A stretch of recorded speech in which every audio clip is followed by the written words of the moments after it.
Oh, hey,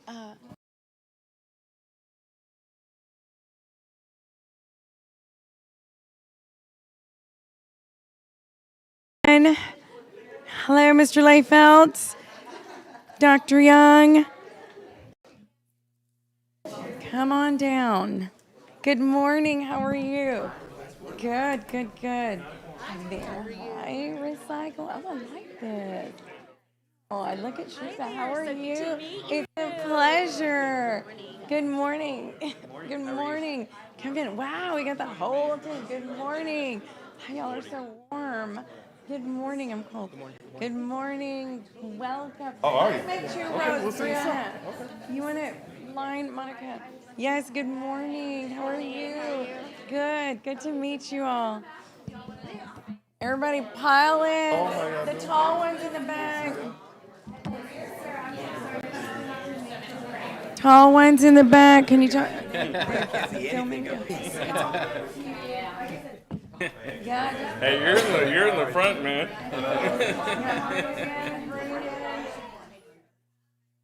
Bring it in. Okay. Where? Oh. I always Oh yeah. Okay. I'm always in the back. Yeah. Very rare. Yes, and while they do that, okay.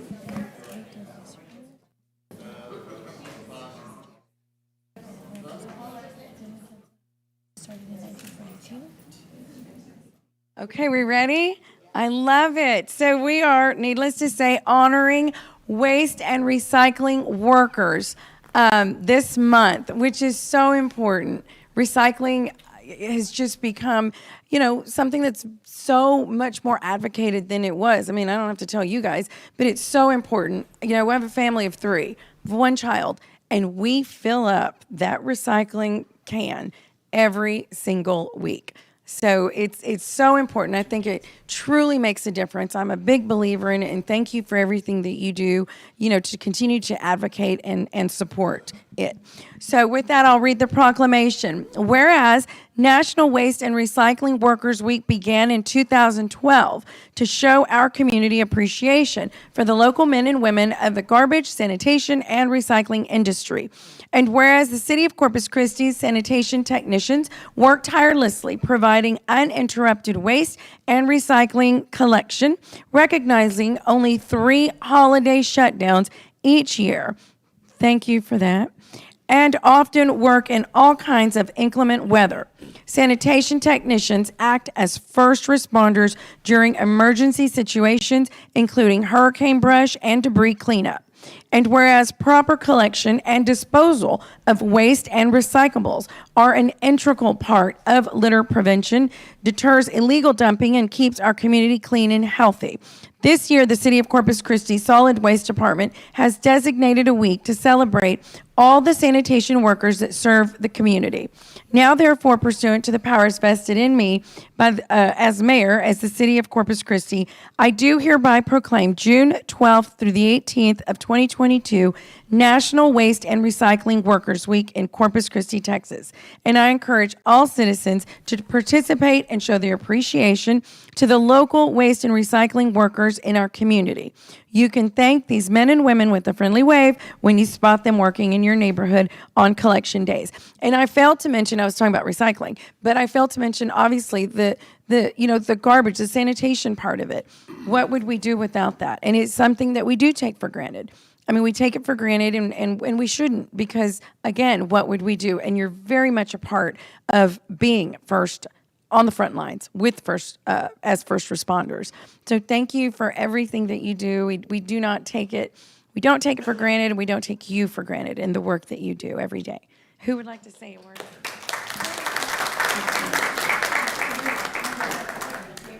Yeah, thank you very much. I just want to take this opportunity to brag on our department. We've got the best department in the city. We've got a team of really dedicated drivers. They're out there now working tirelessly to collect the trash. And they work so that all the trash gets picked up every day at the end of the day. Nothing is left behind when we get done. And I'm really extremely proud of our crew. They work almost like magicians to make the trash disappear. And so this is a chance to honor those guys that are really, really working hard. Thank you so much. Yes. Well said. Can I ask somebody?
Thank you. Yes, have a good day. Absolutely. It's my pleasure.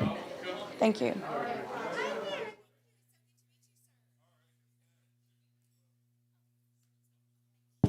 Have a good day. Take care. Yes.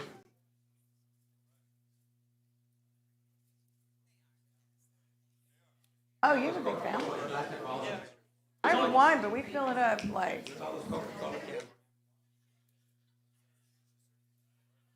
Hi there. Good. Thank you for being here. Christi Phillips. Absolutely. Good morning. Good morning. Good morning. Okay, this is.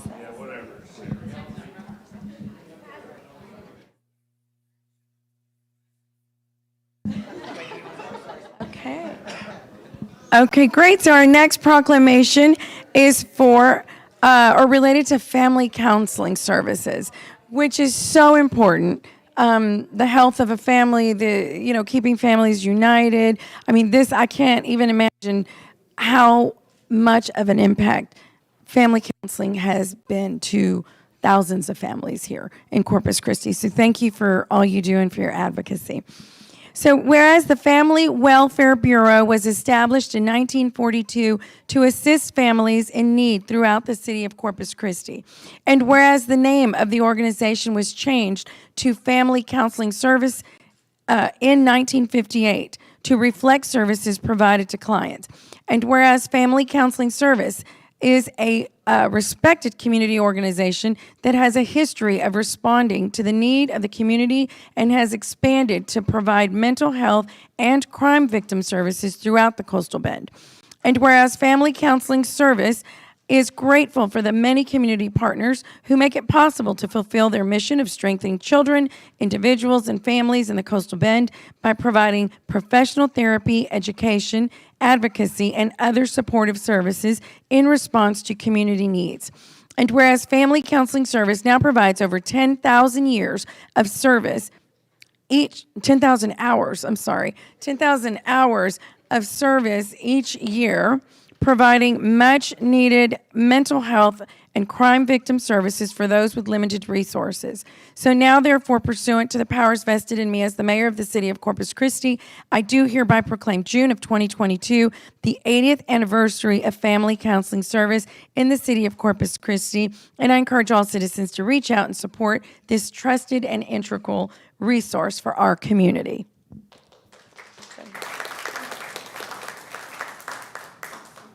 Just want to say thank you to the mayor for taking the time to recognize this significant milestone in the history of our agency. Thank you to Donna Hurley from the United Way for being here. The United Way has been a part of our history for the entire 80 years, and so we're very proud to be a partner.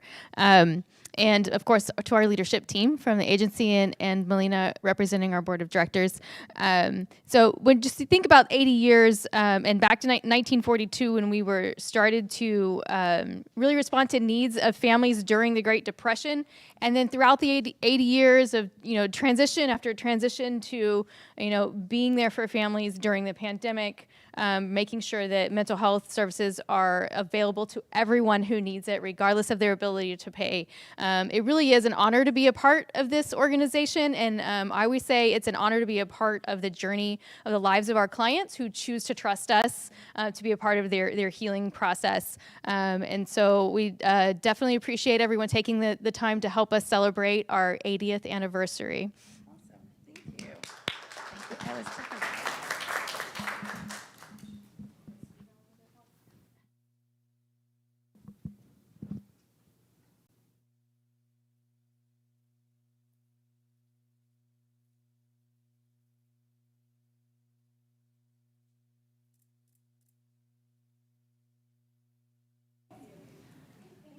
You're welcome, Christi. Thank y'all for being here for everything you do. Thank you. So important.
Good morning, everyone. Thank you for being here with us.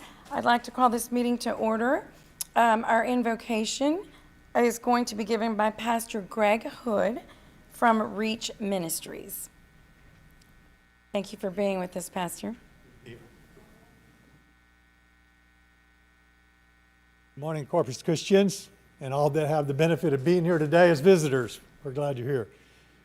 My prayer this morning relates to a universal issue everybody in this room has. So I'm not addressing it to you folks. It's to all of us. And it was spoken by Jesus, so it must be an issue we need to address. So in the Our Father, or the model prayer, the Lord's Prayer, I'm going to take one phrase out of that prayer. Pray it for us today. It's very short. Prayer will be short. We can go on with business. Let's pray. Our Father, as Jesus said, lead us not into temptation, but deliver us from the evil one. So we ask that today so that in city business, in our home life, the business of marketplace, we would not fall prey to that termite that comes in and silently and secretly destroys. Please, Lord, help us. In Jesus Christ we pray. Amen. Amen. Thank you so much. Okay, our Pledge of Allegiance to the flag of the United States and to the Texas state flag will be led by Lexi Galvan, who is attending St. Mary's University in San Antonio. I pledge allegiance to the flag of the United States of America and to the republic for which it stands, one nation, under God, indivisible, with liberty and justice for all. Honor the Texas flag. I pledge allegiance to thee, Texas, one state under God, one and indivisible. Thank you, Lexi. Okay. Ruth, would you please call the roll?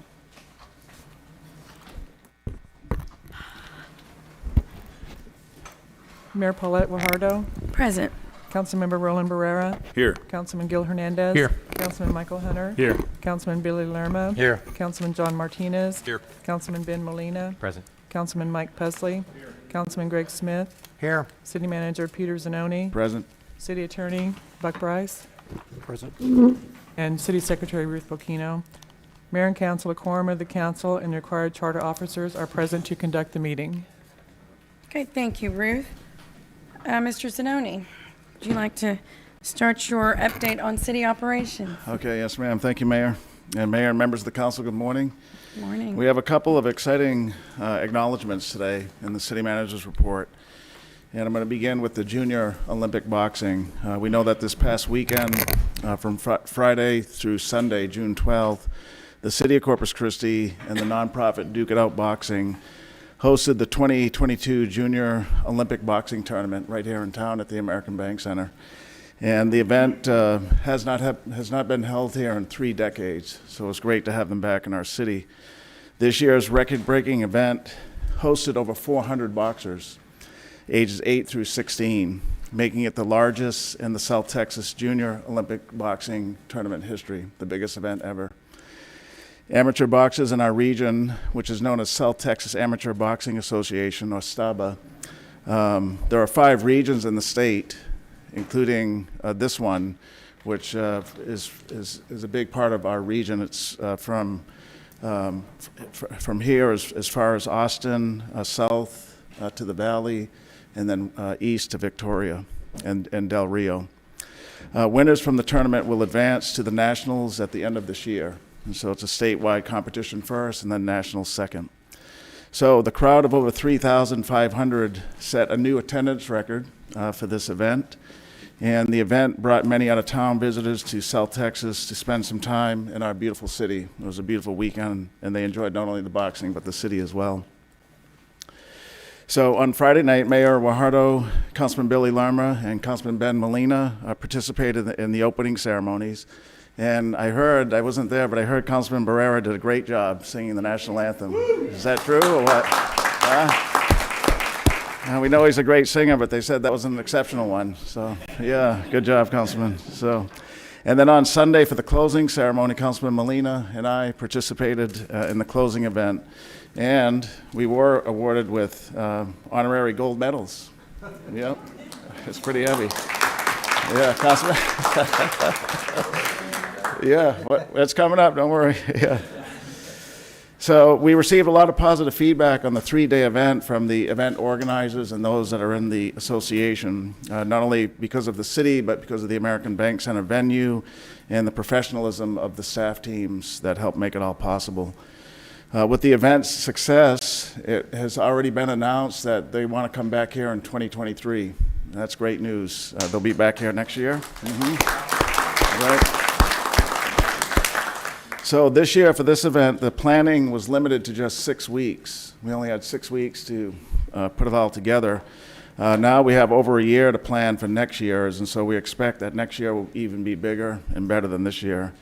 And based on the positive feedback, we believe next year will be another record-breaking event, both from the boxers and the audience that will be in attendance. So we want to recognize a few people, and then we do have Coach Joe that's here from Duke It Out Boxing, but this is made possible by the nonprofit that we're proud to be here in Corpus Christi, known as Duke It Out Boxing. Coaches and their volunteer teams made it possible. Ruben Vela, a coach at Duke It Out Boxing and a staff member, is a staff member at our water department. He's one of the volunteers. The U.S. Army Captain Christopher Palme and his team helped to set up the boxing rings, so the U.S. Army was involved. The South Texas Amateur Boxing Association president, Tom Lindsay, was here and his team for the entire 3-day event. I got a chance to spend some time with him. Visit Corpus Christi helped us with room nights for all the out-of-town guests, and the American Bank Center staff did a great job as well.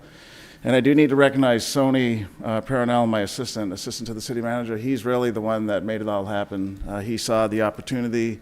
He's been working closely with Coach Joe at Duke It Out Boxing and the young boxers and the volunteers. And Sony saw the opportunity to bring this back, help Coach Joe and his team bring it back. And we thank Sony for all the extra effort that he did to not only get it here, but then to make sure it went great over these past 3 days. So, yeah, thank you, everybody. So with that, Coach Joe said he wanted to say a few words. No gloves, just words, just right there.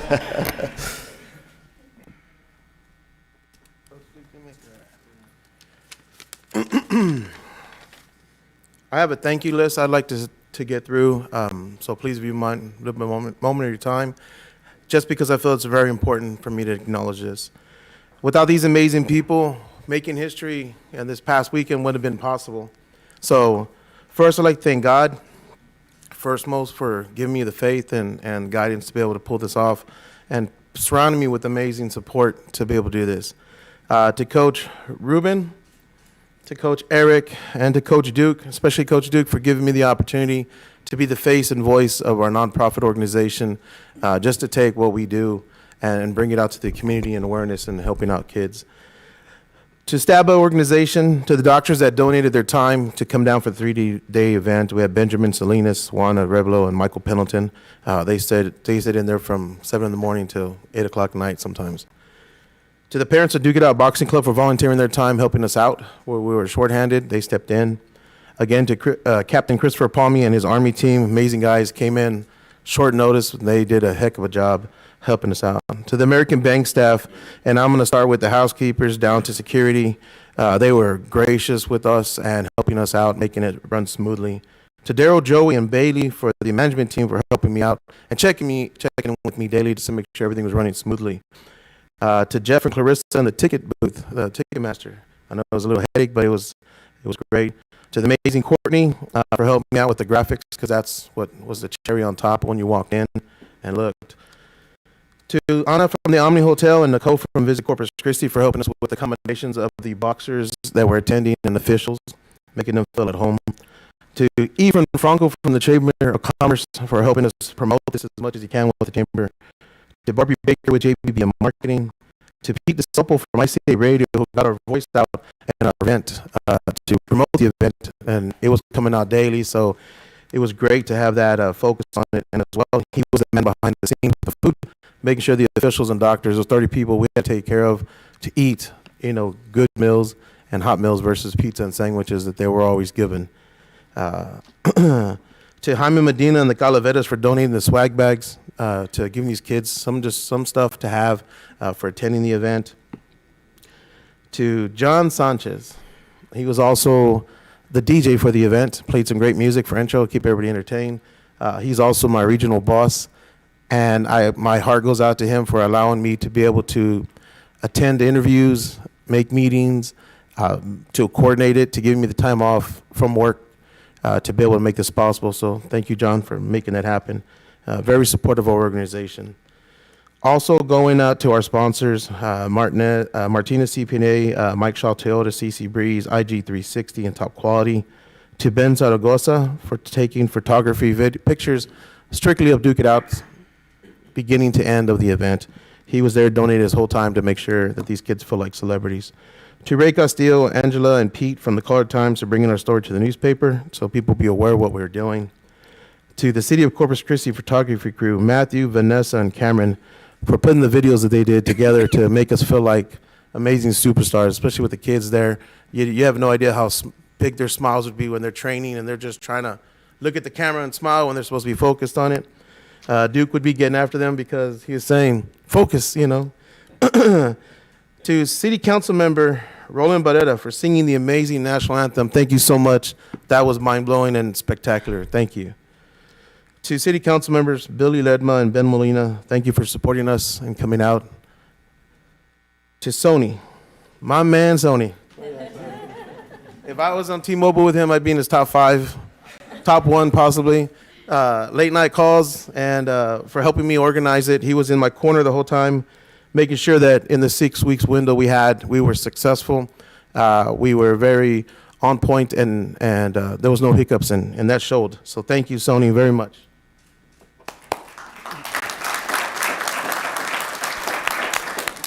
To the city manager, Peter Zanoni, and the mayor, Paulette Guajardo, thank you so much for believing in us and supporting us.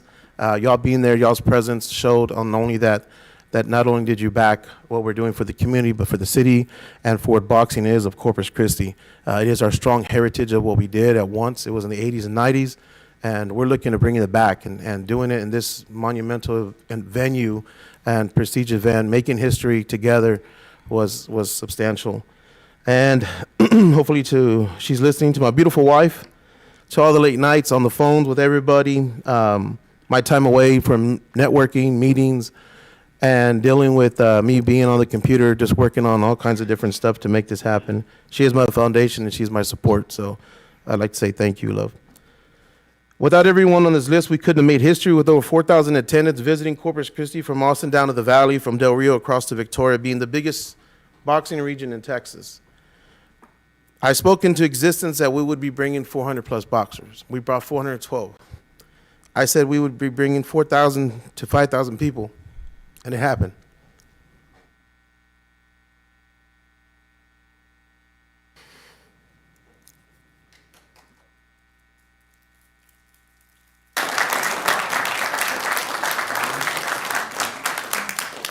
Again, from the bottom of my heart, to everybody with so much support that once made us bring a dream to reality and history in the making. To Coach Duke and the coaches for working with the kids every day, to all the parents bringing the kids to practice, dealing with not only that, but volunteering the time, and everybody that made this success. Thank you from the bottom of my heart, and I'm looking forward to making 2023 a phenomenal year, record-breaking year, and even bigger and better. And again, for that, I have some gifts for everybody. But if I could have Roland Barrera, Billy Ledma, and of course Paulette Guajardo come up to the front if you don't mind, I'd like to present you with the award.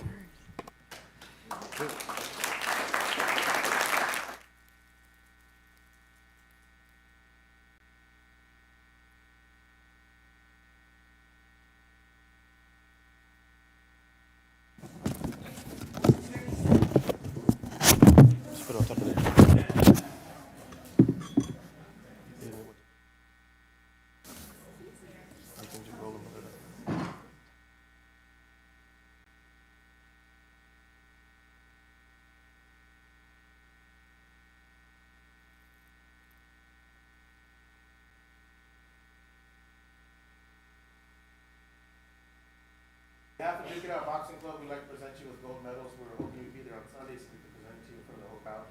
So here we go. Those are our winners in our book.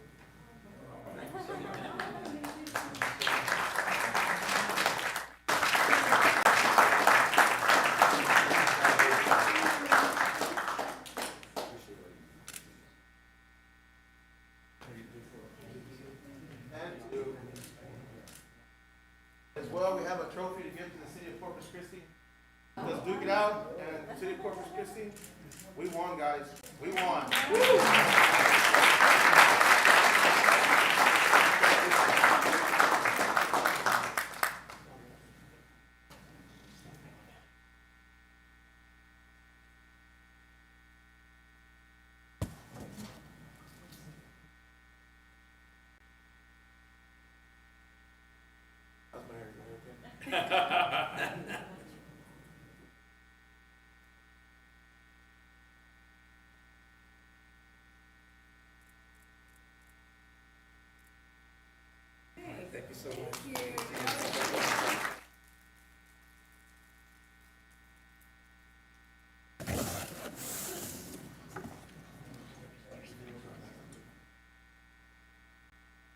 We also got you some shirts from the event.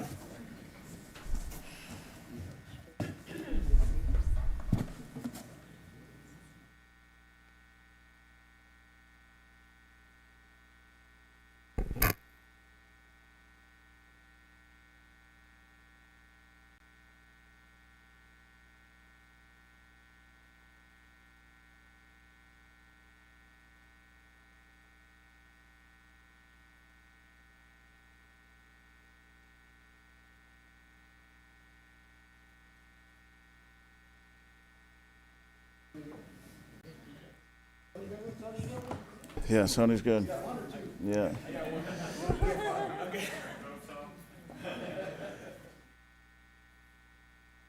thank you so much for having us. Thank you for supporting us. And we could have done it without you. So on behalf of Duke It Out. Great. Thank you, Coach. Yes, sir.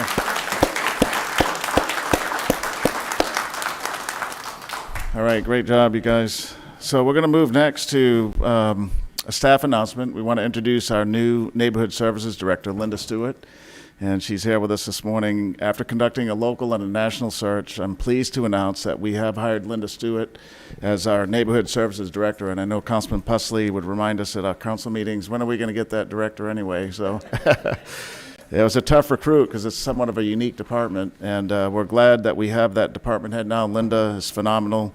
She's going to speak here in a moment. She has over 22 years of experience in municipal government, leading numerous community programs and public services in Washington State and the Port of Seattle. The Port of Seattle. She was at the city of Bellingham, Thurston County, and King County. Most recently, Linda served as the Director of Neighborhood and Community Services, somewhat similar to our own department here, in Tacoma, Washington. And in this position, she oversaw code compliance, human services, and neighborhood engagement. And that's a big one, engaging neighborhoods, and that's something that our department will be doing. Linda holds a Bachelor's of Arts degree from Evergreen State College, and she's also a veteran of the United States Navy, Councilman. So, Linda, so we got some competition for you. Fight back. And right, yeah. Linda's first day was last Monday. She's had a great first week. Her and her husband have moved here all the way from Washington. She's excited about being here, and she was busy this weekend with our cooling centers, and she has an update on that as well. So, Linda, why don't you say a few words to us this morning? Thank you, Mr. Zanoni. Mayor and Council, it's an honor to greet you today as the city's new Neighborhood Services Director. In my most recent position as Director of Neighborhood and Community Services, I wrote some notes because I'm nervous today, so excuse me. Okay. I managed a biennial budget in excess of $100 million. And I developed strategy to design and deploy city services in human services and homelessness, code compliance and enforcement, and neighborhood engagement. I was the executive liaison to council committees, and I reported to the city manager as a member of the executive leadership team, working with my peers as a member of the team to lead efforts to embed public service excellence integrity, and transparency into our organizational culture. Under Mr. Zanoni's leadership, I see this same work underway. And I'm so excited to be here as a member of the city team. It's already clear to me that the Neighborhood Services team is committed to the City of Corpus Christi organization becoming a benchmark for all other Texas cities. I want to recognize the efforts of Interim Director Tracy Cantu for overseeing that work over the past year as our new department started to take shape. Ms. Cantu laid the groundwork, and now we'll all work together to create a strategic plan and develop services that are fiscally sound and sustainable and support your priorities. I want to mention here for Council's awareness a few examples of how neighborhood services came together last week to address immediate needs in response to the past weekend's weather event, and also plan to address some of our future needs. In terms of the weather event response, between Friday and Sunday, Animal Care Services fielded more than 100 incoming calls, and we responded to a dozen concerns related to animals needing assistance.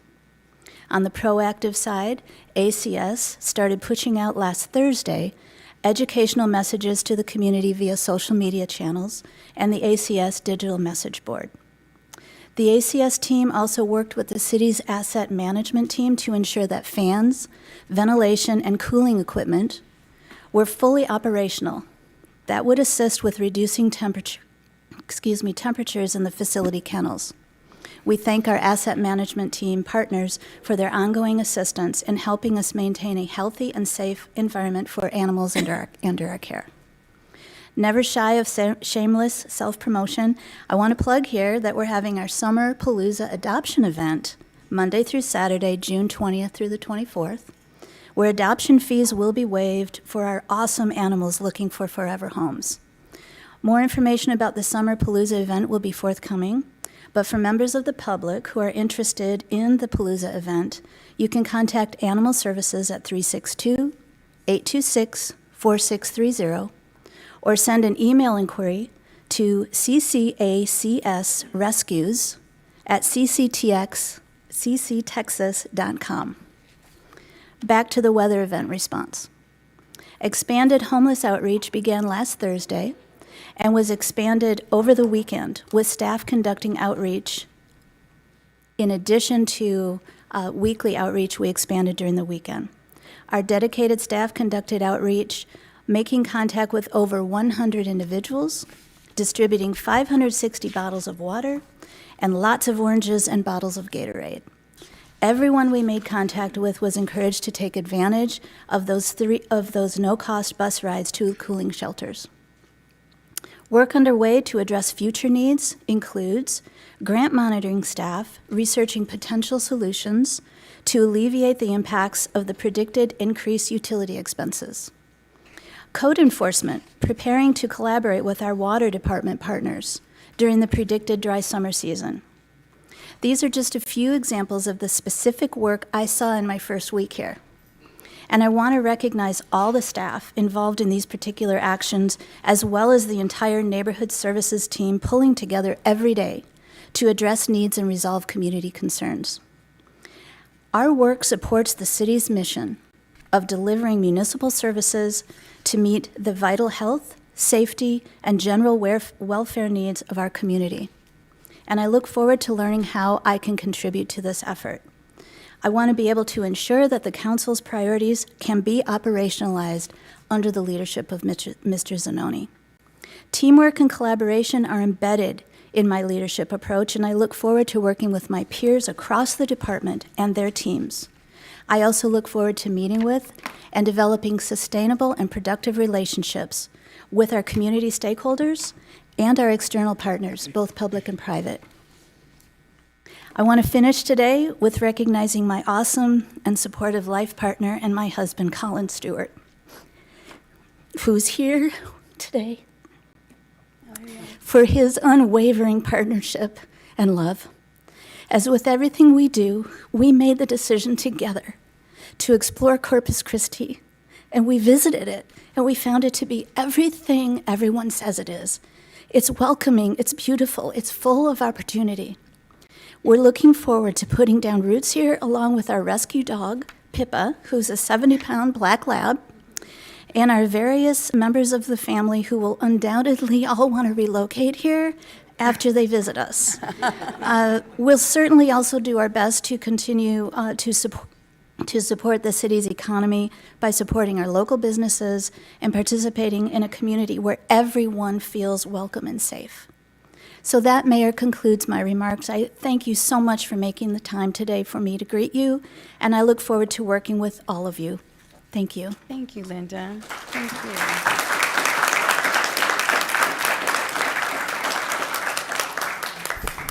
Thank you, Linda. That was great. And Colin, good to see you again. We're going to stick with the neighborhood themes, and Mayor, I know you acknowledged our solid waste workers. I want to say a few comments about them too. So this week is through the country recognized as a solid waste week. Waste and recycling industry designates this week to recognize waste and recycling workers across the country, and we know they are critical to keeping our neighborhoods clean. I only receive, and I think it's the same with the council, positive comments about their work, how great they do, and especially in those bulky and brush pickups. Our crews do numerous things. They pick up garbage, they pick up recycling, and then they pick up those quarterly brush and then bulky pickups as well to improve the aesthetics of our neighborhoods and keep people's homes clean. It's important to recognize that one of the things they have been working on is educating our community on how to be better recyclers. And today we made the headline in the Collar Times newspaper where they talked about the recycling contamination rate. This department had a goal to reduce it from a pretty high 42% to something less. They've reduced it by 25%, now down to 31%, which is pretty good for our community. And it's really about education. The Collar Times article talked about no fines have been issued. That was kind of a lot of discussion about that. And the program is really about helping educate our community on how to be better recyclers. We know that with the hurricane season coming up, our solid waste crews are pivotal during storm cleanup. They keep our right-of-ways clear so that other rescue crews can come in to restore power or to bring emergency supplies to families in our community. And we did put together a short video. We're almost up at that 12 o'clock time frame, but we want to show this video real quick that demonstrates their hard work and commitment to the city of Corpus Christi. And David Layfeld, our director, is here, Paul Bass, assistant director, and Philip Aldridge, a second assistant director, and their support staff. We want to thank them personally before we show this video, but let's see this video right quick.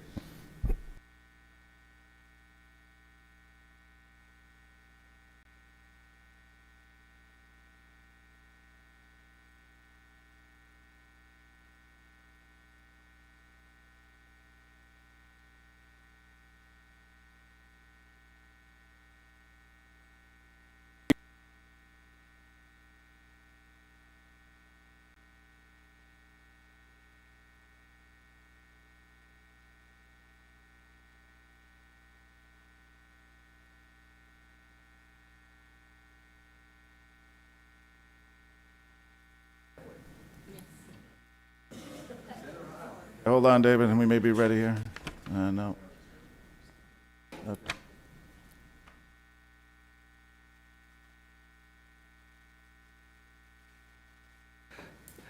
Hey, I just want to take a few minutes and brag on our department. We do have a phenomenal group of employees that collect the trash every day. Our crews pick up about 12 tons of trash each. Each truck picks up about 12 tons of trash a day. They service about 1,200 customers, which is a phenomenal accomplishment on a daily basis. And when we're running shorthanded, the crews have to finish their route, then pick up somebody else's route. And so it makes for some long days. All the trash has to get picked up every day. We don't leave any of it behind. And so they do a phenomenal job. It doesn't matter how long it takes, they get it all done. And I'm just so proud of the crew. I mean, it's almost magical the way they make the trash disappear.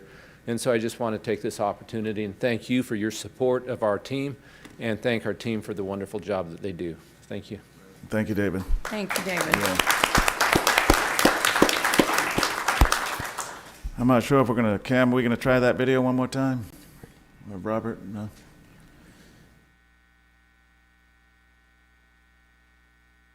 Okay, probably not. So Mayor, I'll turn it back over to you. I do have two other recognitions, but we'll do citizen comment first. Right, Yes, yeah, ma'am. thank you, Okay. Peter. It is 12, so we'll go ahead and move on to item F and return back. Before we begin, I'll ask our city attorney back to please go over the rules of decorum.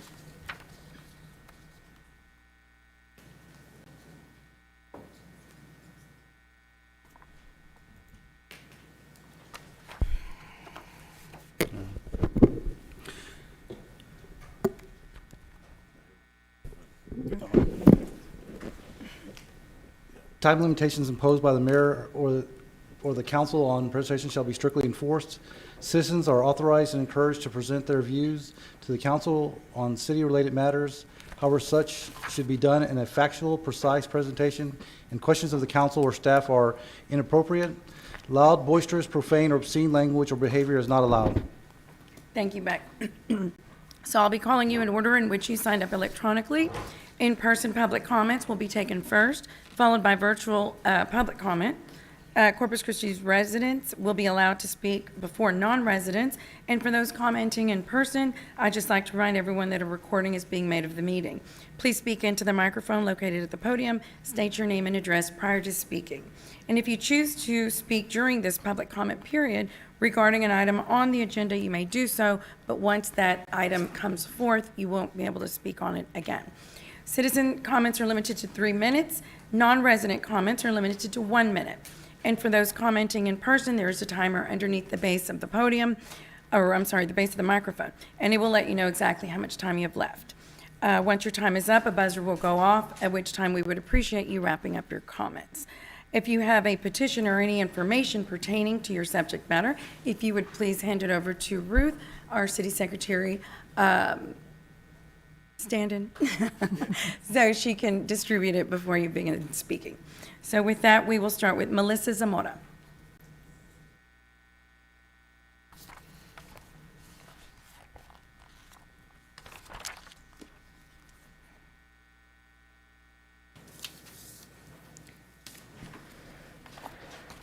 My name is Melissa Zamora. I live at 3917 Bronner Parkway. I'm a member of For the Greater Good and the Indigenous Peoples of the Coastal Bend. With the drought continuing and water becoming more scarce, we need you, elected officials, to make decisions that are for the greater good of the communities that you serve. Now I understand water restrictions will begin for residents, which I think is something that should already be in common practice. Not only to conserve, but to encourage and even incentivize and potentially mandate water reuse and extensive rainwater catchment systems, not only for residents, but for schools and businesses alike. Something that was not mentioned in these water restriction plans was the restriction of industrial use. Why is that? Is it because you have signed contract agreements with surrounding heavy industry that obligates us to sacrifice millions of gallons of fresh drinkable water per day to foreign interest petrochemical facilities to make LNG, plastics, and crude oil to export to other nations that then further exacerbates greenhouse gases, hence climate change-inducing droughts and hurricanes that affects us all down here in South Texas? Despite these same industries throwing chump change at our community instead of paying taxes, now instead of pursuing ship channel desalination, not seawater, in the ship channel from Corpus Christi Bay, I personally would not want to drink that water, but pursuing ship channel water desalination projects that will be interruptible because they are not foolproof. They still require high maintenance and operation costs, as well as crumbling infrastructure. They have to get through that crumbling infrastructure pipes that can't even take the existing water pressure, and we don't even have the existing water towers operating yet. So before considering desal as our last resort, please renegotiate or cancel the contracts with water guzzling industries like Exxon, Citgo, Valero, Flint Hills, and all the hundreds of car washes in town. Do we really need this many car washes? Please think about the choices you are making and the consequences that follow, but more importantly, the possibilities of potential of making better choices, even if that means changing the way we've done things around here. For far too long, the neglect of the people and favoritism over industry has been acceptable, but it can stop or change course with you all. If not you all, then we, the community, will continue to stand up for what is right for our environment, our home, and our children's futures. Thank you. Thank you, Ms. Zamora. Lucy Trevino? Lucy? Yes, ma'am.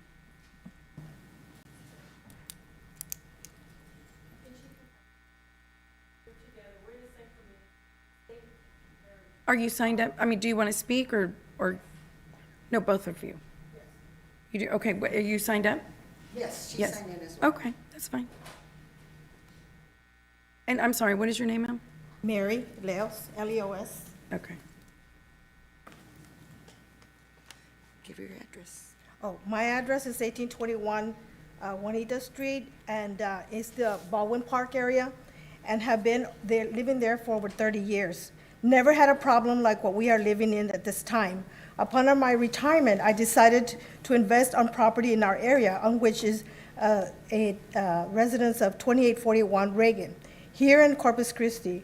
We started having problems in April 2022 when several people set up a tent in the 1826 Trenton backyard facing our rental 2841 Reagan.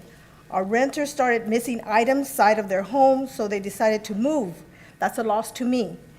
Our new renters moved in April 23rd and started having problems on May 18th. Renter's home was broken into, police report was done, broken window, broken doors, and had to be replaced. The next day, the back door of the garage was shot with 6 bullet holes. Police report was done. Cameras from the renters' neighbors covers their front area, and we asked them if we could see and show to the police. And so the camera showed no one seen in camera from the front of the houses, both homes. Break-ins happened during the break-in happened during the day while people were at work. 2 doors, 1 window, a back garage window replaced, costing me money. Have been in contact with Officer Patrick Stewart, Officer Reyna, and and their supervisor, Lieutenant Harrison.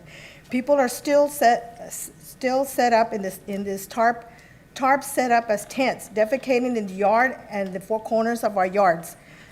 There are older neighbors living in this area and are afraid to speak out. We are afraid someone's going to get hurt or killed. I believe this is not a code compliance to be living in a tent with no bathroom, defecating and having my tenants go outside and smell the stench, and be afraid they're going to get shot at.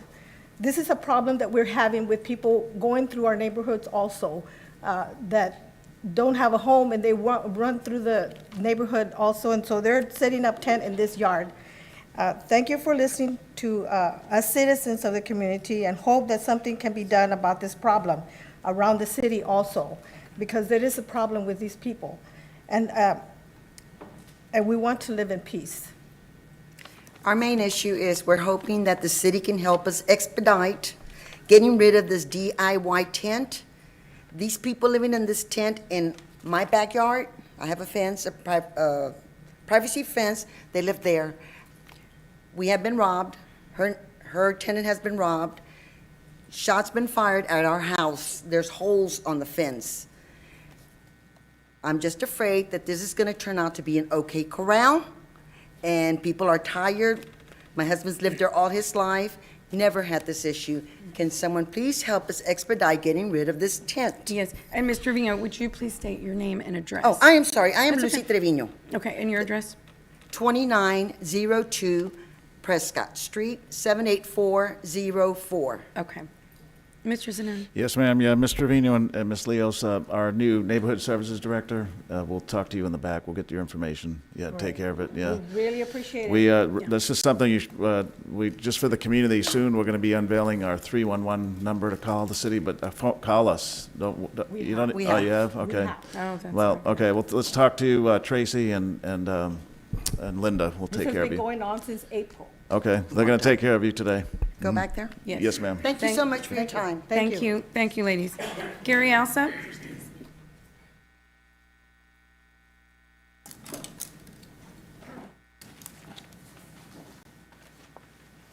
Good morning. My name is Gary Alsop. I live at 4242 Gulf Breeze in Corpus Christi. I'm the CEO of the Housing Authority. I'm sure everybody knows that. I The Housing Authority has an affiliate named Thanksgiving Homes, and I believe the council has been very, very supportive of Thanksgiving Homes.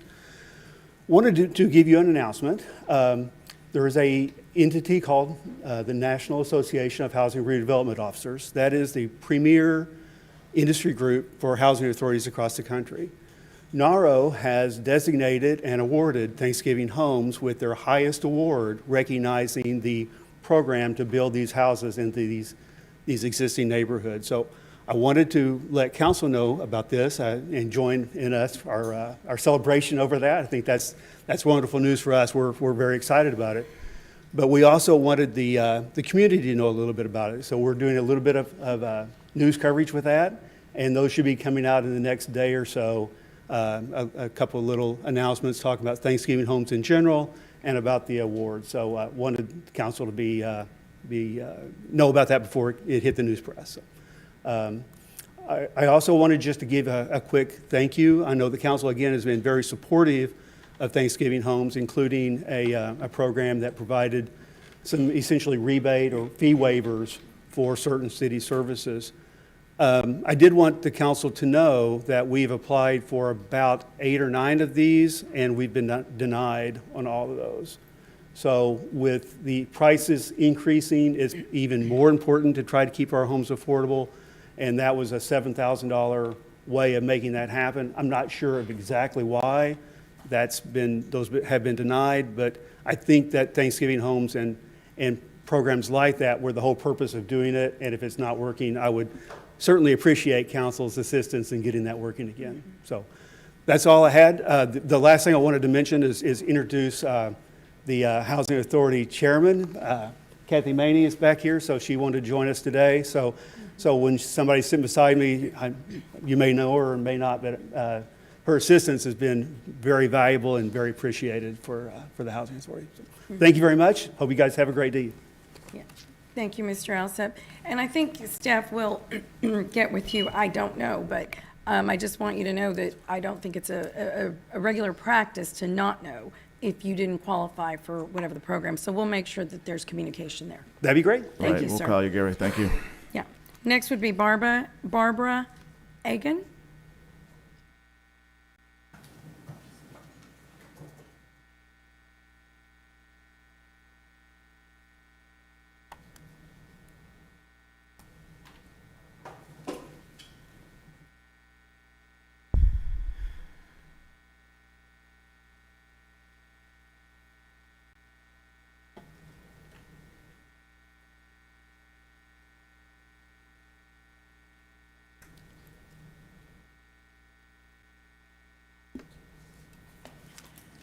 Good morning. My name is Barbara Agan. I live at 118 Whiteley Drive.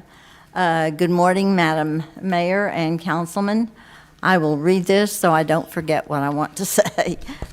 If I had my way, I would have my 57-house neighborhood, Laguna Madre Cove, carved out of the STR zoning pattern. At this time, it does not appear that that will happen, as it seems that the city staff has decided the hot tax money is more important than quiet, peaceful neighborhoods. As it is now, investment companies already own 23 properties in the area between the Laguna Shores Yorktown intersection and Whiteley Drive. There is also a 24-room hotel in that area. It seems to me that the city staff is rushing into the program.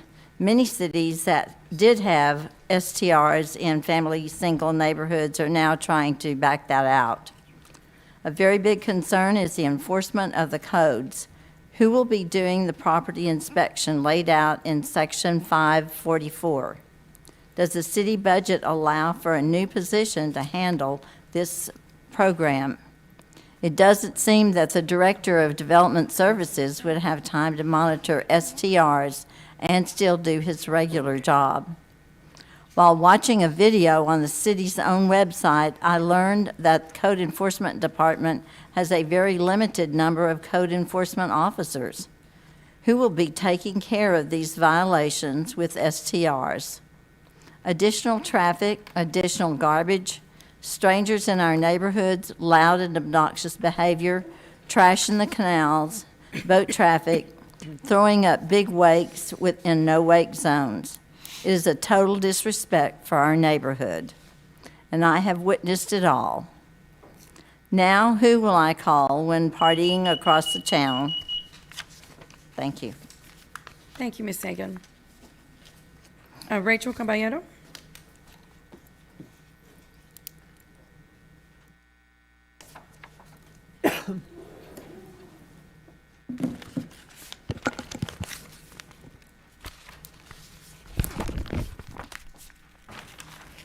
Rick, would you reset the? Oh, You you are. start Okay. speaking.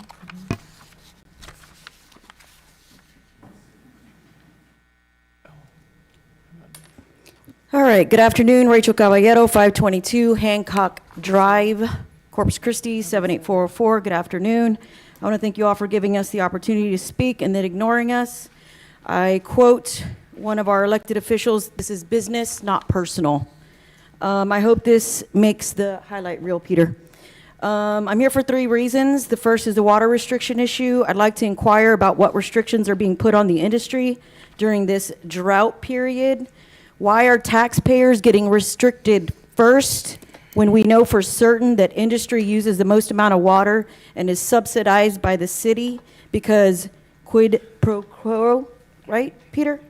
The second reason I'm here is because it appears we have an issue with the City Port Commission seats.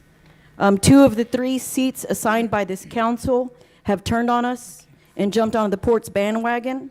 It appears that this council is not equipped to be nominating Port Commission seats. Maybe the citizens should be awarded this task. I would also like to request that Councilman John Martinez recuse himself from voting in the current Port Commission reassignments due to a conflict of interest. John is a law firm partners with current Port Commissioners Catherine Hilliard's husband. His loyalty will be to his business, not to the interests of the citizens of this community. And finally, citizens have had enough of the Kodak ribbon cuttings for doing your job, especially when pertaining to street maintenance. This is your job. Shelton Boulevard, if you can see that I had everybody handed over, this is one of our neighborhoods, was a complete and epic fail. 74-year-old Maria is supposed to be able to maneuver on her property with this so-called repair. Telling a 74-year-old lady to just be more careful is unacceptable.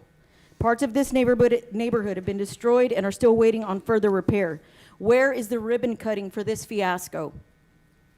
Thank you very much to Councilman Ledema for immediately reaching out to your constituents and trying to resolve the issue. Unfortunately, our streets department and hired out contractors are still a complete disaster. Do better. Change is coming. Sylvia Campos.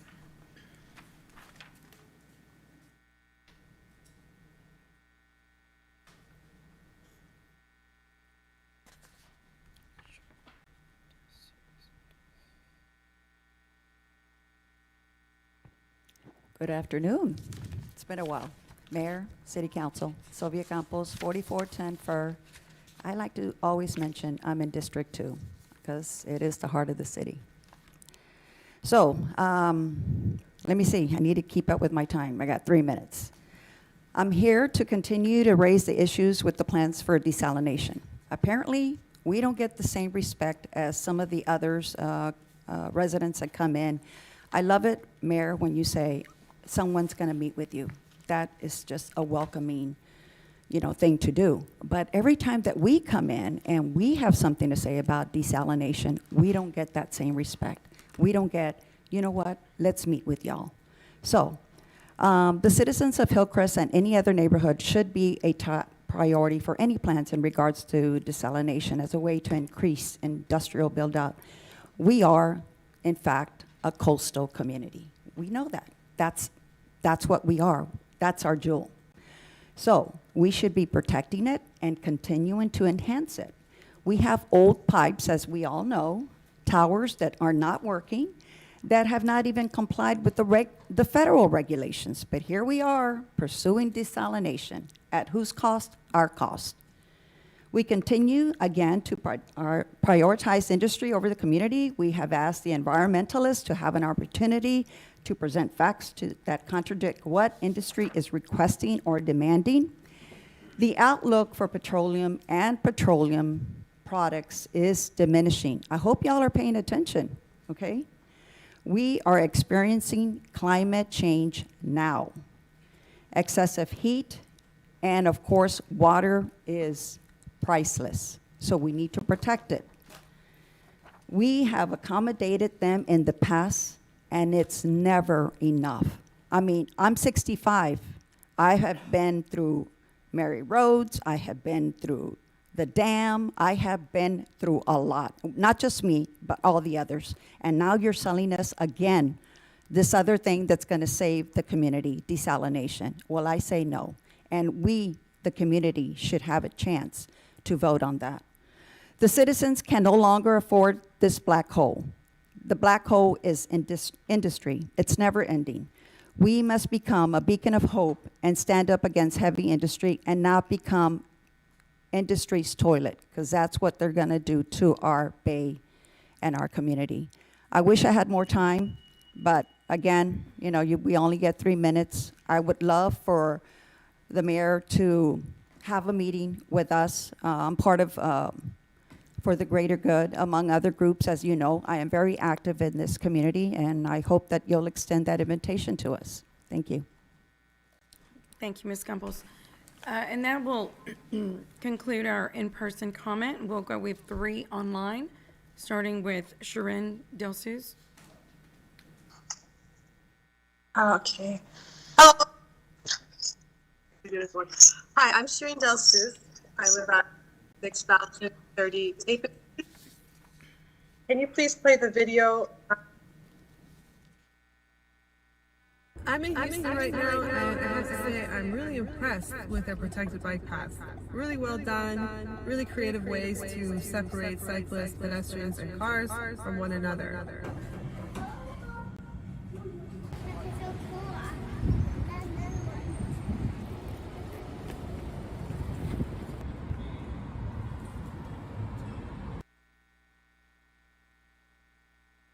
As you can see, that protected bike paths are really important to keep people safe, not just for hardcore bike enthusiasts. It's important for children, it's important for families, seniors, and people who can't afford cars, because transportation shouldn't only be for people who can afford cars, who have access to a driver's license. There's people who can't have a driver's license because of medical issues. There are people who can't afford the gas. And transportation shouldn't only be for the people who can afford it. Transportation should be accessible to everybody. Old people, people under 16 years old, everybody. So this is why I'm really trying to emphasize why that this is really important, and also for health. I read an article recently from a habit expert that says if you want to start a new habit, you really need to have your environment really encourage you to start the habit. Like, so if you want to be healthy, for example, you know, you want to have your gym clothes ready to go for the next morning. So that should also, the concept should also apply for the city design. So a lot of people don't ride their bikes because they don't feel like it's safe. So if we had it safer, then a lot more people will be feeling encouraged to ride their bikes to run errands. They can ride their bikes while they go out and about, you know. So I really like to once again emphasize the need for protected bike paths, a raised median, bollard, something. Paint is not enough. I like to go biking with my family, with my kids, my son. I guess that's all the time I have for today. Thank you very much for listening. Thank you, Ms. Delsus. Christopher Fallon, is he on next? I don't want to be in class. You're the closest. Hi there, Chris Phelan. 3806 Kingston Drive. I'm coming to you to talk to you about desal again. You know, in 2010, Texas Environmental Commission noticed that issued a notice that the city did not have the required elevated storage volume, which is 100 gallons per connection. And in 2012, TCEQ approved an alternative capacity requirement implementation. Okay, so y'all built the water towers out in Annaville, and you built the one in over on Holly. And then in 2018, you were telling us that y'all were gonna turn them on, and we needed to watch our pressure and all this stuff. Well, when you did pressurize it, the water mains all around town started breaking, all over town, wasting water, breaking, and so you don't have a holistic way of replacing those mains, because we knew in 2016, we knew that there were 225 miles worth of cast iron pipes that were installed between 1950 and 1959 that needed to be replaced. That's according to the Caller Times. We knew that in 2016. Former Mayor Nelda Martinez, she said that these cast iron pipes had been put off for 40 years. They should have been replaced. This is 2016. You failed to get the water towers online. The agreement, you were supposed to have 4 water towers online by August of 2021. You didn't have them online. Then you said your water guy, he says that you could have never foreseen that these water pipes were going to break. We've come to the city council and told you that your water pipes were going to break. Your water pipes are old. They need to be replaced. And you've been replacing them in piecemeal fashion. Now today you're going to try and give Clark more money to go and replace these in piecemeal fashion. You consistently have not prioritized the needs of the people, the water for the people here. And now you're going to go try and put this desal plant over there in Hillcrest in a buffer zone. The buffer zone is supposed to be there to protect the people of Hillcrest from industry. And now the easement over there, it's polluted. And since you even started this, there's been a methanol leak over there.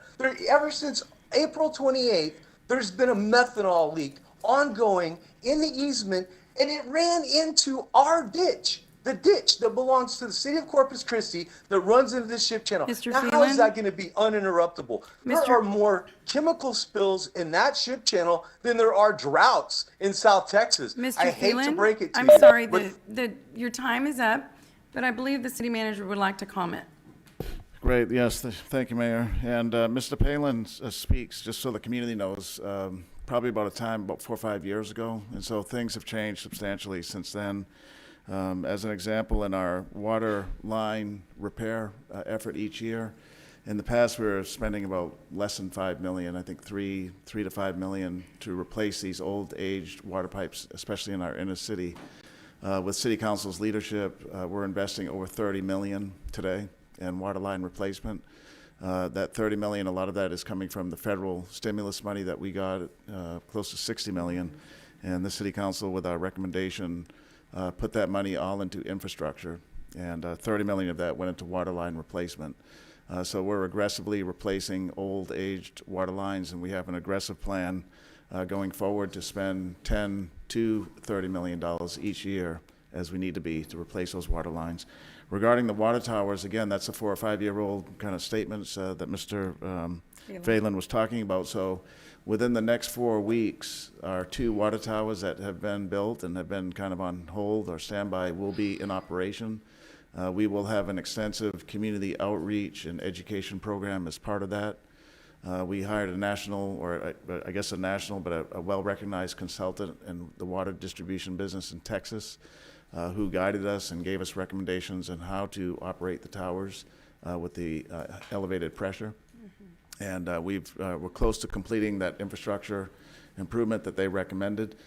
So within the next 4 weeks, we'll be doing 2 things. One, turning the towers on, which will increase pressure, and really the goal is for water quality. We'll improve our water quality. And then secondly, though, we'll have an extreme education campaign to help the customers that get water from those towers with increased pressure know who to call and know what to do should there be anything. We don't anticipate any issues. Nonetheless, we're going to be ready with a robust education and communication program. So, Great. thank you, Mayor. Thank you, Mr. Zanoni. And our last caller is Dorothy Pena.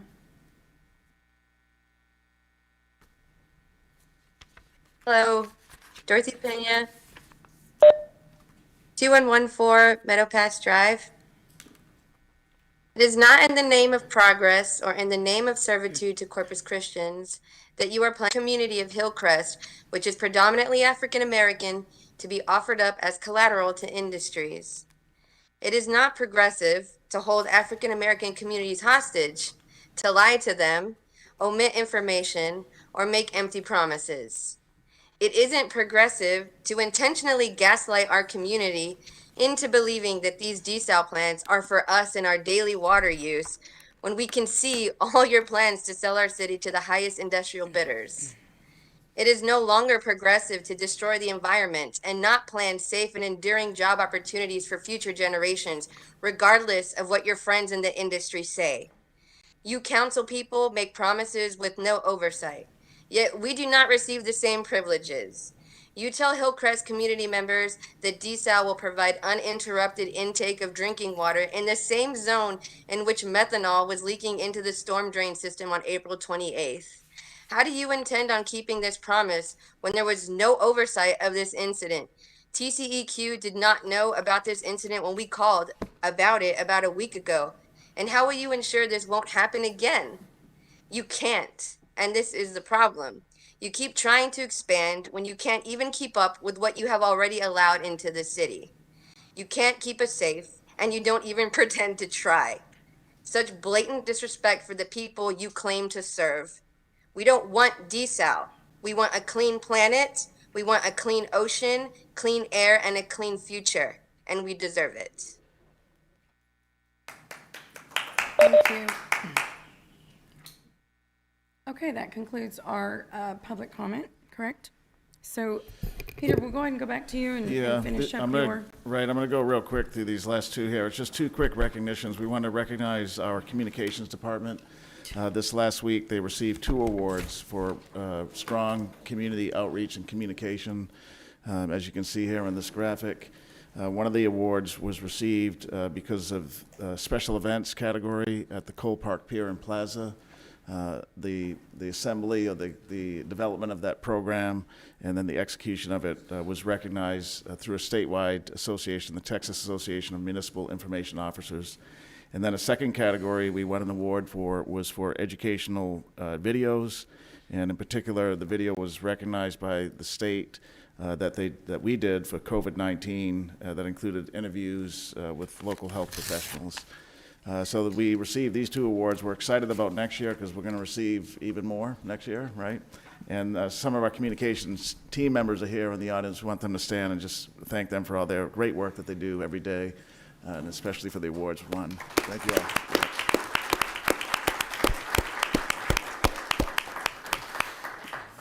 And then the final recognition, Mayor, is for Chief Rocha, who was with us yesterday where we graduated 20, how many, Chief? 25? 28 new fire cadets. That was a great event. The majority of the council was there, and we've got some great feedback through social media and others. But Chief Rocha recently was elected president to what is known as the Metropolitan Fire Chiefs Association.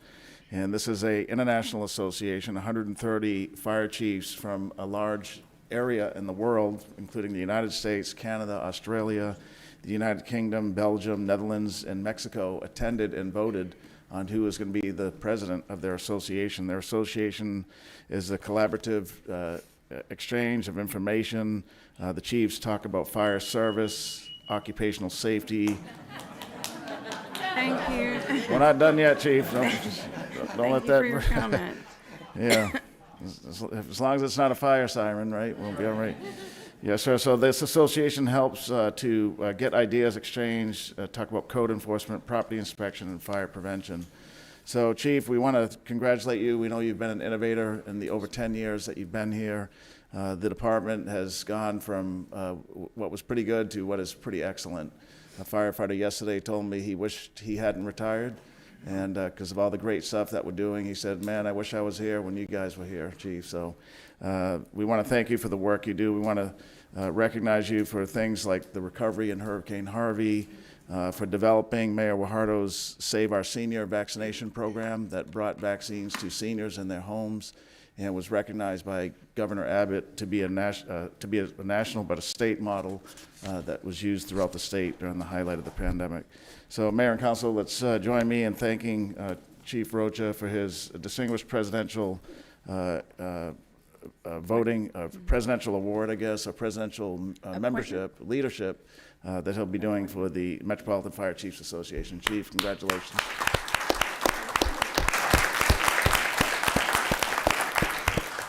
And Mayor, that concludes my comments for this morning. Thank you. Great, thank you, Mr. Zanoni. So we'll go ahead and move on to Section G, Board and Committee appointments. Oh, it says, yeah. Yes, sir, go ahead. Trying to get the Oh, are you? Okay. timer to go off. It's Oh, the timer, I was going to ask for the, I guess it's different names on the system. Peter, I'd like to get a full accounting of what's going on with Thanksgiving homes and why they've been turned down on these permits. I can't tell you how disappointed I am to hear that. Yeah, Councilman, I'm surprised to hear it. Gary Alsop didn't call me. I'm learning. I'm trying to get the debrief for the staff over here, but we'll find out. I'll find out what has happened, and we'll report back to you. Okay. Gary should have called me, but we'll get it resolved and we'll figure it out. Okay, Yes, thank sir. you. Mhm. Okay, we're going to go ahead and go to Section G, and that would be our board and committee appointments. Let's see here. Ruth? Yes, first off, we have the Animal Care Advisory Committee. The first board for consideration on this agenda. There is one vacancy representing the following category: 1, community at large. Yes, sir. Michelle King? Michelle King, okay, great. Mayor, I'd like to nominate Carlene Lewis.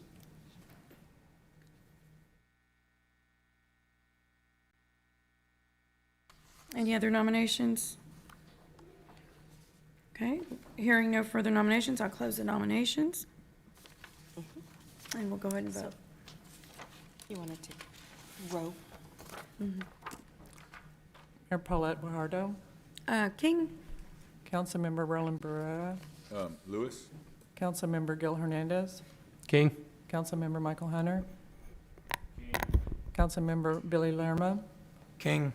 Councilmember John Martinez. King. Councilmember Ben Molina. Lewis. Councilmember Mike Pusley. Councilmember Grace Smith. King.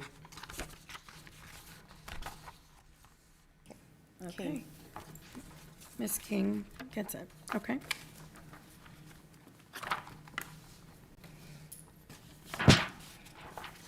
Next, Mayor, we have the Capital Improvements Advisory Committee. The next board for consideration, the Capital Improvements Advisory Committee. There are 3 vacancies. 2 positions are nominated by the city manager. 1 position is nominated by the mayor. Mayor Guajardo is nominating Erica Mamie, and the city manager is nominating Haley Gonzalez and Whitney Herman. No. No. On capital improvement? The Capital Improvement Advisory Committee? No. No, I don't believe that's correct.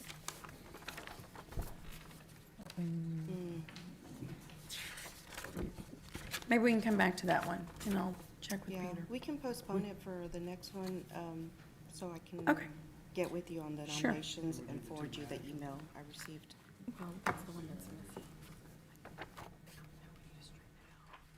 Okay, go ahead. We can go on the next one. Okay.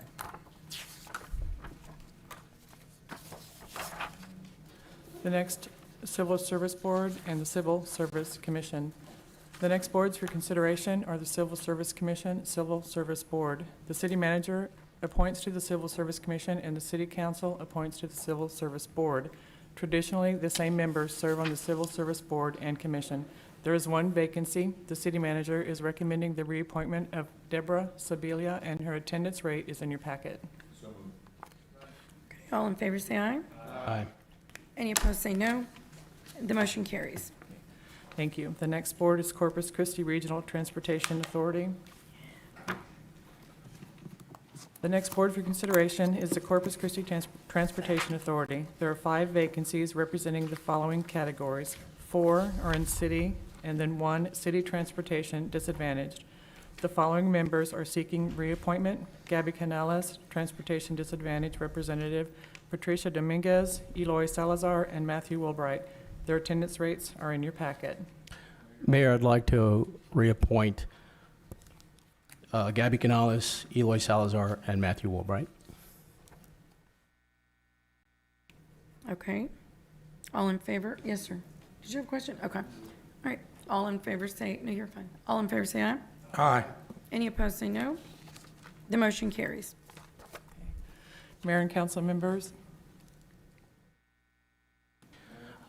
I'd like to nominate Curtis Clark. Okay, any other nominations? I'd like to nominate Erica Mamie. I would like to nominate Jeremy Coleman.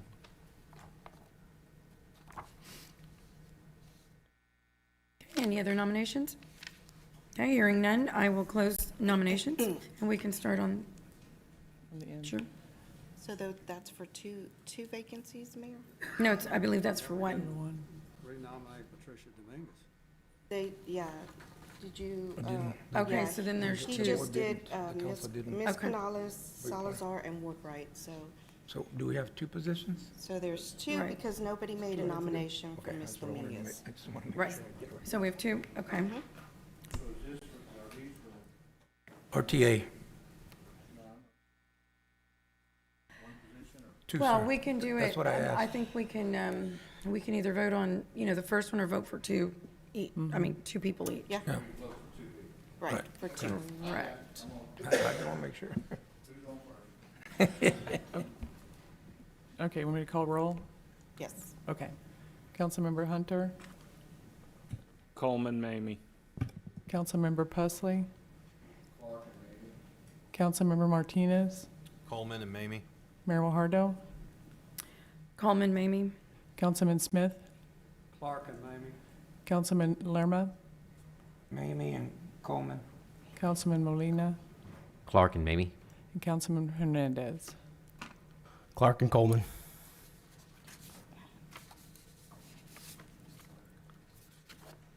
Okay. Okay, so we got Mamie and Coleman that.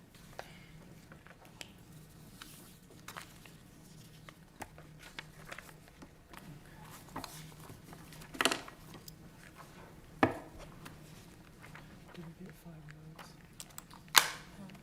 Did we get 5 votes for each of them?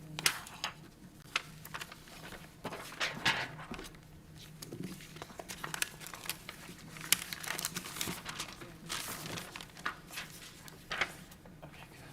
Okay. We have one last board.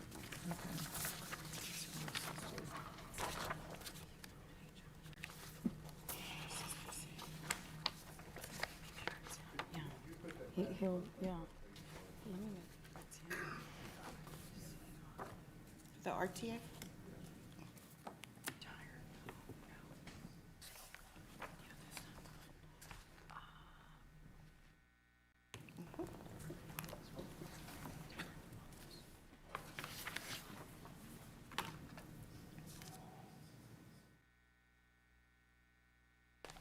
We have the sister city? Yes, ma'am. Okay. Okay, so council members, I'll open the floor for nominations for Sister City Committee. We have 1 vacancy. I'd like to nominate Arthur Wallace. Arthur Wallace, okay. Any other nominations? I think there are only 3 applicants. Okay? It's okay.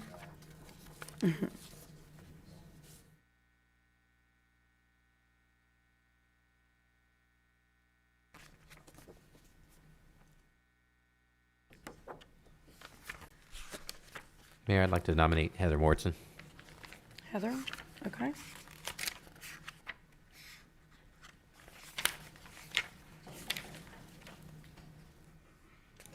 Do you need to look at? Okay, all right, I'll go ahead and close nominations. We can start on this end. Okay. Councilmember Gil Hernandez, Mortson. Councilmember Kester. Ben Molina, Morrison. Councilmember Billy Lerma, Wallace. Councilmember Greg Smith, Wallace. Mayor Paulette Guajardo, Wallace. Councilmember John Martinez, Wallace. Councilmember Mike Pusley, Councilmember Michael Hunter, It's a tie. Did Mr. Barrera want to Where's vote? Mr. Barrera? Oh, yes, he can vote. He was just abstaining from the RTA. Okay. Don't show on the screen. Hide it. Turn it off.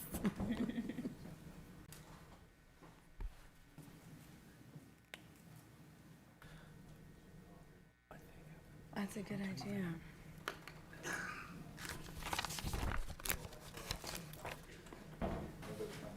I know, sorry, Roland. So we're voting on sister city. We have one vacancy, and the two names are Wallace and Morrison.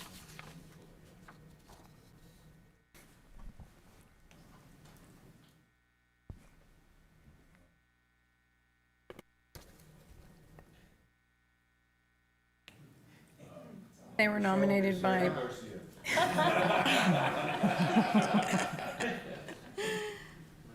Wallace. Okay. Okay, so Wallace it is. Thank you very much. Thank you, Norma. Okay, so we're going to go ahead and go on to section I. Consent agenda items 2 through 21. Would any council members like to pull any items? I am pulling item number 21.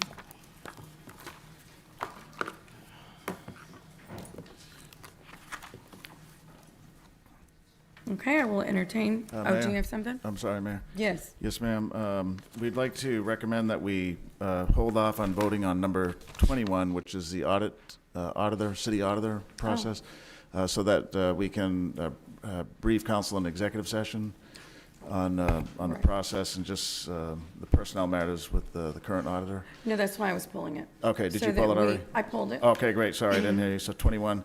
And then also just as, for item number, it's not consent, but for item number 24, which is the Water Gardens contract, the consultant, Hunden, has a time limitation of, he's on WebEx with us right now till 1 o'clock, and then he has to attend another appointment. So if we wanted to hear from him, you could move 24 up before anything else, before 1 o'clock. I don't know if does that make sense? Well, we actually have a 1 o'clock briefing. It does. Yeah.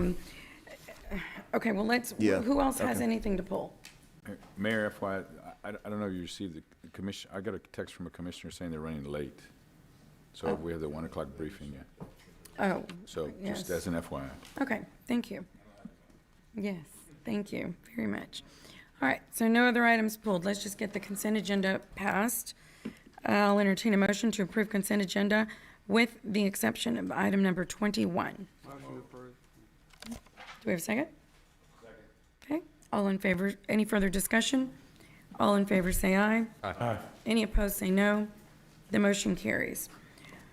Okay, so what item was that? Yes, ma'am. Thank you, Mayor. So item number 24, which is the consideration of the contract to restore the water garden, is the consultant that has provided council with information is available via WebEx if there was any questions Okay. in the next 10 minutes. Council members, do you have any questions regarding that item? Well, we just passed it, though. No, number 24 is individual. Yeah, it's an individual Oh, item. I'm sorry, Yes. we didn't, I was looking at, Right. okay. So do we have any questions on that? Yes? Okay, the names are wrong, but okay, go ahead. Councilman. On this particular item, we asked to table it until the Hunden Group actually finished their work. I don't believe they're going to be complete until August. When I met with them individually, they said they weren't considering this site. However, they didn't provide a proposed site at the time. So unless I know where the actual site's going to be located, it seems a little premature to vote on this until we have all the information from the Hunden Group.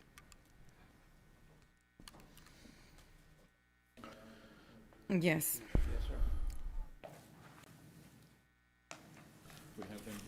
Yeah, is Rob Hunt, let's just confirm Rob Hunden's on the WebEx there. I'm here if you can hear me. Okay. Rob, okay. Mr. Hendon, would you like to comment on that? Did you hear that? I'm sure. Okay. Happy to. There's a little bit of feedback on my end, but hopefully you all can hear me okay.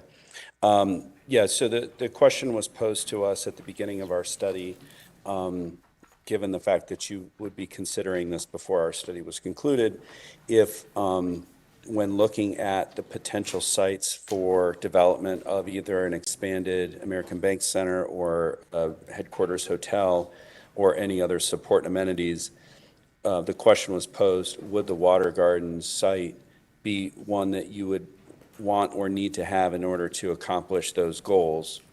And while there are pros and cons to all sites, and those have not been vetted 1,000%, the simple answer to the question is no, we do not need the Water Gardens site in order to do the improvements that we would likely be recommending down the line. So again, it's not to say that there are not pros and cons to the Water Gardens site, but it is not necessary for the development of a headquarters hotel or other improvements to the American Bank Center.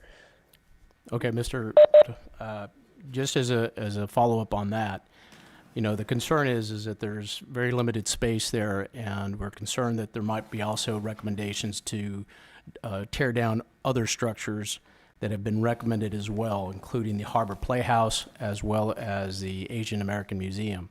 So is it your stance that we would not be using those facilities or removing those facilities for a hotel either?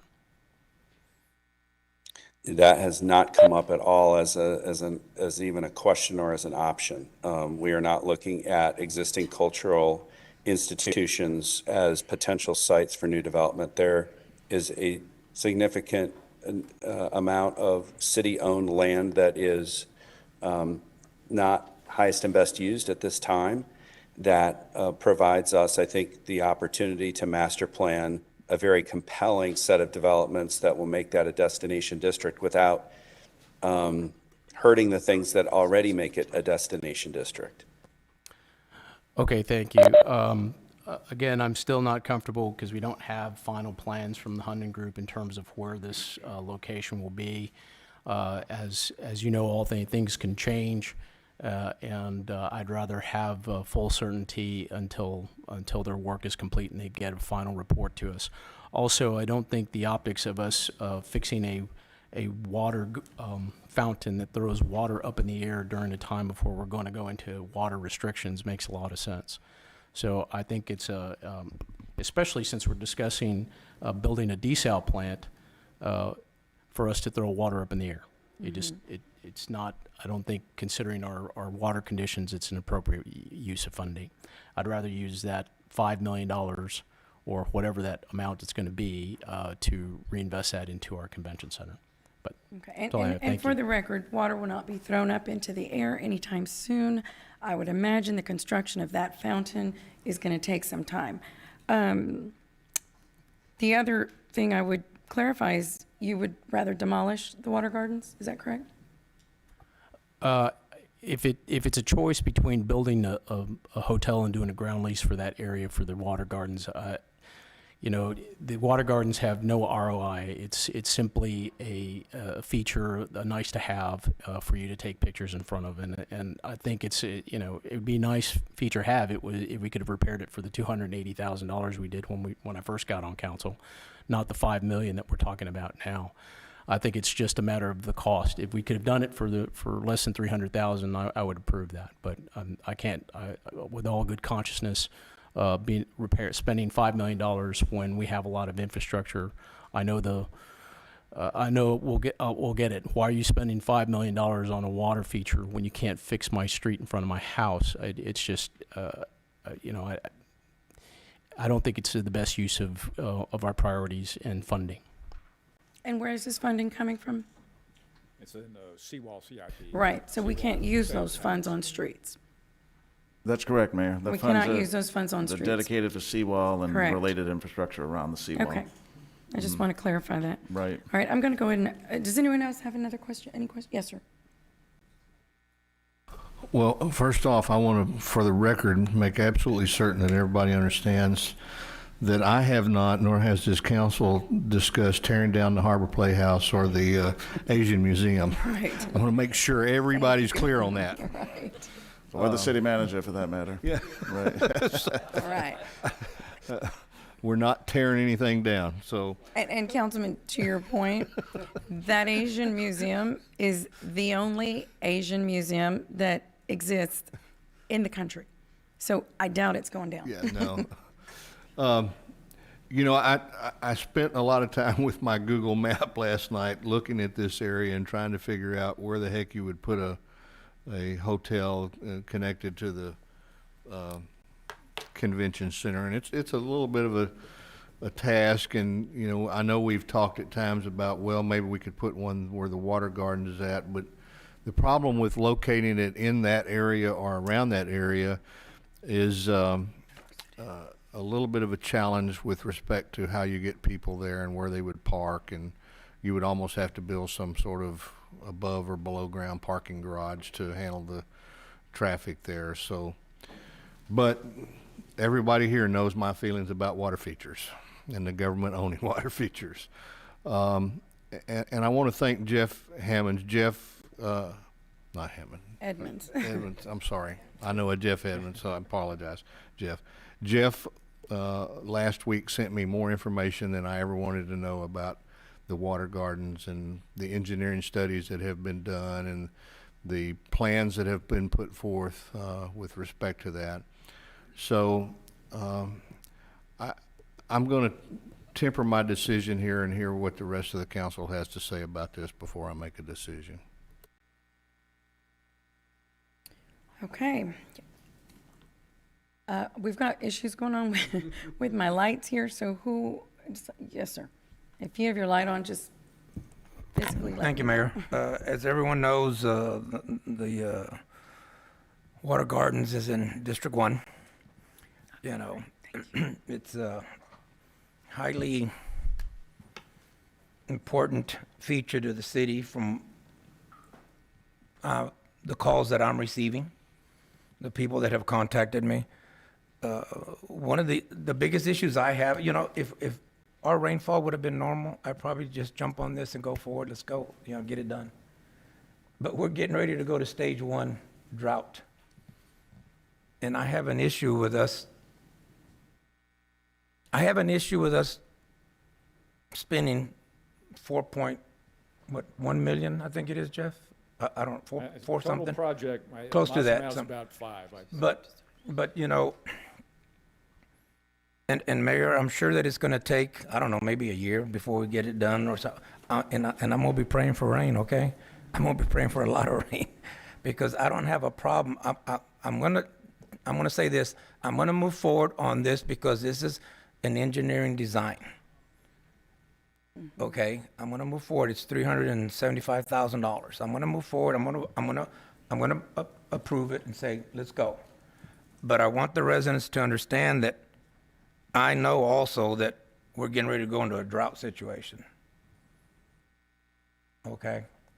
And that's heavily on my shoulders. That's important to me to make sure that we respect what the citizens want in this city and respect that we're going to put this hardship on the citizens, but yet we're willing to spend $4 million to revitalize our water gardens. It's a beautiful feature.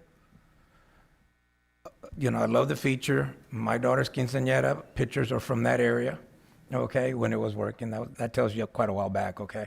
But it's just, it's tough. It's a real tough decision. To me, it is. But I'm going to go ahead and support it and move forward on the engineering design aspect of it at this time.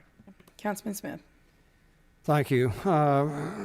I'd like, we're talking about water, and just a reminder that this is recycled. So the water goes through, it doesn't just go up in the air with it. So the amount of water that happens would be equivalent to swimming pools or something like that, where you have open water. So the consumption of it even though there's an amount in it, it's not, it doesn't go into the bay. That water is recycled. The one reason we're talking numbers that we're talking about is all that recycling equipment is, recirculate is a better word for it. Is that correct, Mr. Edmonds? correct, That no water is dumped into the bay, so it'd be the evaporative effect would be the only loss of water that we see there.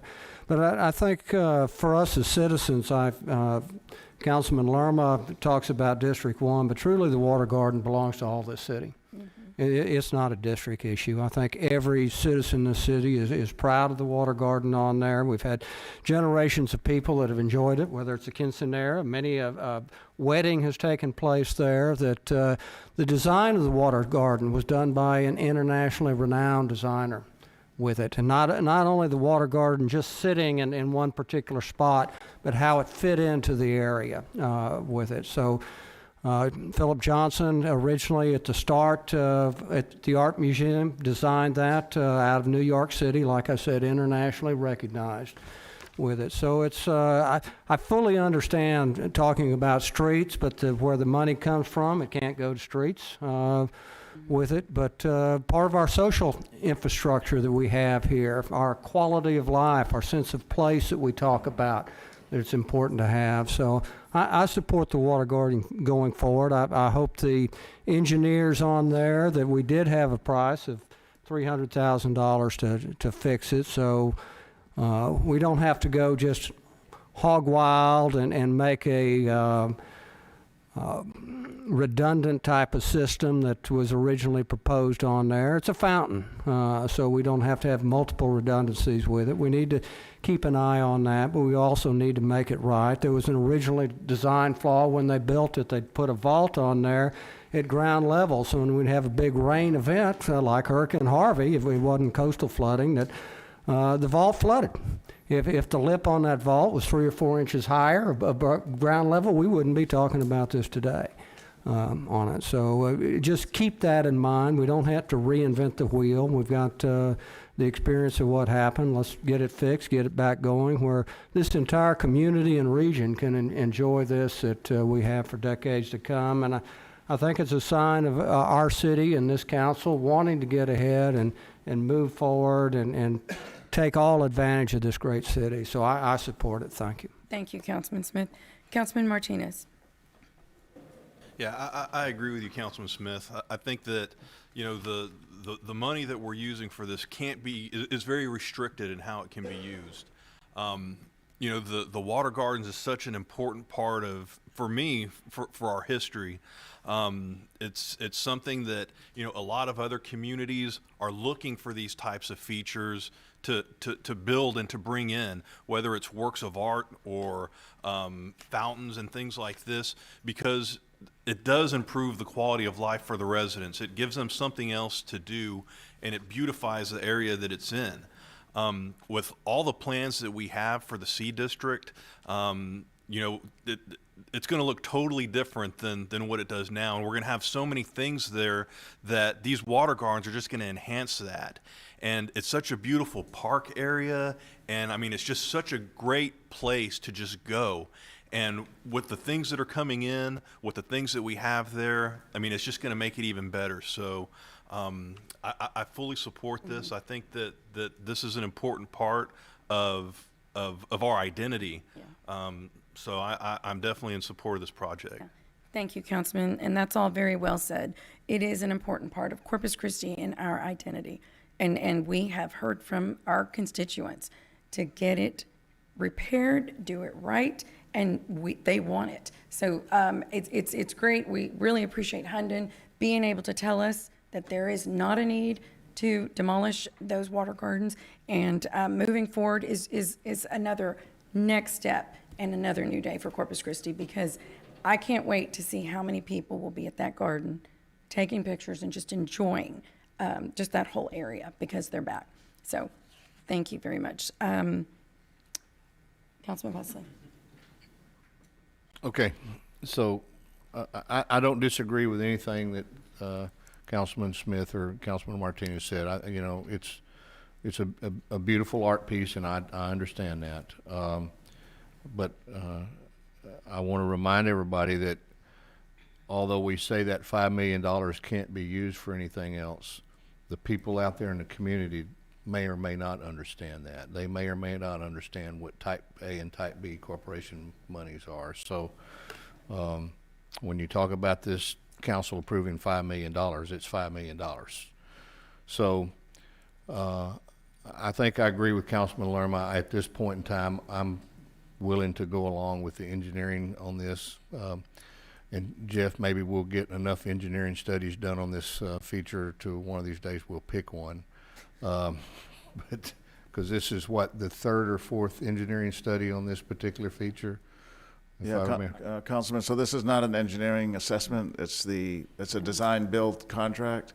We're recommending an award of a contract to Fulton Construction to rehab and redo the water garden because of supply chain, labor, and other issues in our economy. But this first part of what we're approving is just for the design. It's for final design and pricing, and then we'll come back as a step 2 with the construction cost. And that's right. Exactly. But they're gonna It's been the design is finalized. What they're gonna do is, in other words, they're not changing the design. They're gonna complete the design that's been started.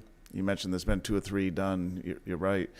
So we went back, as Councilman Smith mentioned, and refined it, reduced it in scope.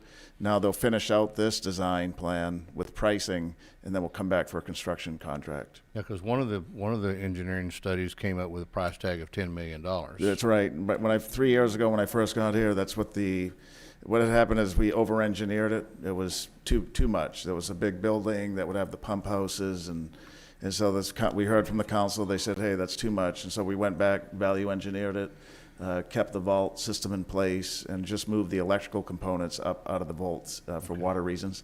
So that reduced the price more than half, down to that $4 million in construction costs from what was over $10 million. And that's what we're recommending today. So this is an award to a company here, a local company. They would complete the current design that we've given them and come back with pricing. These design build contracts, we've done another one similar to this on the North Beach bathroom with another firm where it's too tough to tell what the construction price is. So as they finish the design that we said this is the design, finish it and get pricing, then we'll come back with the construction part of it. And maybe Constance can answer this question. In the past, have we kept track of what the maintenance costs associated with this fountain are? Well, it's been on for so long, Councilman. Nobody knows anymore. Yeah, it's been on for 6 years, and as the mayor said, we're excited about getting this restored. It's something I've been working on for 3 years. I'm excited that we're here today finally. But there is a maintenance cost, and we'll estimate that in this next year or so. Because one of the things we are doing is when we bring facilities on like this, we have to budget appropriately the maintenance costs. And so we'll put that in as a increased budget in the general fund for 2024. Okay, so the mayor won't take me off her Christmas card list. That's right. No, I think she just moved you up a little bit on there. Yeah. Can you feel that vibe? Okay, I'm going to go ahead and open public comment. Is there anyone that would like to make public comment on item number 24? Okay, there being none, I'll close public comment and entertain a motion to approve item number 24. Move to approve. Second. Okay, any further discussion? All in favor say aye. Aye. Any opposed say no. No. The motion carries. Thank you, Mr. Edmonds. We're going to go back to 21. So item number 21 is a resolution appointing an ad hoc nominating committee to review and recommend candidates for the position of city auditor. Mayor, on 21, we have an executive session that we posted to bring the full council up to speed on. Okay, well, if we're going to do it there, that's fine. I didn't know if we were going to do it here. And then we'll come back out after, Right. Yeah. Although you can get some here if you want, and then if there's any question on personnel matters. Well, I actually would like for the public to know Okay, let's do the that. process. Yeah. And I'd also like to say, Peter, that this is an item that I'm not sure why it was on consent. This Yeah. is something this entire council should understand, should have a review on, and know exactly where we are, because this has Good, been okay. ongoing. So, we can do. Let's do that. a Constance review. is prepared to give a presentation. There is a prescriptive ordinance on how the city council, because this is not a city manager position, it's a city council position the voters approved, just to let the public know that. But there's a prescriptive ordinance that the council approved and the voters actually voted on. And Constance is going to walk us through that. Great, thank you. Good afternoon. For the record, I'm Constance Sanchez, the Chief Financial Officer. And the item before you is a resolution appointing an ad hoc nominating committee to review and recommend candidates for the position of the city auditor. As you know, the city auditor's position was vacated in 2018, and we have had an interim in that position since then. Approval of this agenda item will appoint 5 members to the committee as stipulated in the city's Code of Ordinances. And the makeup of the committee is as follows. There are 3 members shall be city council members nominated by the council audit committee. 1 member shall be an at-large city of Corpus Christi resident. And the 5th will be the city manager or his or her designee. For the city council members, 3 members of the audit committee are being recommended. That's the chairman, Councilmember Gil Hernandez, and audit committee members Billy Lerma and Mike Pusley. The audit committee had a meeting on August the 12th, 2022, where this was discussed. For the resident at large, a local CPA, Ed Bennett, is being recommended. He is also a certified fraud examiner. And then the 5th member of the nominating committee will be City Manager Peter Zanoni. So if approved today, then the nominating committee will review the applications from the recruiting firm, Baker Tilly, narrow down the selection to 3 as per the Code of Ordinances, and will conduct interviews. Once an applicant is selected, then the City Council will need to take action to approve their recommendation and make an offer to that applicant. And we're anticipating that this should be done by July. And so that concludes my comments. I'll be happy to answer any questions y'all may have. Okay, so the council appoints So the the action- nominating committee. Yes, ma'am. The action today will appoint the 5-member nominating committee. But, And then, I'm sorry to interrupt, but you just said that 3 were already appointed. How did? well, the. It was a recommendation from the the- I'm audit sorry, committee. let's let her. Yes, ma'am. Yes. It was a recommendation from the auditing committee, which they had their meeting in April. And so the 3 members on the committee that were present that day are being recommended for this ad hoc committee for the city auditor. But the council needs to confirm, or it's, the audit committee recommends to the Right. full council. The full council can accept in total or in part that recommendation of the audit committee. You can substitute, you can change. Right, no, I completely understand. I'm just, this wouldn't have come before us had I Right. not pulled it. Exactly. Because we need to make that decision That's correct. as a council. Right. The other concerning thing I have is there is not much diversity in terms of women and men. And I understand that we have all men on the council, therefore all men on the audit, minus me. I mean, yeah, of course. But my point is, did you, and as chair, for the public to know, Councilman Hernandez is the chair of this committee. Did you, or your committee, did y'all consider applicants for the at-large? I actually looked at the certifications, and what I was looking for was somebody that was had that certification of a CPA as well as a certified fraud investigator. As you would imagine, it's very hard to find that even within the city. So, as you know, we've been looking for auditors for the last 2 years to try and fill these positions, and there just haven't been any. This individual is also on our ethics commission, and so it was, to me, he was the appropriate person based on his qualifications. Okay. Councilman Smith. Thank you. I think the mayor's comments about some diversity on this, that the fact that we're sitting here with 8 males and 1, and this is an area that has a lot of diversity in it. And I really agree with the mayor on this, that we ought to be looking a little bit broader. I know certifications on there, but our last 2 auditors, our CFO, our chief financial officer on there, and it just seems like it's all the guys are making all the decisions. That's right. So I do support a little bit of that I take diversity. exception to that, Councilman Smith. I take real exception to that. That's a real steep charge. And if the mayor would like to take my spot on the audit committee to this highly paid position, I'm very willing to surrender. Councilman. But I take exception to you accusing the members of the audit committee of not being sensitive to the diversity of the selections that we've been making. I'm not talking about the audit committee in general, just as we approach. Okay, well, I'm not. That's not my reflection, since I am on the audit committee. On there, I'd be attacking myself, and I'm not. But I do understand that we have needs in this community to look past things on there. So.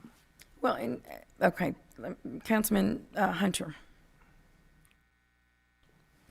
I'm going to be voting against this purely because it's a council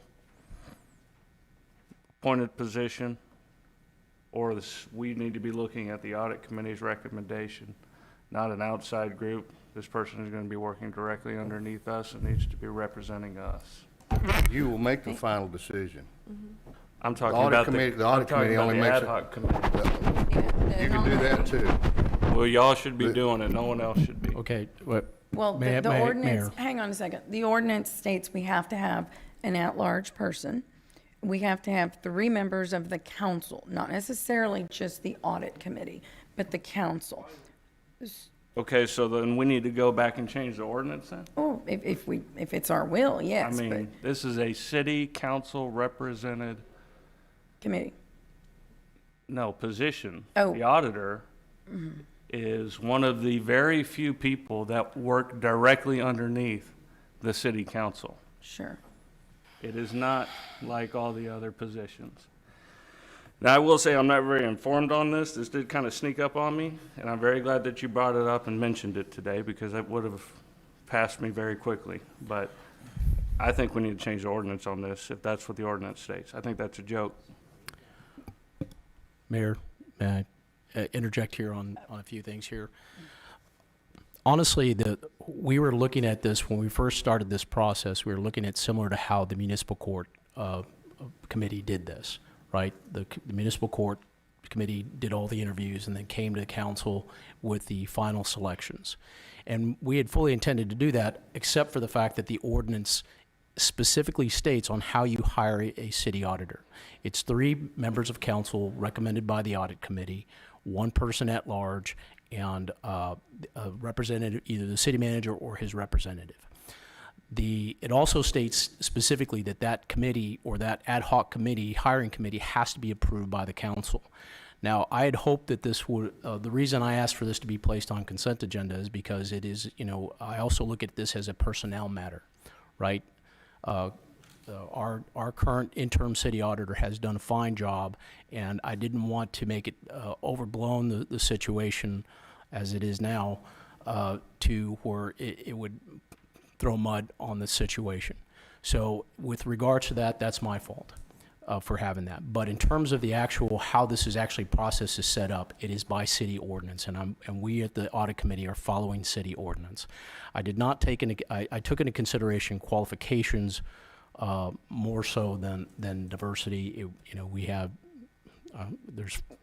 sorry, you're the only female on the council. So, but in terms of that at-large position, it was really important to make sure that we have somebody that can ask good questions and understand whether that individual is giving us accurate information when they ask the questions during the interview. So, for me, it was important to make sure the qualifications were there. So that Okay, so hopefully since I answers your wasn't question. done, I think that y'all are probably doing great. That's what the ordinance says. But Right. the problem is this is a joke in the first place, that this is what the ordinance says. The ordinance needs to be changed. This person reports to the city council. You're talking about the at-large, that person, there should The not be? auditor.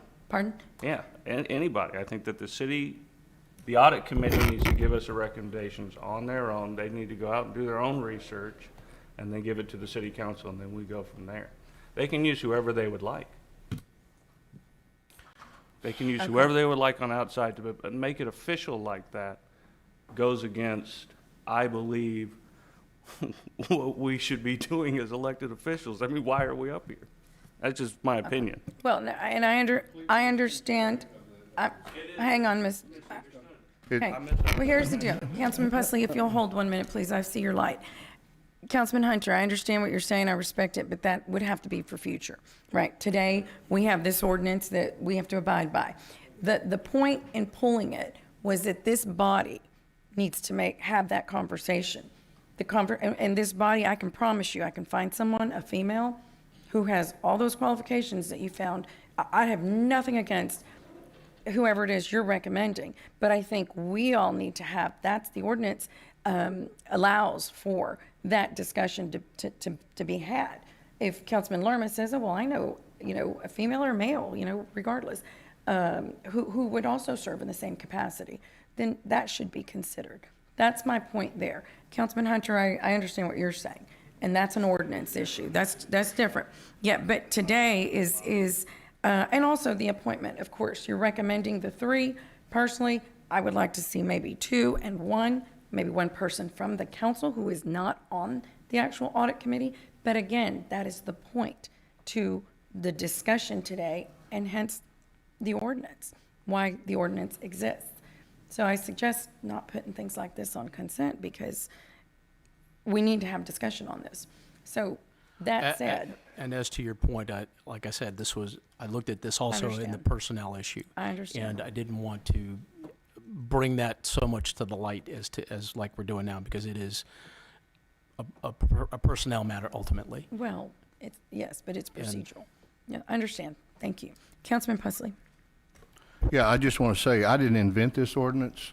Mayor, you appointed me to this committee, and I have served on it dutifully and made every meeting. And the ordinance says what it says. If you don't like the ordinance, then this council has the ability to change it. And Councilman Hunter, the council makes the final decision, not the audit committee. The council makes the final vote. If you don't like who we recommend, you can throw them out the door. And quite frankly, we haven't been about misconstruing. Pardon me? You're saying that I was misconstruing it. I was saying I misunderstood. Okay. Okay. Oh, that's your light.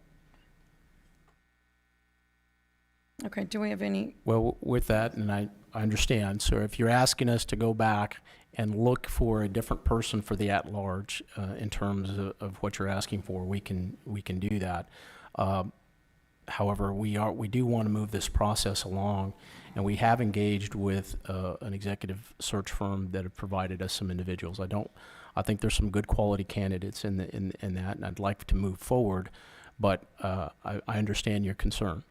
Yeah. But with that, if I would still, I think the individual's extremely qualified for an at-large person. I'm sure. And so I would like to move forward with this. So with that, I'd like to make a motion. I'd like for this to play out the way it was intended per ordinance, and that is to bring forth those other recommendations. I'd like to see who all was considered for the at-large, because I prefer diversity.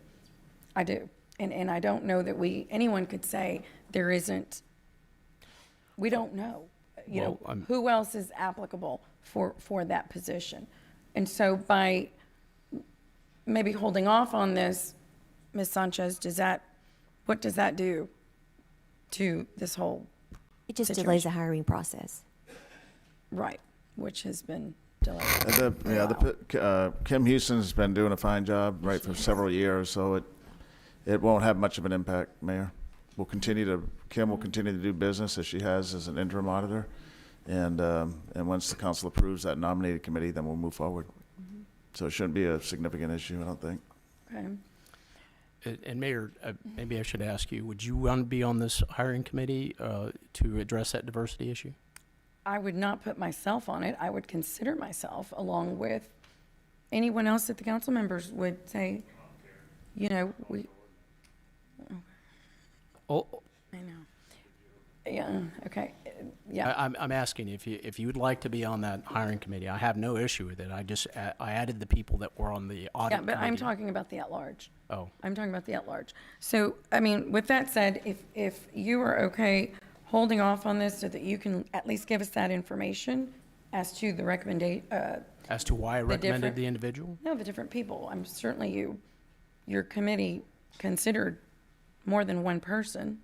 Actually, based on qualifications, that's what I looked for. I could not, like I said, there's not a lot of people that have these certifications. So, Okay, if you want us to do that, we can postpone it to the next one, so you can see the individuals I looked at. Okay. I think that's fair. Or, Okay. Okay. Would you like to? Mayor, I move the Make table. I move the table. Thank you. Is there a second? Second. Okay, any further discussion? All in favor say aye. Aye. Any opposed say no. no. Oh, goodness. Who said no?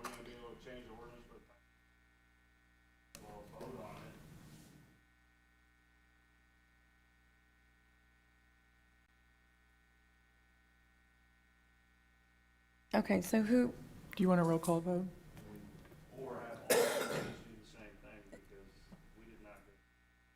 right.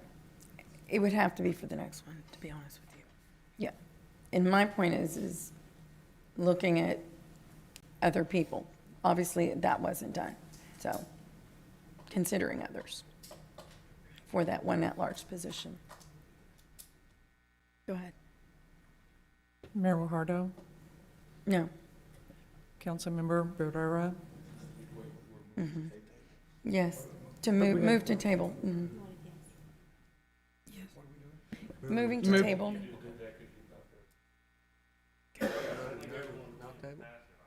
We're moving to table. Oh, no, I meant, okay. Yes. I meant, yes, I'm sorry. Yes to table. correct. Yes. Okay. Councilman Hunter? No. No to table. Okay. Okay. Councilmember Barrera, I vote yes to table. Councilmember Hernandez, No. Councilmember Hunter voted, I already voted no. okay. Councilmember Lerma, No. Councilmember Martinez? Yes. Councilmember Molina? No. Councilmember Pusley? Councilmember Smith? Yes. Okay. Yeah. So it, well, it fails to table, right. Move to approve. Do you want a roll call? Mayor Paulette Guajardo, No. Councilmember Barrera, Aye.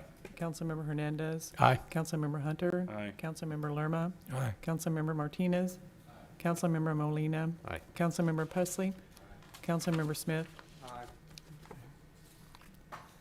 Okay, motion carries. Thank you.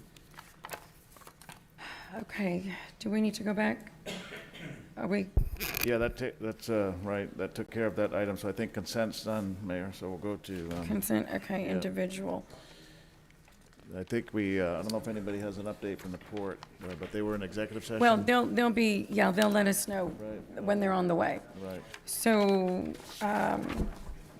let's go to,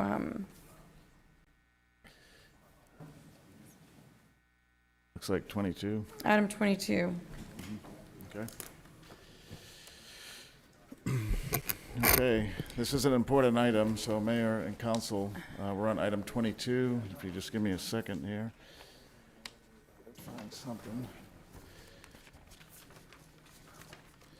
Okay, so this item is, it has two components to it. One, consistent with the City Council's approved drought contingency plan that the council approves. I have the authority to declare water restrictions, mandatory water restrictions. And so this item does that today, effective immediately. I'm declaring stage 1 mandatory water restrictions, and I'll go through the detail here momentarily. And then the second part of this presentation is Mike Murphy and his team will give us an update on the drought situation, the forecasted weather by the National Weather Service, as well as our water levels.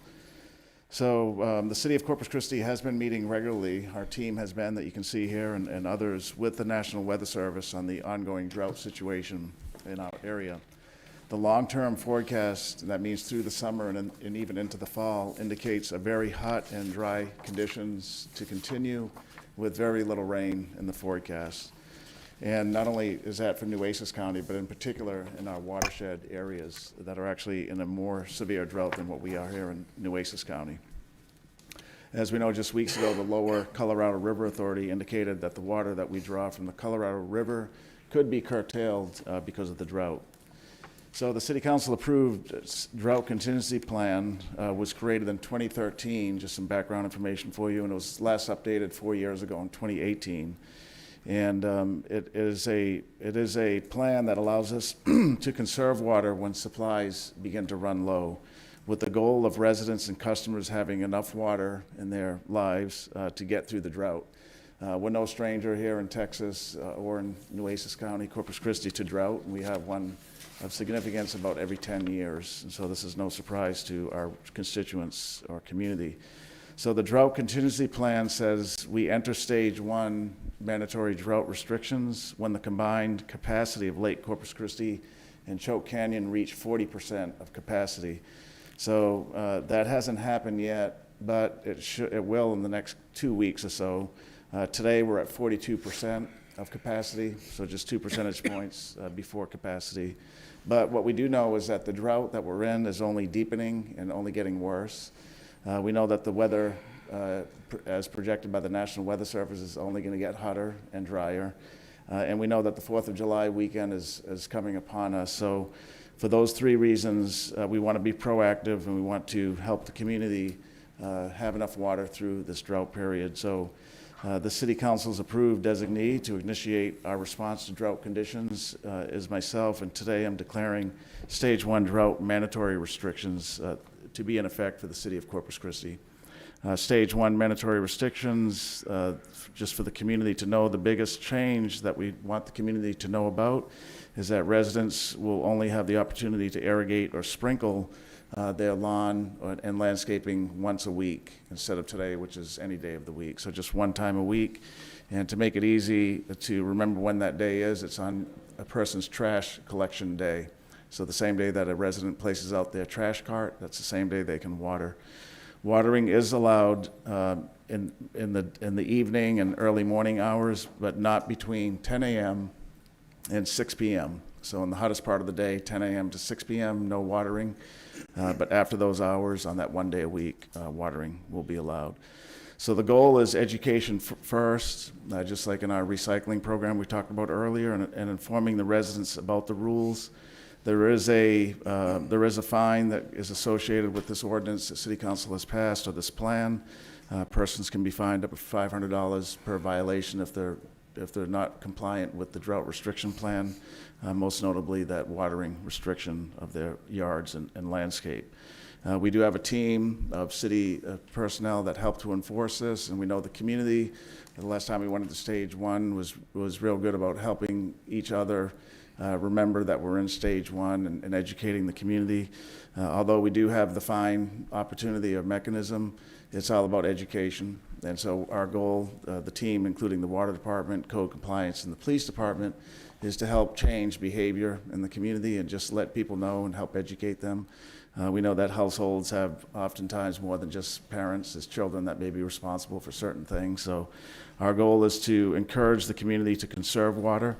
Not only do we have the drought contingency plan, but we have a very detailed water conservation plan. That's a pretty thick document that the City Council approved some time ago, and we want the community to look at it as well.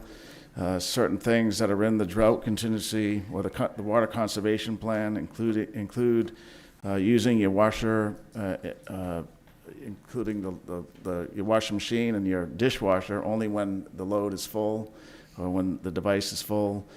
You can hand water yards with a hose that has a shut-off nozzle, just a point to remind the community. Turn the faucet off when you're brushing your teeth. That's a big waste of water. Check for leaks around your home. Sometimes people aren't aware of leaks that may be happening. So those tips and others are in this water conservation plan. It can be found online. It's always been online, but it's at cctexas.com/conserve. So we encourage the community to look at the water conservation plan. We know that as a community, we need to be vigilant and stretch our water supply as long as we can. The 42% we have today of capacity is sufficient to take us through the drought, and it would be, I asked the staff to kind of estimate a model, when would that drop down 10 percentage points, where we would trigger stage 2, and that wouldn't be if we continue our consumption today until next year sometime, early next year. So meaning that's still a lot of water, but we want to enter into stage 1 to conserve that. We don't know how long the drought's going to be. Nobody does. So stage 2 would be some time off, but if we do all our part today, follow the tips in the water conservation plan, adhere to the stage 1 mandatory restrictions, we're confident that we can get through this drought just like we have in our city many times before. So with that, I'm going to have Mike Murphy and his team just quickly go over some of the facts on the weather, show you the drought, and talk to you about our water levels as well. Thank you, Mr. Manager, and good afternoon, Mayor and Council. We appreciate you being working with us on taking this proactive position in entering stage 1 drought plan before we actually hit the 40% level. These restrictions were coming, so it makes sense to go ahead and enter them now as we enter the hottest part of the year in order to get that messaging out. We have realized and we have noticed that the data and information we've been receiving from the National Weather Service is basically inevitable, short of some type of tropical storm or something other than that entering our city. Like the city manager said, it is our goal to educate our public. It is not our goal to be penal in how we deal with this. This is education and compliance. However, we do have that component, if necessary, that we can use. We would like our team to go over the data that we've been looking at so that you have all the information that we've been looking at so the public can see what we've been looking at. And so the team that we've assembled, that you all know, is Gabriel Ramirez, our interim director of Corpus Christi Water. We've got Esteban Ramos, who is our water resource manager. And then at the end of the presentation, Aaron Hawkins, our community outreach specialist, will go over the ideas that we're going to put in place to make sure that the public is informed and that we keep them informed throughout this whole process. So with that said, I'm going to turn it over to Esteban, and he'll go over the data that we've been looking at so that you'll know how we came about this decision. Thank you, sir. Let me wait for the presentation to come up. Next slide, please. Thank you. For the record, again, my name is Esteban Ramos. I'm the Water Resource Manager for the City of Corpus Christi. I would like to provide you with an update to the drought impact on our rivers and streams in our area. The map before you is the drought monitor. This map indicates the drought severity across the state of Texas. Currently, our region and its watersheds that feed our regional water supply are facing exceptional to moderate drought conditions. As you can see, the Nueces River Basin is seeing drought conditions in every part. The Lavaca and the Colorado River Basins are also seeing a deepening in this drought conditions that we affect currently. Next slide, please.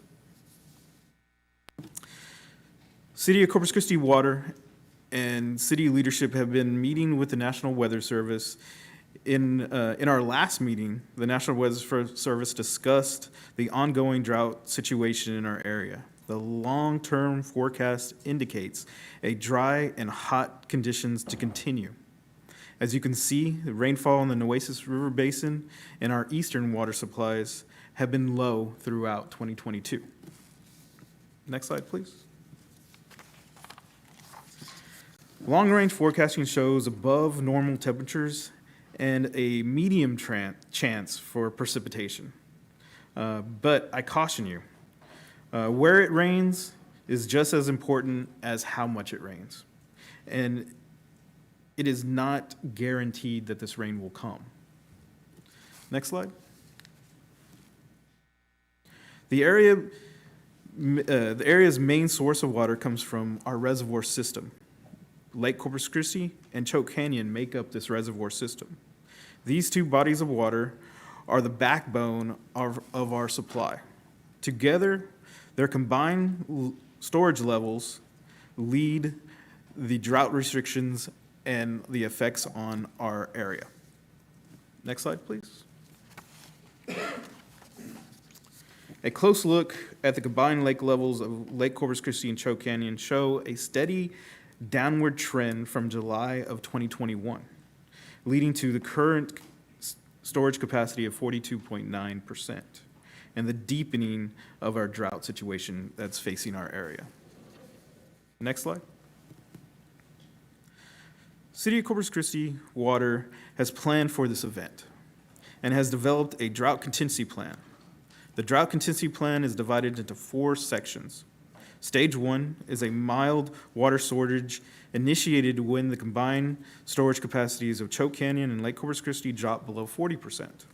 Stage 2, a moderate water shortage initiated when the combined storage drops below 30%.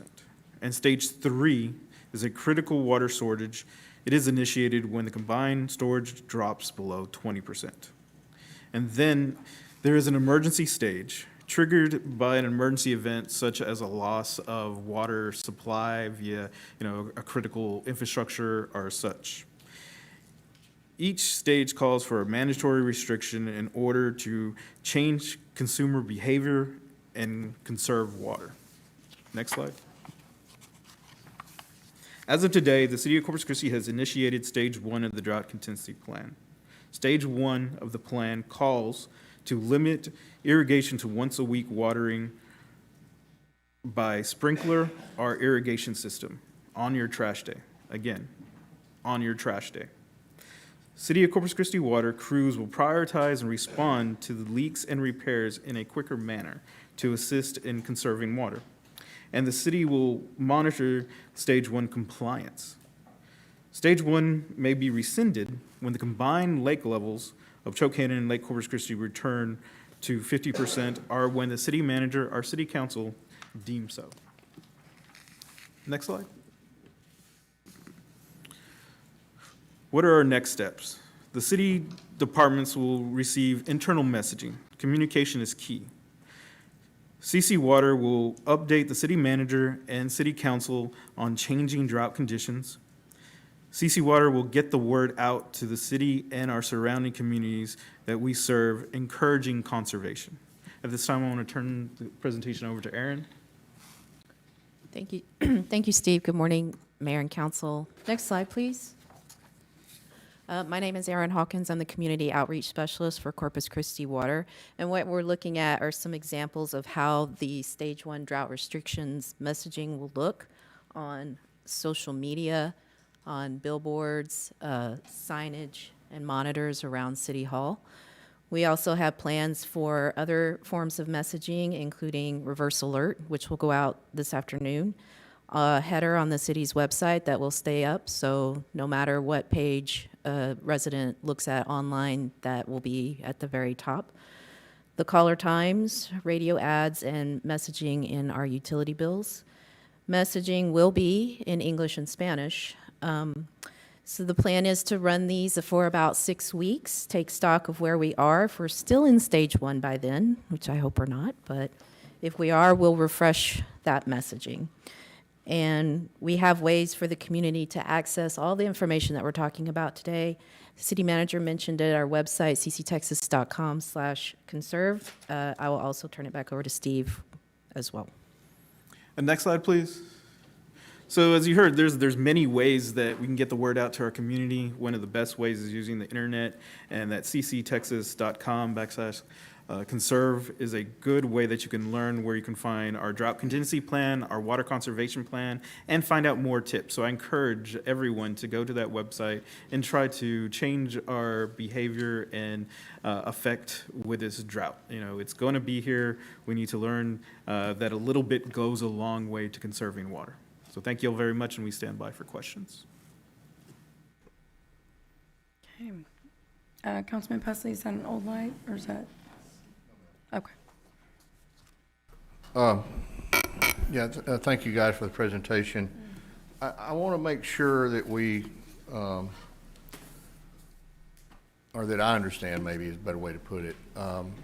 The combined levels of the 2 lake reservoirs does not represent our entire water supply, although we use that as a barometer and a gauge. The community, I think it's important for the community to understand that we do have other sources of water on hand. Is that correct? Yes, sir. Steve, why don't you go ahead? That's exactly correct. So we have 4 sources of water. We have the Nueces River Basin, which is made up of Lake Corpus Christi and Choke Canyon. And then we have our eastern supplies that are made up of a contract that we have with the Lower La Vaca Navidad River Authority, where we take water from Lake Texana. And then we have a further water right on the Colorado River, where we take approximately a potential 35,000 acre feet of water from that source. So yes, there are multiple water sources that the city of Corpus Christi draws from. But the backbone of our water supply and our biggest water supply is our 2 reservoirs, Lake Corpus Christi and Choke Canyon, that make up, again, the solid base of our supply system that we currently have. And today, what is Choke Canyon percentage? Choke Canyon percentage as of today is 37.6%. And what's Lake Corpus Christi? Lake Corpus Christi is at 56.6% for a combined total capacity of 42.9%. Okay. Now, there's a lot of conversation, and when we go into this phase 1, our industries also do some curtailments as well. Is that not correct? They do. The initial stage 1 of our drought contingency plan encourages water conservation and restrictions based upon irrigation. As we go deeper into a drought situation and as we move, as the lake levels drop further, curtailments that would affect large volume users or industrial users would be initiated in stage 2 to 4. Okay. And also, I know we've been talking about an additional water source through the Evangeline groundwater supplies.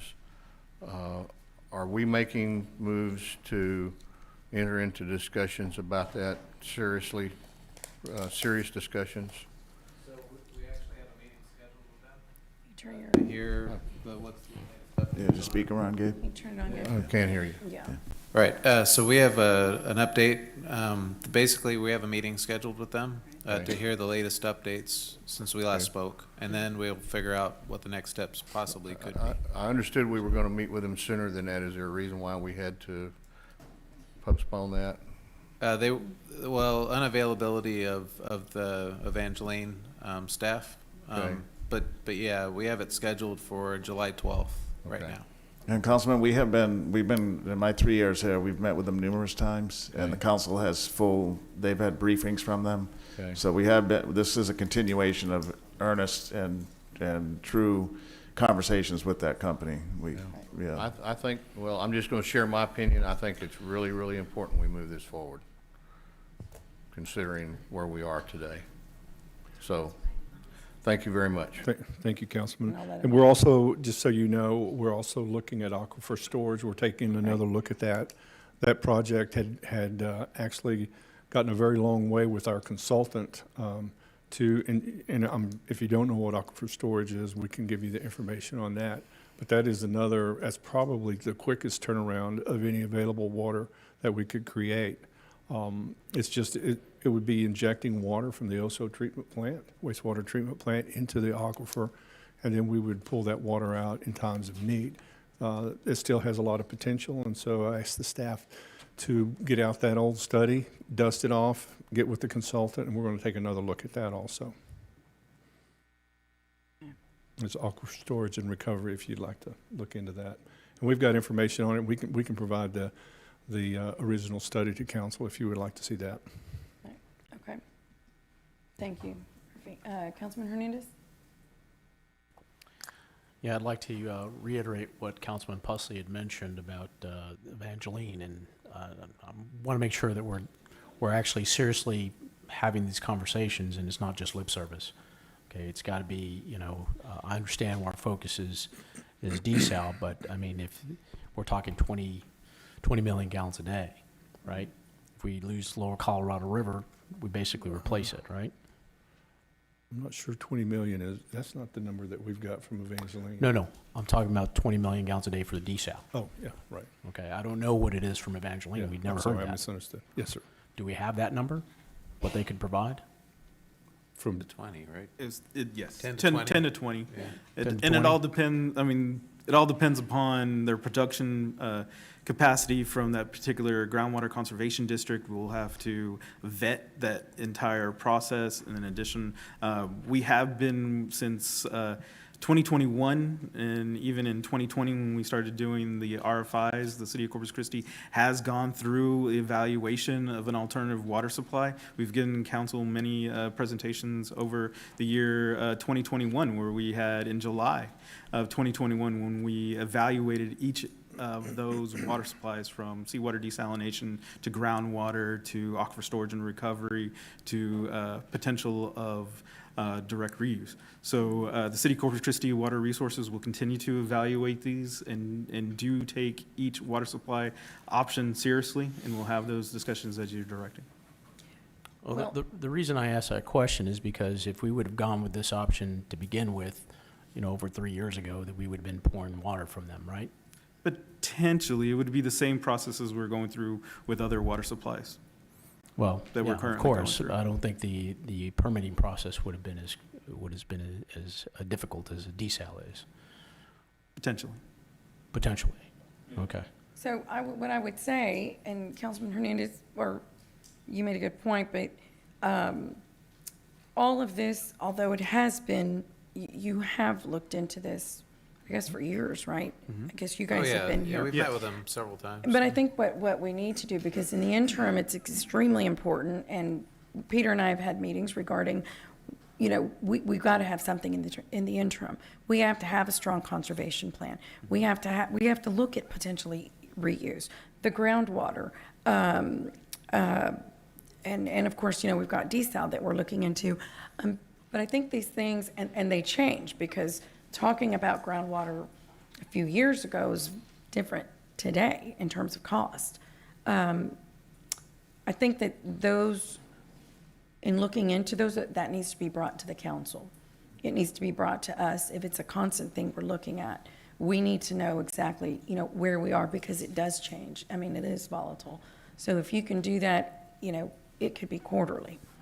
But at least we have an update on how the different forms. But again, we are meeting, in our last meeting, that's when they started setting these meetings with Evangeline to look into that possibility. Okay, last question. Yes. In terms of some of our, we've recently added a tree ordinance requirements. Well, anytime you put in any kind of landscaping into new building construction, you're going to have a water requirement to make sure those things don't die. Or is there, I don't think this is addressed within our contingency plan. I mean, but do we have any way, would we be withholding those requirements from our builders? So they have an exception that we can give them if it's new landscaping or new grass, so that it doesn't die. So it is in the plan. We have that. It's on our website. You can go to our departmental website, draw down to the bottom, and click on drought contingency, yes, you'll see it under there, and you'll say exceptions. You click on that, and there's an option to apply. I apologize because I looked for it and I didn't see it, so that's why I asked the question. It's there right So in the middle. if there's an exception for them to actually use that water, There's an application to apply. And so they have to apply for it fill for out each individual location? Yes, because there will be a sign, because again, we're going through compliance and enforcement, so we have to know who has received these exceptions, and they also have to be approved by our water director. And so there's a process. Well, we've worked through this process back in 20 to 21 in the previous drought. So we have examples, we have experience. Again, we point them to our website. They can find that information, print out the document, and then we'll review their application. Okay, thank you. Okay. Councilman Smith. Thank you, and thank you, staff, for taking this proactive approach, because it's going to come on there with it. I appreciate the information that we've got a pretty good window, if it stays dry, till stage 2, correct, so we don't have to go out there and the sky, I wish it was falling. I wish Linda, that was here a little bit earlier from the Seattle area, would bring a little bit of that rain down this way. But my failing memory on there, correct me if I'm wrong, but I was thinking that Evangeline was 25 MGD, 28,000 acre feet. Does that number sound? It was a take or pay contract, correct? It is a take or pay contract. The Yeah. last number I remember was between 20 MGD for production. Yeah. And that, the water quality on there is the second tier, not first tier, because it's chlorides. That is exactly right. Right, we'd There- have to do some extra treatment to get it ready, Yeah. to meet up with our water quality standard. And it might be helpful for people like me that have a tendency to forget, and then other people that are new, to go over those numbers that we were presented with as we're moving forward on there. And I'm particularly interested in the ASR.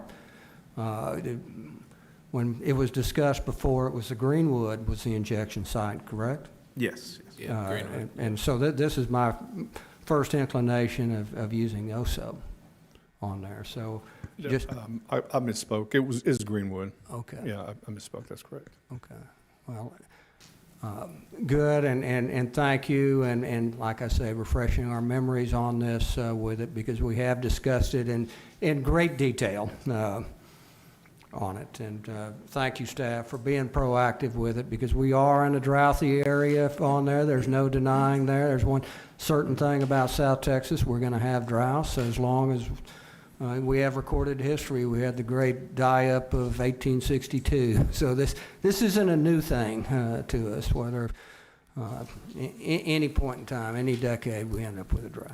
Thank you. Thank you, Council. Councilman Pusley. Yeah, I just want to mention, I looked at the two reports that were attached to our council information, and I think one of them's 180 pages and the other one is 50 or 60 pages. And I'm sure everyone's going to run out and get their copy of that and start reading it. So to save people like me from having to read all of that, could we come up with an executive summary of what our drought contingency plan recommendations are and post that along with the website so that we don't have to read 182 pages of documents? And if somebody is inclined to really want to know this full story, they can do that. But I think the top 10 or 12 recommendations on what they can do could certainly be put into a short form.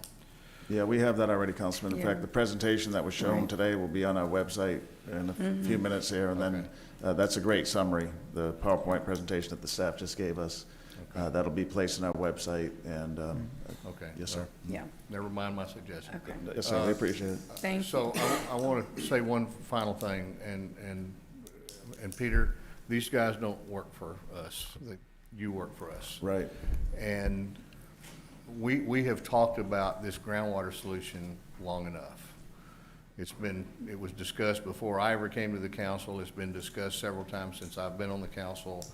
But we now need to take serious action to ensure the public that we're doing everything we can to provide the water resources necessary. And we can think of all kinds of reasons not to do something. If we wanted to do that, we could do that with desal. We could come up with all kinds of reasons why not to do desal. Right. And for a long time, this city did exactly that. So it's time we take a serious look at that and make it a part of a serious discussion for this council. Right. Yeah, we have had, we will continue the serious dialogue we have had, and we'll be meeting, as Gabriel said, next week. Just to point out, the council's seeing this information as well. I think their price point was a little bit higher compared to other water options, as well as a take-or-pay contract. But the important thing to know for the community is having diversity in water sources is critical. Most cities in Texas have more than just a few water sources. And the so other thing that more we important have, to the better. remember is everything Right. is negotiable. Exactly. Everything's negotiable. Right, so the more sources of water we have, the better. That's why we're interested in having that and continuing that dialogue with them. Okay, thank you. Okay, I don't see any more lights. Thank you to the team. There isn't a vote on this. The city manager has made that statement, and we will be in stage one of our drought restrictions. Next, I am going to pull item 37, which is the ordinance to authorize the execution of amendment number 1 to the service agreement for the management of the Corpus Christi Museum of Science and History with Friends of the Museum of Science and History. And we'll take care of that one next, as I know we have an audience for that one that have been here. Motion to approve. There you go. Okay, any further discussion? All in favor say aye. Aye. Any opposed say no. Sorry you waited so long. Well, it's business. That's why we pulled it up. Thank you, Alan, for being here.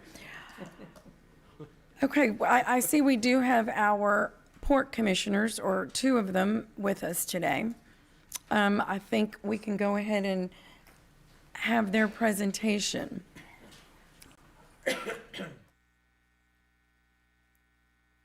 Commissioner Engel and Commissioner Guetta. Welcome. And I think Commissioner Ahuja is virtual. Right. He has That's right. COVID, and I think you'll be glad he's not here. Right. Ruth, can you make sure that he's on? I believe they sent the link.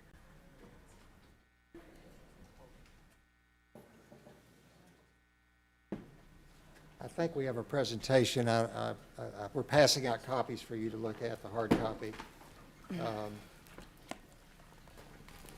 I'm David Engel. I live here in Corpus Christi for over 50 years, or almost 49, I guess. And I'm a port commissioner. This is my 9th year. What we'd like to do today is to give you a quick briefing of some of the initiatives that the port is working on, where we are, and answer any questions. The first thing that I'm going to mention is the Channel Improvement Project. And if you've been driving down Ocean Drive lately, you see a dredge just right off the bay, just very close to the inner harbor. That is actually Phase 3. That's Great Lakes. Phase 2 is underway at the same time by a different dredging company. We had an update today, and we're expecting completion of Phase 2 and 3 by August of 2023, which includes the deepening of the channel to 54 feet, the barge shelves, and it doesn't include the inner harbor, and I'll get to that in just a second. But that also will include all the pipeline relocations that we have to do, et cetera. So by that point, we hope that Phase 4, which is the inner harbor, is way underway. And we're hoping for completion by the end of 2023 of all of it. We're hoping that the Corps will go out for bids in August for Phase 4. And we're also hoping that they do it in a manner that we have the bids in, and we can maybe not have to take a dredge out of the water and then have to bring it back and bring it back, because it takes time and extra money. I think you know that we did make it into the President's budget in terms of the final part of the funding, which is $157 million. The port all along this project has been kind of pre-funding the cost, and we get reimbursed from the government after the fact. And we're prepared to continue to do that till the project's complete. We feel pretty confident that, being that we're in the President's budget, that we'll get this last tranche in time when we complete the dredging. Financially, looking at the executive summary, the port is doing very well. And when I use the word port, I want us to understand that it's a channel. It's not me, it's not Gabe, it's not Raj. It's basically a channel that 100 years ago some very smart people decided to start digging all the way to here to the inner harbor. Over the last 100 years, it's made it into the inner harbor. When the dredging is completed to 54 feet, we will be the deepest port on the entire Gulf Coast. The mission of the port for this last century has been to create economic development, to create jobs, to support industry and provide infrastructure, and that's all we do. All these numbers that you see here on this page are contributions by the port's customers.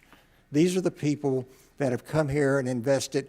Basically, in the last 5 years, again, I've been on the commission 9 years, in the last 5 years, over $50 billion worth of investment has happened in our region. I don't think there's another area in the United States that has had $50 billion worth of investment. That investment has led to these kinds of numbers that the port is generating. And when I say the port charges a tariff for product going in and out. And that's where these numbers come from. And that money that we capture is also used for reinvestment. And that's what's paying for the deepening and widening. That's what pays for dredging. That's what pays for new docks for new customers. That's what we're doing. I don't think there's anything here that's maybe needs a lot of explanation, but if you have any questions on the financials, we're happy to talk to you about it. But basically, I think it speaks for itself. We're doing very well. This region is doing very well. So I think at this point, Gabe's going to talk about one of our other initiatives. Thank you, David. Council, Mayor, thank you for the opportunity to speak today. I just wanted to share with you a little bit about some key projects or key things that are happening. You've heard this previously, as I've spoken to a few of you about it. There's emerging world-scale hydrogen hub and some discussion around federal dollars and opportunities to continue to look at the renewable energy transition that's occurring. Certainly, a lot of this, and I'll talk further about it later, is that our European neighbors are certainly looking at this. There are countries in the world right now who are looking at, for example, multiple world-class scale ammonia producers are in a site selection feasibility phase as well with us. And what that tells you is that there's interest. There's commercial interest to take that to another level. So this is another example of opportunity that exists for our region, our area, that creates continued opportunity to grow our economy and grow our job base as well. As part of that discussion is our ability to cultivate those opportunities and look towards the opportunities that are out there. Many of us have talked to industry partners. Some are looking at their own projects themselves. I will tell you that a lot of the discussion around hydrogen is more a world, Europe type discussions versus domestic, but there are domestic partners that are talking about that as well. The other key area that's under a lot of discussion that you've heard recently is the port's role in carbon capture. And the idea there is that that is something that's happening in discussions throughout the Gulf Coast and conversations you might be having with other neighbors or members of our Texas community who are talking about what's happening with regards to carbon capture. That means infrastructure, cultivating those carbon capture opportunities. And in the current cycle, we're looking at more of the feasibility of that, looking at the actual geological formations and looking at the carbon capture and looking at the opportunities that may be coming and forming along the Gulf Coast with this renewable energy discussion as well. I mentioned recently our visit with the port to the Port of Rotterdam, the World Hydrogen Conference. This was a very interesting conference attended by world partners in the oil and gas segment like the Royal Dutch Shell and BP and others. Jeff Pollack, our Chief Strategy and Sustainability Officer, spoke and has a presentation during that. There were 6,000 attendees that were at the event, and it was all about all the technologies and applications and solutions around world hydrogen. And again, I want to emphasize, while domestic costs for commercializing that may be such that you might see a different play from industry partners, there is a tremendous amount of interest, as some of you have heard of several names that have been in the area in our region looking at what we've discussed earlier as well with ammonia as well. So the key there is we've got a key relationship with the Port of Rotterdam.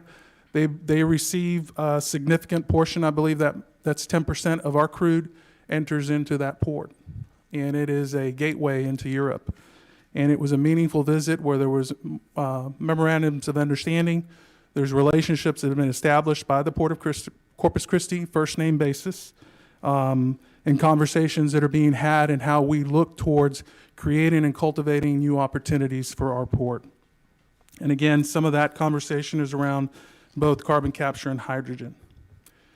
The next thing I'd like to visit with you or point out that you're probably very aware is, as I believe staff has been heavily involved in, is the Harbor Point East project, of which you have some renderings here. I believe Jeff Pollock and his group, I call him Polachek and his group have been involved in that discussion with the city. And you can see some renderings about what's about to happen next to the museum there. Beautiful livability project that I'd like to talk, work, live, have fun, and a project that I think would benefit the greater region and certainly those neighbors in the area who would benefit from a project like this. The Harbor Point East project is in the vetting design concept with you at the moment. We expect a complete final design and bid package to be presented very soon. And that concludes, I have one more thing, is just to continue to talk about commitment to our communities. I believe that's page 14.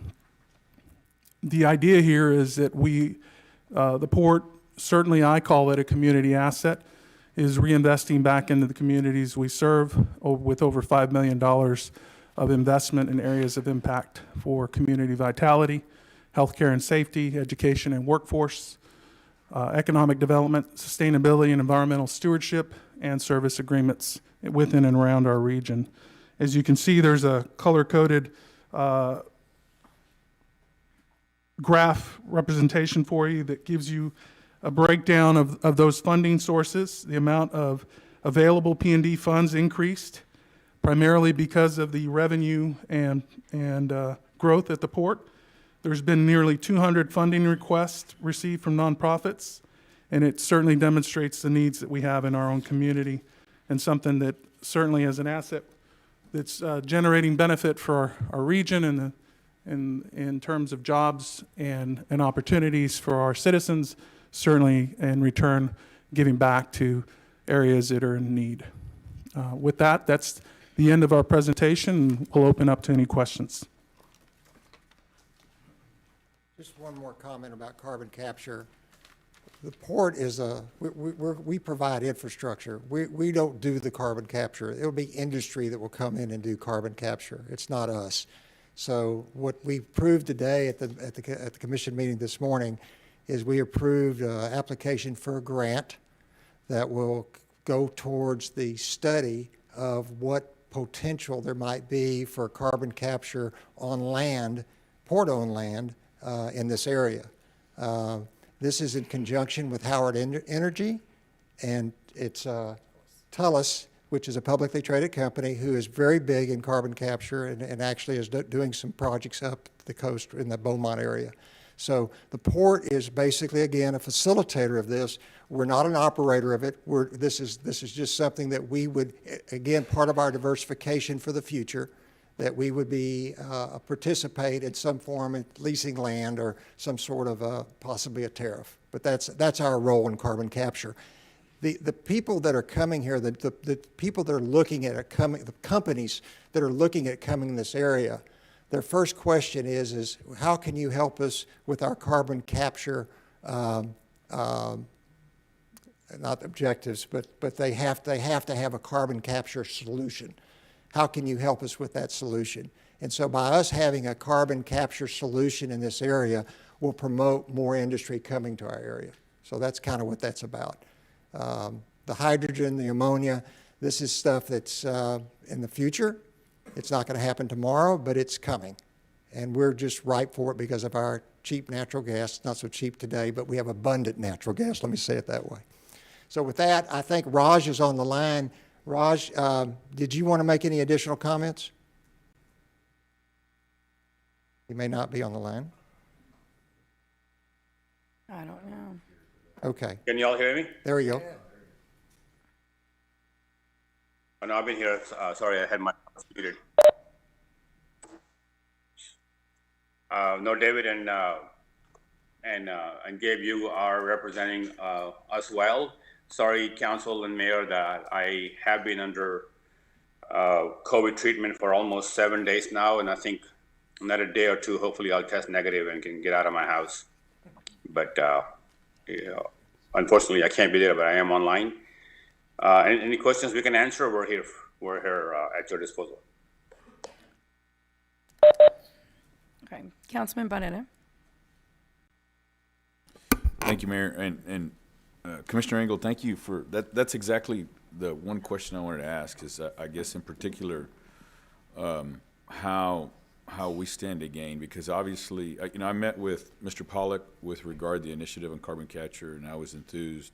I know the University of Texas had reached out to him because they felt that the dare I say the environment was one of which, or the landscape was one of which, is that where we had the availability to be able to provide that safely.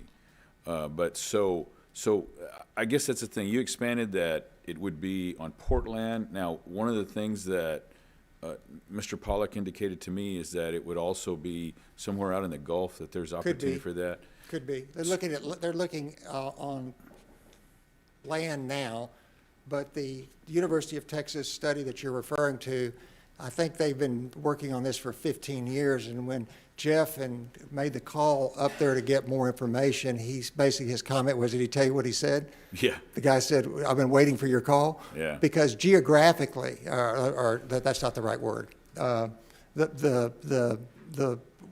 This area, both in the Gulf and on this land, they think is ripe for carbon capture, where you would basically cool the carbon, you capture it, you cool it, and then you inject it into the ground, and it would stay there for thousands of years. And I guess the benefit. So if I can add that. Yes, sir. Gentlemen, Yes, sir. That is right up my alley. What happens, Councilman Barrera, is the off gas coming off of the refineries has a lot of nitrogen and a lot of carbon. They run it through some membrane system, catch the carbon molecules, put in a supercritical pressure of 1500, 1600 psi. It becomes almost liquidy, and you inject that into geological formations 6,000 to 7,000 feet deep into the ground in these huge pore spaces in the rock, and in the young rock that we have down there. And it kind of dissipates mostly. We've been doing that in South Texas, I bet you 100 years with salt water. So it's something similar to disposing of salt water. And the Railroad Commission / TCEQ / groundwater regulators regulate that, and they make sure that your well bores that you drill are compliant every year to make sure that doesn't get out of the way and comes back to surface to see you. Sorry. No, that's great. Now, and explain to me the model of which the port would be able to charge for those services. Well, I'm not sure I know that answer, but it would be some form of royalty or a tariff. Yeah, got you. A lease. Yeah. Could be anything like that. But the real key is having a solution for carbon capture will attract new industry here because they have some place to go with their carbon. Yeah, and I agree with you 100%. I was enthused. Now, however, since I've brought this up, obviously the naysayers come along too. So I just urge you to be conscientious of that. And there's always the groups that cherry pick their facts, and the bold statements have already been made. Okay, so you're going to want to put this into our environment in Corpus Christi and further damage the ecosystem. So obviously that's just somebody coming up and making a statement, but I just want to tell you that I'm hearing it already, and we're very much on the beginning end of it. So right. Also, actually, it's a benefit to the environment because we're taking the carbon out and putting it away. Exactly. Yes, sir. And so, in addition, so also explain to me I understand, obviously utilizing hydrogen is very good for the environment. I know, with my relationship with public transportation, the industry is looking at utilizing those to fuel their vehicles and what have you, and it's much more environmentally friendly, but it's more expensive as well. So tell me once again, what's the model or the benefit to the? And I know I guess what I've heard in my little in the things that I've heard is that we have that industry has this product that basically we can turn it into ammonia, and then that can be I guess, that can be provided for other industries to be turned back into hydrogen. Yeah, so you're seeing that as the first of many, the ammonia concept, that you would take that and take it with coal and basically make it more of a safe, renewable, carbon-free. There's different colors. There's gray, using current natural gas and methane, and using steam for that. Then there's blue, using the natural gas component of that, of which we have plentiful as well. And then there's a green, which is using electrolysis, which is extremely expensive. From what I've done, and certainly being educated on my first few months within the port, is trying to understand that. The reality is there's probably much more interest internationally and demand, and a lot of that you're going to see is probably, at least in the early throes of it, and the expectation is that you would have international companies, a large scale,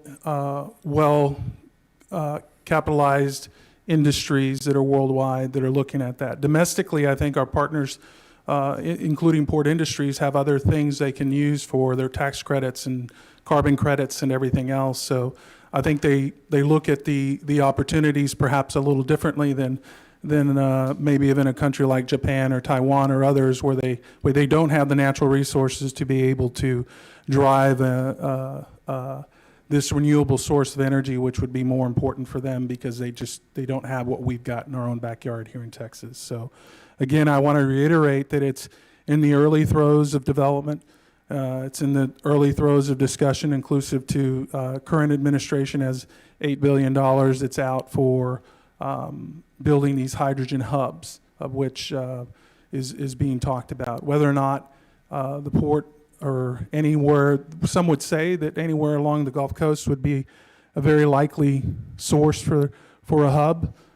You can see several states that have joined together. I encourage you to go Google and you can see hydrogen hub discussions in states that are really pulling their political resources to help drive opportunities to them too. So the only thing I'll tell you is that it's important, and what we emphasize back to port staff is what you just mentioned earlier, Councilman Barrera, is really communicating and framing up the discussions so that people can fully understand. And again, the other thing is it's not going to happen overnight. Oh, yeah. Commissioner Engel just mentioned the feasibility, the geological formations there within the port area, which is another step towards viability and commercialization as well. So it's a long process, but it is something that's heavy in discussion and currently happening today. I hope I've answered your question to the best of my ability. Yeah, absolutely. And it's very complicated, and I guess, the thing is that I want everybody to understand, or I want at least my constituents or the public to understand that the purpose of this is that we have this hub,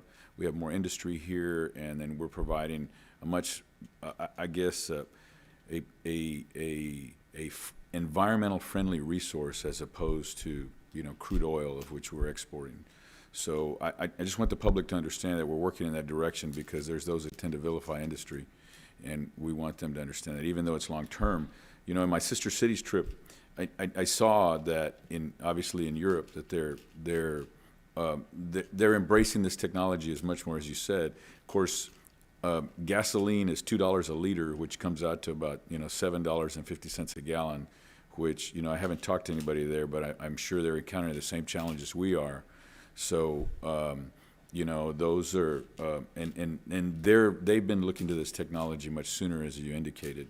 And so, I applaud you gentlemen or your team and the port for doing those things. So, with that, keep up the good work. I'm obviously going to make some other comments of some correspondence I sent you, but I'm going to let the rest of the council ask another few questions, and I'll get back to it. Thank you again. Thank you, Councilman. Councilman Smith. Well, thank you all for coming down. And Rajan, I hope you'll be getting better on there. I'm going to switch gears a little bit here. Thank you. Last year on there that when the legislature is in session, we're 6 months now from the legislature coming into session. And what the port was advocating was different than what the city was.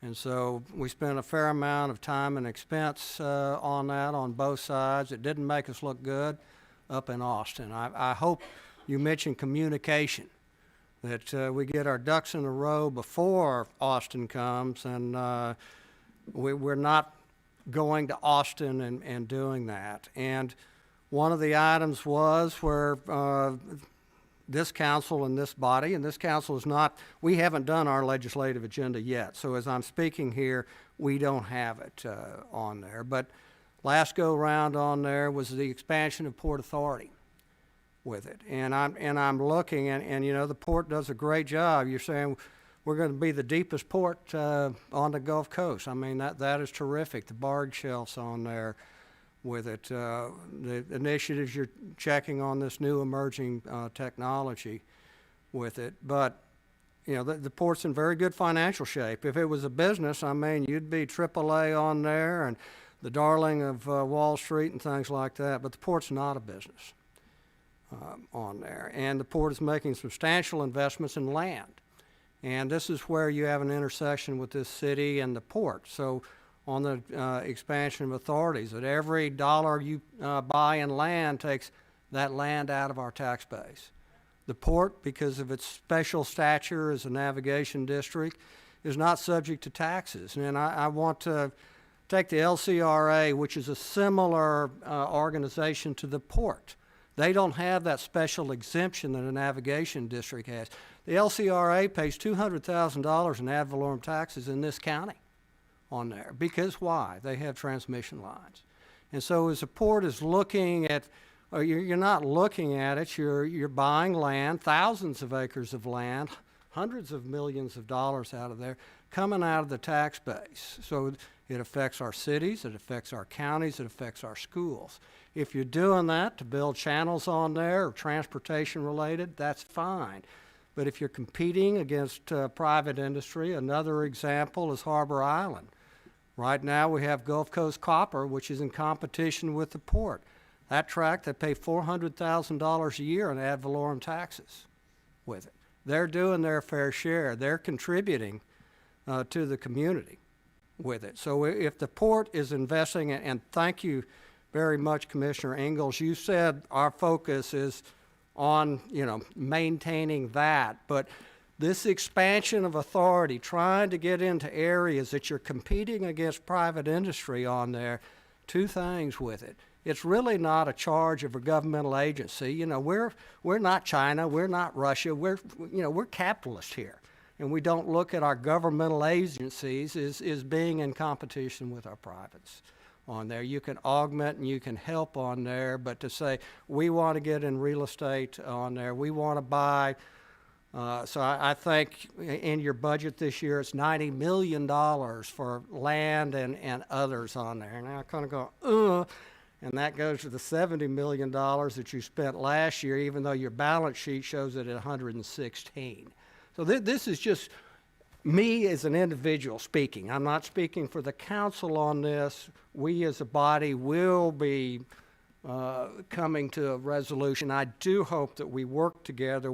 It was an absolute fiasco last year. It's not good for any of us. Let's please don't do this.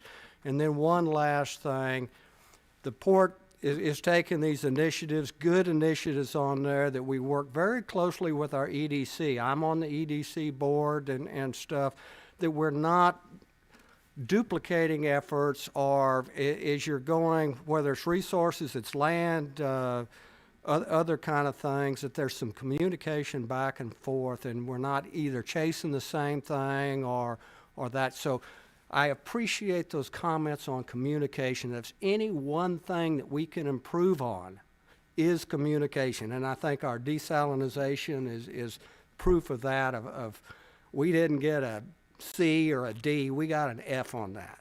So as we go forward, what we're doing today with it, I look forward to these future presentations, and most importantly, we two bodies working together. Thank you. Councilman Pusley.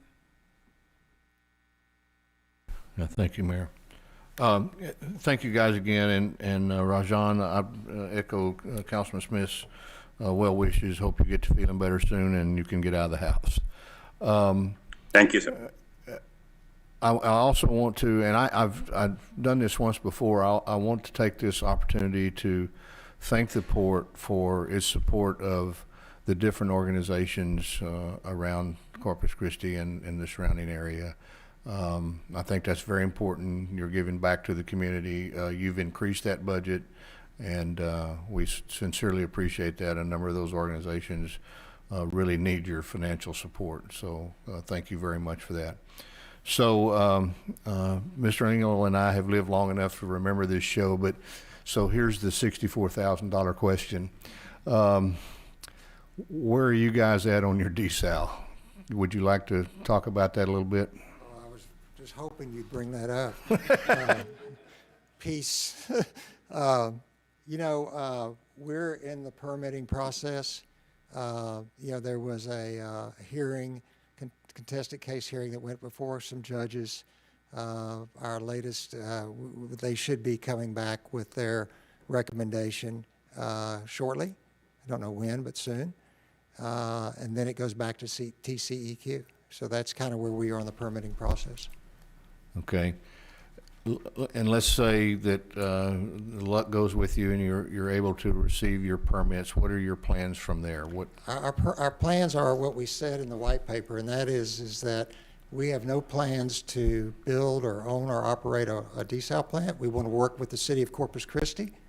We want to help. We're in full support of your permitting process, whether it's La Quinta or the Inner Harbor. I've said to you privately, several of you, I hope that TCEQ gives us all 4 permits that are out there, right, and then the city can select which is the best location. So I think that's kind of that would be the best case to happen for this area. And we definitely need desal. Yeah, and I agree. And I think again, the port and the city of Corpus Christi working together on that initiative is going to be a great thing for this community, and I fully support that. So thank you very much for that position. And I'll defer, Mayor. Thank you. Councilman Barrera. Man. Hello. And, it always pains me to do this. I just kind of feel it's my responsibility. And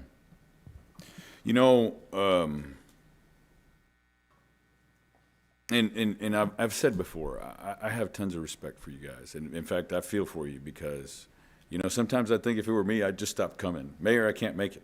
I've got COVID every other week, whatever the case is. I'm not saying that's what that was your intent there, Commissioner Ahuja. I'm just saying that I know it's hard. I will take it like that. What is it? It's obviously there's some challenges, and as Councilman Smith had spoke to this expansion of authority, I just want to expand upon that. I testified several times at the legislature, and this item being one of them, and I obviously used political capital to as opposition for the initiative that the port began and then obviously abandoned and then supported with regard to what was presented. And it was a ton of energy for something not to happen. And then we have the concern that we're going to do it. It's going to happen again. And the challenge that we faced in the last session was once again the lack of communication, the lack of collaboration. I think when the final bill was brought to our attention was the session had already started. And it seems that we keep hearing that over and over and over again. So I guess my question to you with that particular item, because, once again, I use political capital to try and make the rounds and you guys are bigger volunteers than I am because I get paid, $500 a month and get a car allowance. But, because, yeah, and sounds good to me. And, but, once again, getting up at 5 in the morning to be in Austin by 10 and then to make the rounds and then, obviously at the expense of travel and overnight stay or what have you. It's an expense of when we could just pick up the phone.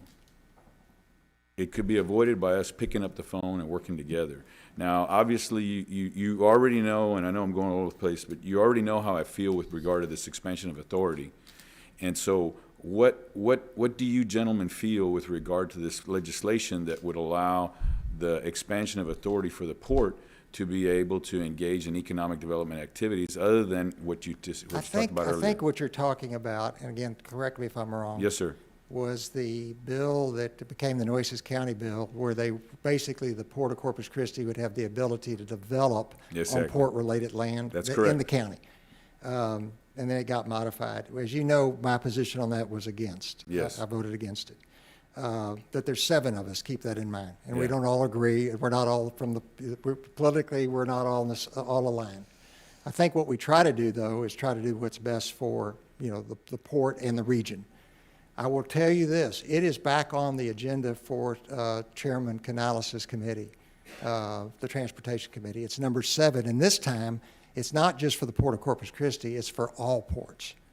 And my personal feeling on it, for whatever it's worth, not that it matters because I'm just one of 7, is that port funds should be used for port-related projects, period. Amen. That's my feeling. I want to go back to this land grab that my good friend Councilman Smith mentioned too. That one piece of property that we bought last year that you mentioned, they were paying $1,200 in taxes. It was ag land. We only buy property, and if we didn't have this property, we wouldn't have these big companies talking to us today to come locate on this property for these big projects that are hopefully coming sometime in the future.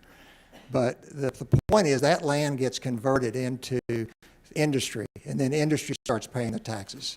And basically, if you just look at saying, well, I'm sure Corpus Christi, the city's benefiting from this too, but the San Patricio County, hundreds and hundreds of millions of dollars are going to their county, going to school districts, et cetera, because of most of that $50 billion was developed in San Pat County, not Nueces. Not because we chose, or we didn't choose for them to be there. That's just where they chose because of the proximity to the channel.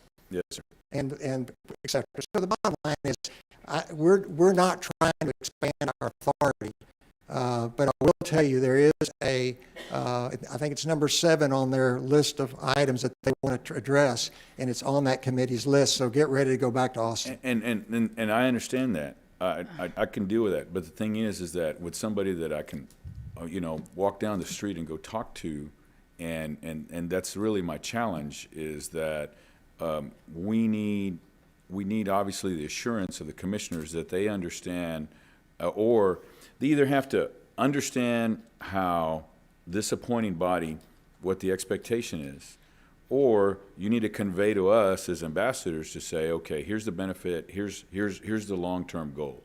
And none of that happened in the last session.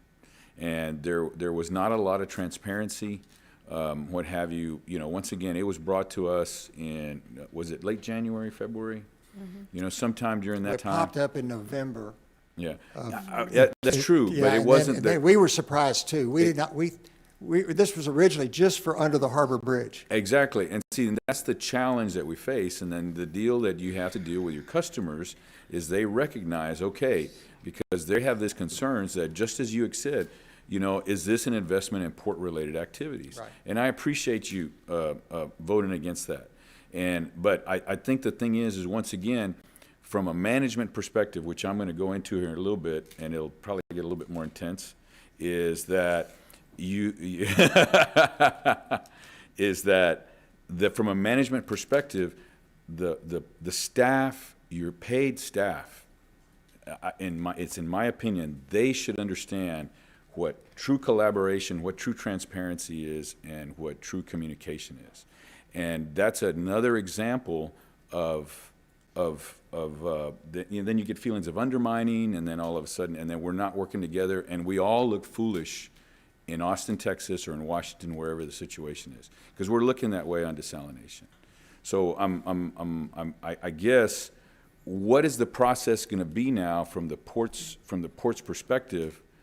Of what's the initiative going to be from the Port of Corpus Christi with regard to that item that's on Terry Canales? I don't know. You got 7 commissioners. We've not set our legislative agenda either, so I don't know. Okay. And then I'm asking that you find out as quickly as possible so that way we can be made aware and we can work together on what we feel would be best for the region.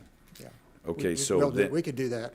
Again, it'll probably be August before we get to that, is what I'm told. Mm-hmm. But again, I'm not sure we'll all be aligned on that.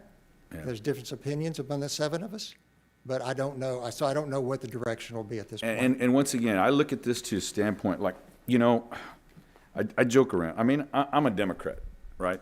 And so people look at me with, I guess, look at me from a perspective like, I can't believe you're so pro-industry, you know? And, I have but the thing is that I look at it obviously pragmatically and holistically. And I have a responsibility as an ambassador to my community. So even though you may not agree, then you as our commissioners have the responsibility to convey to us what's going on and not be in that situation, well, I didn't know. That's a management problem. That's a leadership problem. And that's where the frustration is that we've had. And I'll give you a perfect example. You know, I had some spirited correspondence with the 3 of you. It was just one. But let me tell you what led up to that, okay? And this is with regard to the going back and forth that we had desalination. Now, when I heard about when you had the meeting to approve your white paper, or the white paper, I shouldn't say you, because it's all ours, approve the white paper. You know, I had heard that your staff or your chief executive had made some choice comments, and I really didn't pay attention to it other than I heard that he said there were some things that your chief executive shouldn't have said, right? And I didn't get to watch the video until, and I don't normally watch the videos, but somebody urged me to watch this video, and so I watched it, and at the very beginning, your staff, your paid staff that you employ, I want to emphasize that, okay? And pardon my sarcasm, it's just my personality. But your paid staff that you employ, he said before, and I'm not going to be verbatim, but to the gist of, before we start, I just want to clarify the blatant falsehoods made by City Manager Peter Zanoni and Councilman Roland Barrera. Now, I've never so graciously been called a liar. You know, and so what I did is obviously mushroom cloud goes off in my head, you know, so I took a break, you know, and on Monday I reached out to your staff, particularly your chief executive and your external affairs, and I said, hey, I'd like a briefing on your desalination initiative, and in my sarcastic way I said I would like more clarity on my blatant falsehoods, right? And your chief executive responded ever so graciously as he normally does. Councilman will be out of the country, what have you. I can't visit in person today. I can be available by phone, or if you have any specific questions. And I said, well, no, this is important to me. I'd rather meet in person. I'll wait till you get back. So I thought it was just going to be a week. As it turns out, it was obviously closer to 2 weeks. All right. Now, in the meantime, right, there obviously, I get a text message from our city manager about an article that's going to be written in the Caller Times about how a port employee had sent an unsolicited statement to the newspaper indicating that the Port of Corpus Christi in this had offered this land to the city, and that us having this expense of $4.5 million was a waste of taxpayers' money, or a misuse of the taxpayers' money. And so, not knowing at the time who that individual was, I immediately sent a text to your staff, your paid staff, chief executive, and external affairs officer, and it said to once again in my sarcastic in my sarcastic fashion, I forwarded the city manager's text message to your CEO and your external affairs officer, and I said, please validate that this is just another blatant falsehood. I hope it's nobody from the port, something to that degree. I don't want to go back and read it to you. So then your external affairs officer responded very quickly, called me like that, and said, Councilman, I assure you no one from my department would do that. I can't speak to that. We understand we need to work together. We want to collaborate. And then I read in the newspaper that the individual that sent that information was your chief executive. Obviously, very, very disappointed. Very disappointed. Great. And then, you know, I said, you know, fine, okay, it's another shot across the bow. You know, it's just lack of collaboration, lack of, you know, communication. Once again, a lot of territorial wars. You know, we all look foolish. All right, but wait, there's more. So then I get back from the Sister Cities deal, you know, which is another week later. And mind you, this is happening when, you know, so, I get a call from Omar basically saying, and typically our CEO is probably in the air some place, so he probably can't respond right away. So then I go, and then I come back, and 2 days later, on my return, I sent out an email requesting a briefing on desalination. I've returned. What is it? I really feel that it's important. And the response then at that time was, our Chairman Zahn is handling all initiatives with regard to desalination. He'll be out next week, what have you, but I'll defer to his availability. But if you have any specific questions, I'd appreciate. I'm available. Now, once again, that really, really frustrated me, because here you had basically. And then my request was to have the meeting this last week prior. So then your chairman, Chairman Zahn, sent me an email saying, yes, I'll be out. Perhaps let me see if we can set something up for the following week, which would be this week. So here I am, an elected official, trying to represent my community, trying to be an ambassador, and we're in essence at 5 weeks and counting. And I haven't really been able to get a debriefing, which is really frustrating. And then therefore, at the time I admit, I was a little perturbed, and I forwarded the three of you an email basically stating that I think your staff has mistaken a request from a directive versus a directive.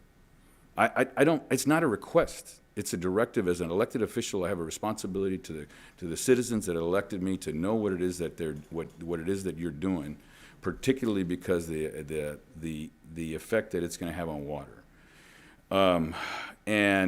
I basically said something to that, and my comment also, and I talked to, and Gabe, thank you for calling me, David. I'm a little bit disappointed that you didn't call me back. But I'm not going to belabor that, and neither did Commissioner Rajan, Ahuja. I'm disappointed that I didn't get a return, and I still haven't had a briefing. But I don't remember the text, I'm sorry. okay, well, no, it was an email. It was an email. Okay. Now, once again, and I said that the procedures and systems of the port are none of my concern, and the fact that I'm still waiting 5 weeks is disturbing. Now, the other thing is, I just find it highly unusual for a well-paid chief executive to be stripped of some responsibility by a volunteer. Gabe, I don't think that anybody from your board would strip you of some major, one of the most major initiatives that's going to affect the industry, affect our community, and say, you're not qualified to handle that, sir. I think if I know you, as long as I know you, you'd probably ask for your resignation where you work, because of the pride that you have and how hard you've worked, if your board treated you like that. So that's the thing. But wait, there's more. So then now I'm starting to watch your meetings, which is disappointing because I feel like I have to follow up.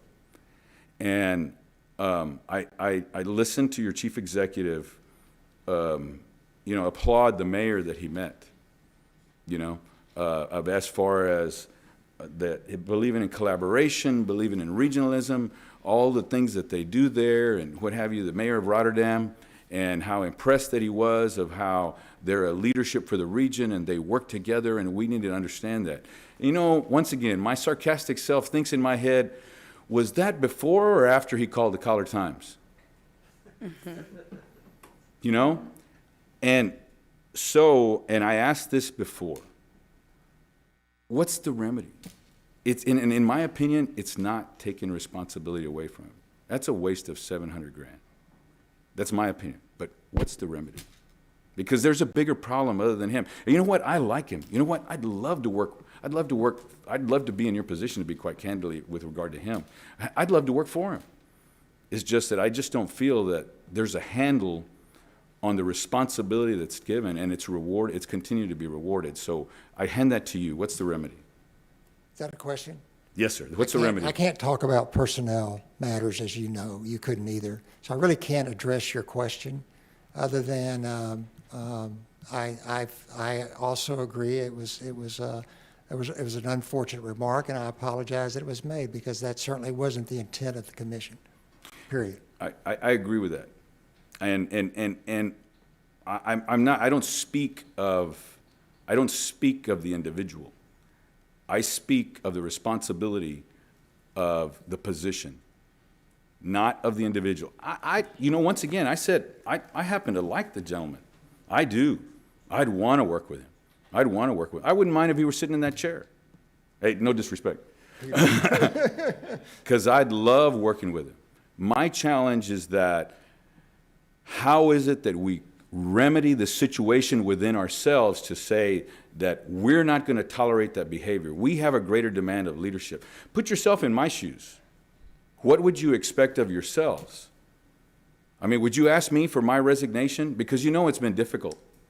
You know that it's on here on the agenda that we're going to review you guys and what have you, and you don't. We can't make you quit. And I'm not suggesting that we do that.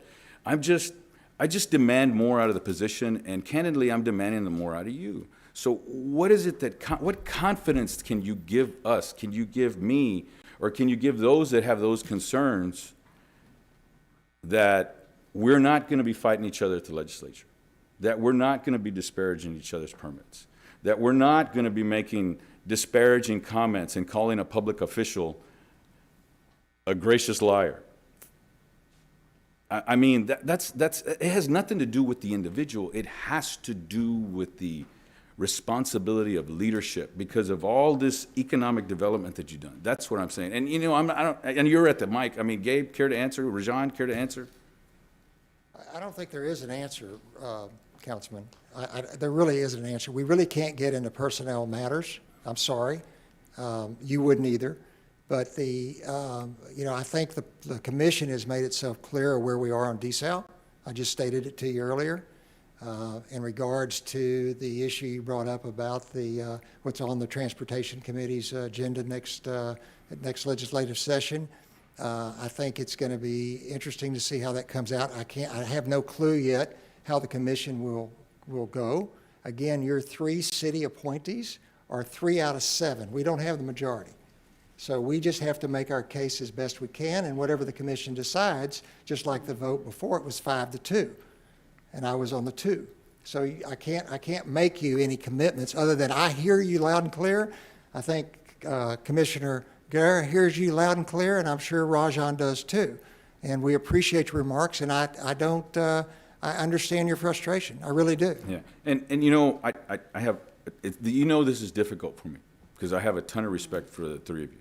I really do. I just feel it's my responsibility that once again, and you know, I'm one of 9. You know, I'm 1 of 9, and what have you. So I feel like I've got a responsibility to address my colleagues and encourage them and let them know what the needs are of the region and those that affect my my district. So I'm not entirely satisfied, although I understand. I just once again, from the perspective of if you were in my shoes, I'm number one, I'm expecting more out of you guys. I really do. I really do. And I know governance is hard. Governance is really hard because you got to ask a lot of tough questions. And when you've got an individual, those political issues that you have to deal with, it's hard. But unfortunately, you're in that position and we got to manage it. So, Councilman, I have a couple of comments. Thank you. If I can have a minute. So a lot of communication was going from our chief executive side and the commission side and various commissioner side, and we're all meeting one-on-one here and one-on-one there, and different words were being said and different communications were being handled. And it was very confusing, definitely to me and to others. So we all got together and we said, what do we do about this most important things that's going on in our region, desal? And instead of stripping Sean, our CEO, of that responsibility of staying up with it, he's totally in it. We just thought that the communication from the commission should come from our chairman. Our chairman has been there for 12 years or 11 years almost. He knows the full history of it. He can lead us, I think, in the best way. And we will try this. We're not stripping anything from anybody. We're just trying to make sure that we speak with one voice. And we've also talked about not talking about desal individually to different people, because you don't know what comes out of whose mouth, and then we're all everywhere. So, and that was the intention.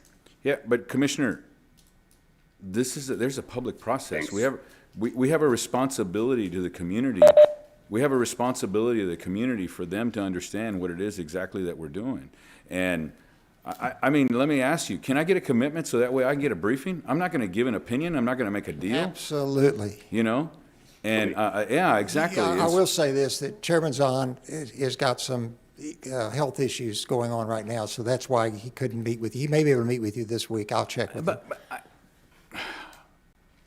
I'm tired of belaboring it. It doesn't matter. It doesn't matter to the thing is to the public, whatever. I wished him a speedy recovery, and I didn't even want to mention about that because it's none of the public's business if he's got something, and it's none of mine either. If he wishes to share it with me, then I appreciate that. But that is not the concern, and that's what I'm saying. To me, and I'm not saying it's an individual, it's still a management and a leadership problem. It's easily fixed. And I'm not saying to terminate anybody. I'm not saying to reprimand anybody. I'm saying that there has to be a clear and cut direction, and I'm not hearing it. Now, maybe I'm one of 9, but I'm not hearing it. Once again, and the symptoms have been the challenge that we had in the session the last time. Failure to collaborate, failure to communication. If I'm not getting as a external individual, as a public official, then I can imagine the challenges now that our staff was having. And then that's where you get that he said, she said, you know that for between the two of those guys, $1 million a year, there shouldn't be any he said, she said. I'm sorry, I expect more out of the two of them. I do. I don't expect late night calls to the newspaper for that level. That's not leadership. And if that's thing, I tell you what, I like to think I've got a good relationship with my city manager, but I'm very, very bold. You think I'm being bold right now. You can imagine there's times that I've been bold with him before because I just feel that it's my responsibility.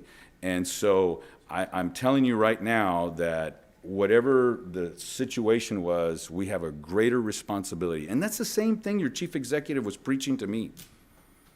So I expect more. With that, I'm not going to belabor it anymore. I'm going to yield my time finally. Thank you, Councilman. Gentlemen, it's going to sound silly, but you understand you are city appointees, correct? Yes, ma'am. Mr. Huja, Commissioner? Yes, Mayor, I'm here, I'm listening. So I'm going to go away from the operational side of this because I understand, Commissioner Engel, that's not necessarily something you may be able to speak about. But let's pivot this to your city appointees. And I'm going to tell you what I have a problem with. That seems to be the elephant in the room. Anytime we're all in the room, and it's real simple. the very people who appointed you have voted 9-0 their stance and position on the single most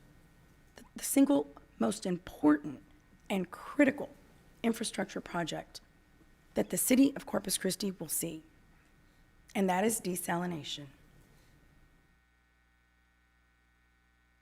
Mr. Engel, you made a motion alongside Commissioner Ahuja.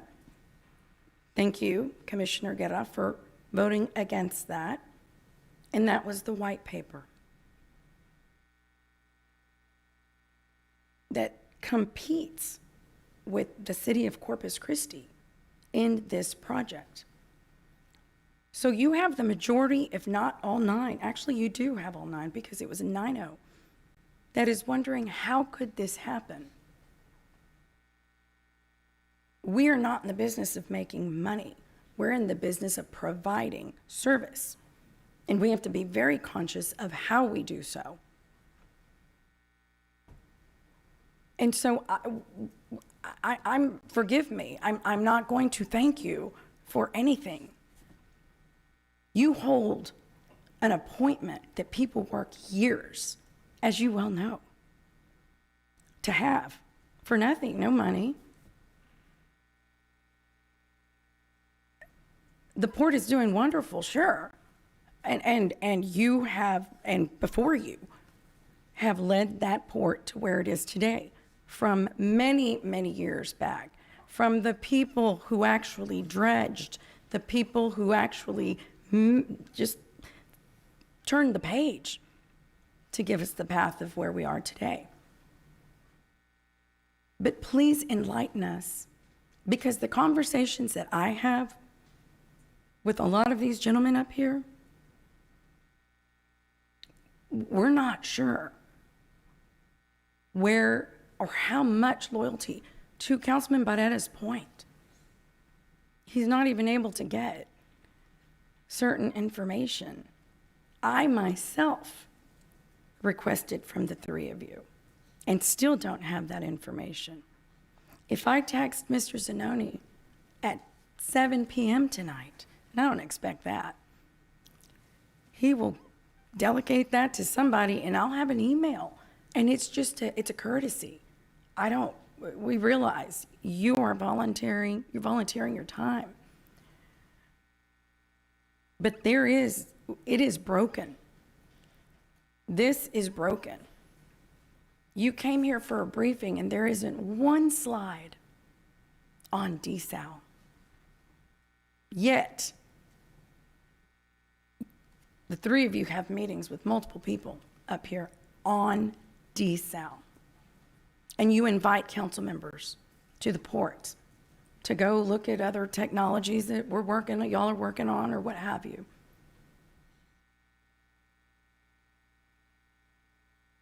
You've heard it from me, all 3 of you have. In terms of desal, that is all I care about right now. And that economic development bill, it's already on your draft agenda, just so you know. And I don't know that y'all know that. I hope you do, because if I do, then you should. And yes, that is something that is going to be problematic if we don't figure it out now. But that aside, desalination, that is a city function. That is something that we are responsible for. And not one of you has made a stance at that Port Commission to say that. You voted against it, Commissioner Guerra, and I appreciate that, because that is taking that stance. But it's very confusing, sir. It's very confusing to hear you say one thing and do another. And if any council member up here disagrees, please be my guest.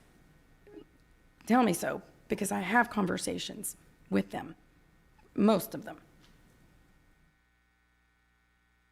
So I'm not going to be here and ask you about all these other wonderful things. I'm going to talk to you about some of the things Councilman Barrera just mentioned. And it could be operational, but I'm going to go ahead and call it accountability. to 3 commissioners that we appoint.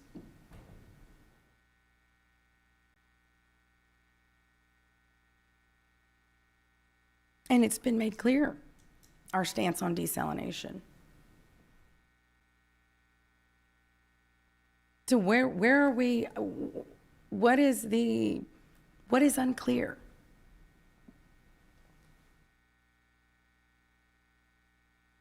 The white paper does not, and that was said, it doesn't do anything. Not anything different.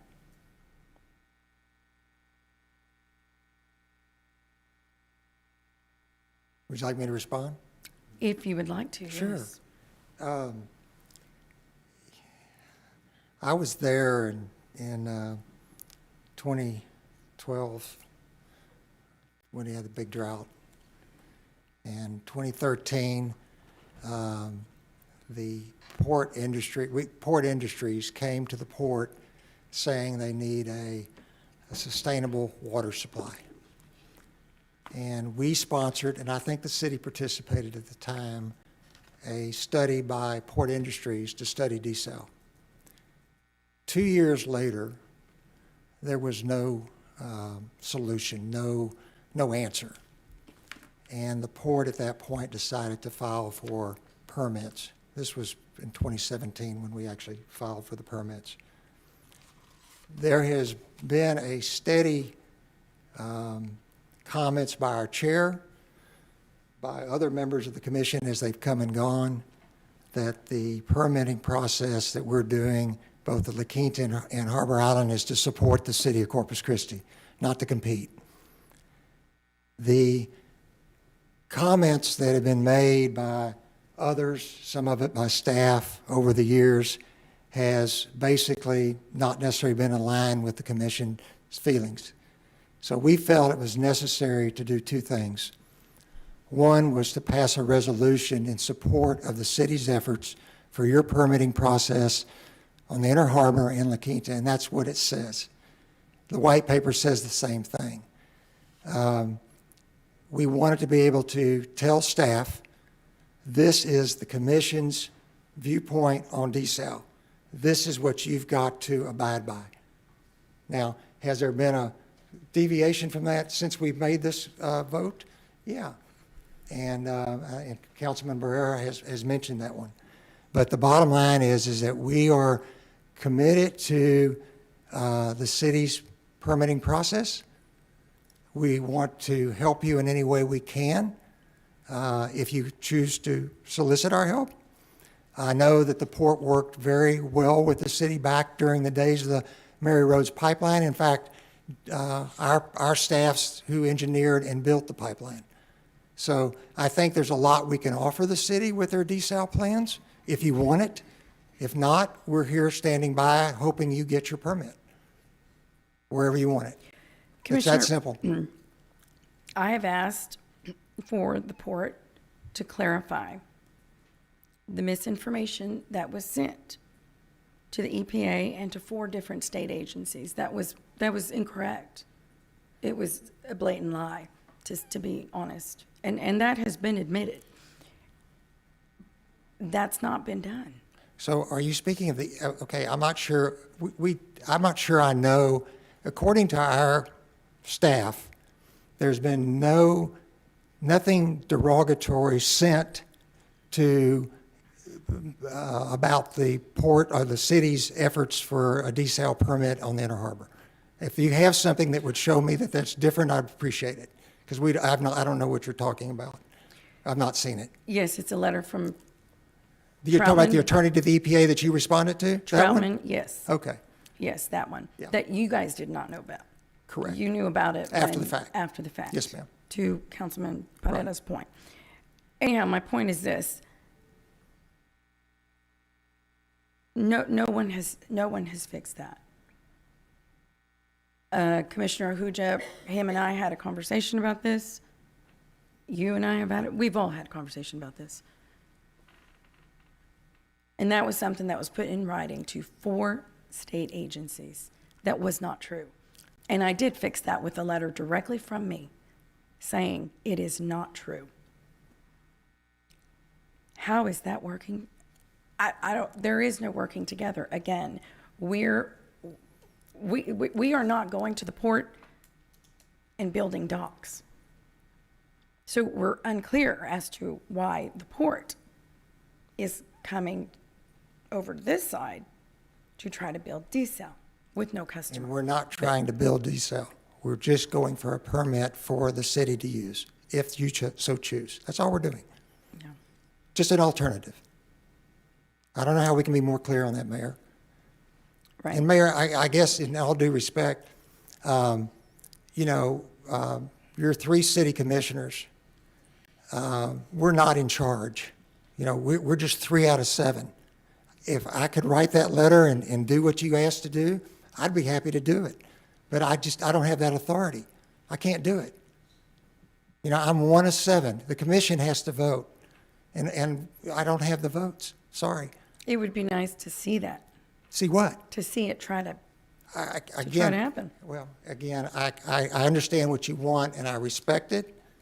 And I do hope that you understand that we are in support of your permitting process, period. I'll leave you with this. Okay. The permits from the port are competing with the cities. If you don't understand that, I understand that you don't understand that, but that is the bottom line. So, that said, we are the water producer, distributor, even planner. And so this is it's a function of the city. Of course. So, Councilman Pusley. Okay, so let me see if I can bring a little clarity, David. If you were to, how many commissioners does it take to put an item on an agenda at the port? 2. So if the 2 of you were to put an item on the agenda for your next meeting that would say, we would like to address the concerns the mayor has brought up about the letters that were sent to the state agencies, and the fact that your lawyer... There was nothing sent to the state agencies. It was sent to the EPA. EPA. Yes, It sir. was sent to the state. Yeah. It was copied. Yeah, we have the testimony as well. Well, whoever it was sent to. EPA. Okay. EPA. Yeah, it was more than That, because my concern here is we hear about the things that Councilman Barrera brought up about the communications with the caller times, but we never see a retraction of that from, we hear the apologies, we talk privately and, you know, we're sorry and, you know, we apologize, but there has to be a public retraction of that kind of information, because that's a very serious claim. The CEO of the Port of Corpus Christi insinuated that this council is duping the taxpayers of this community. That's very serious.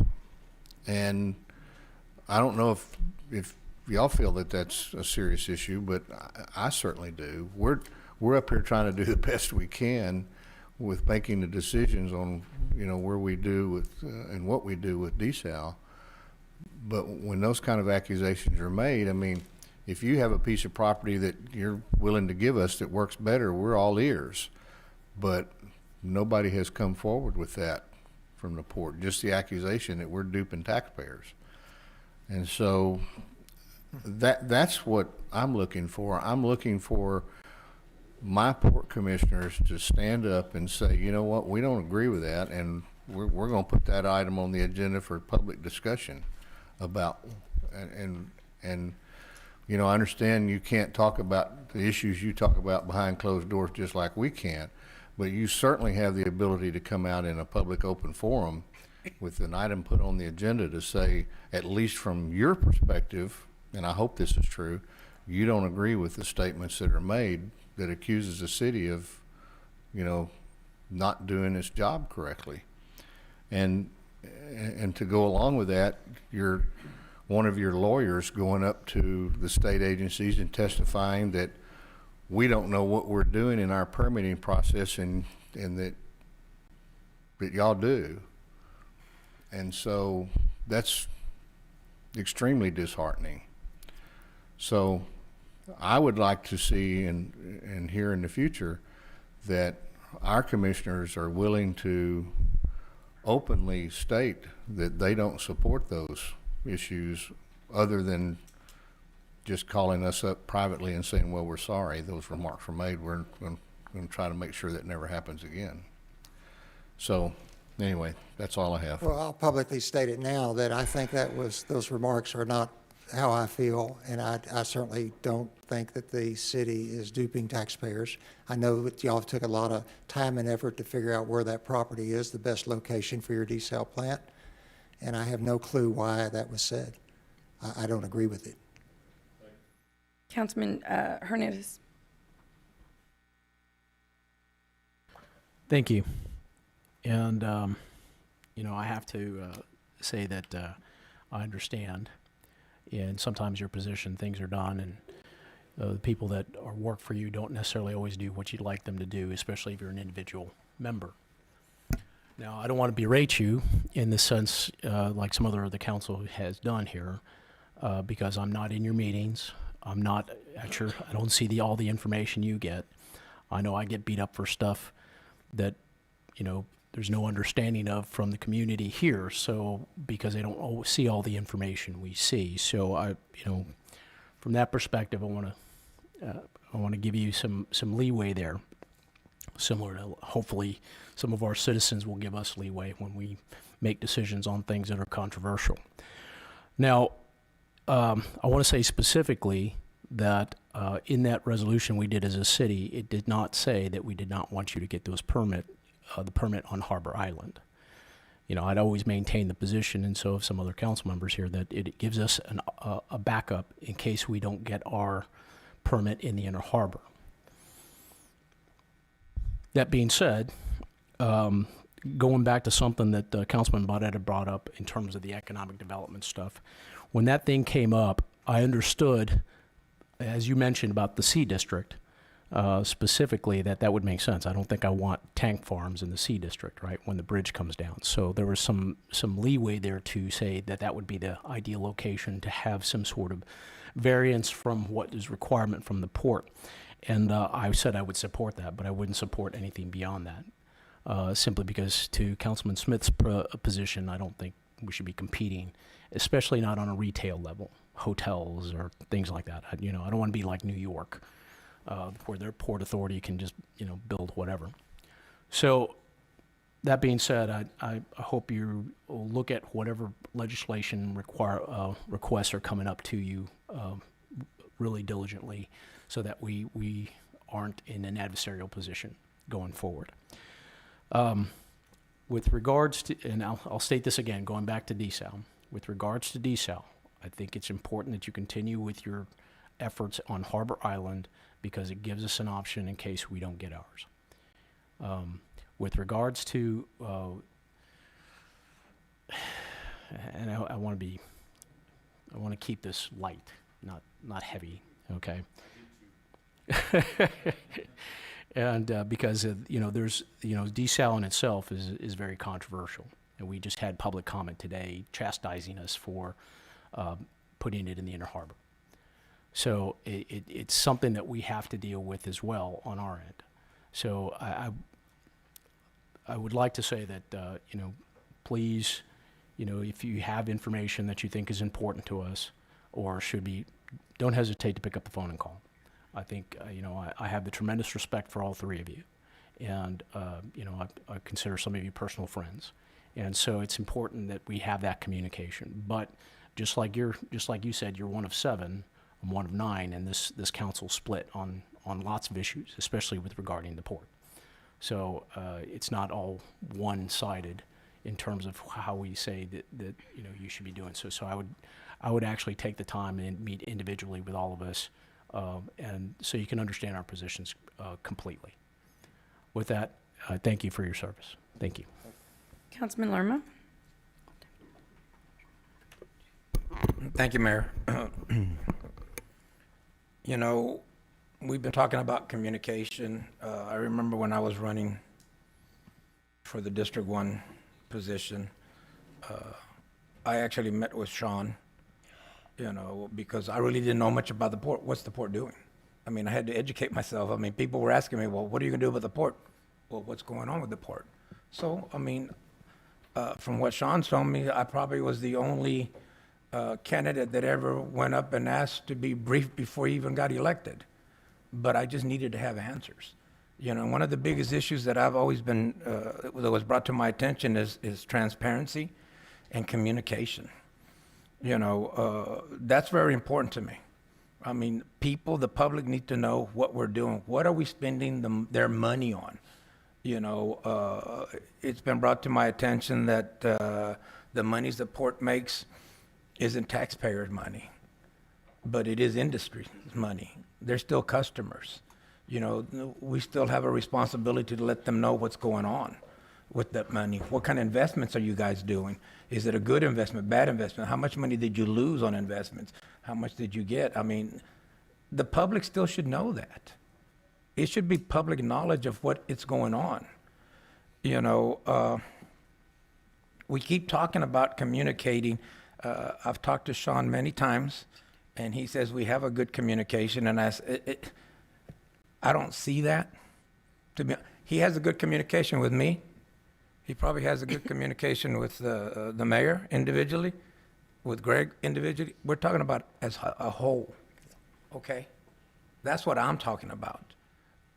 I asked many times before to him for us to sit down at a round table, both teams, and let's dish out projects like the desal project. It's huge for the region. It's just not for this area, that area. It's for the entire region.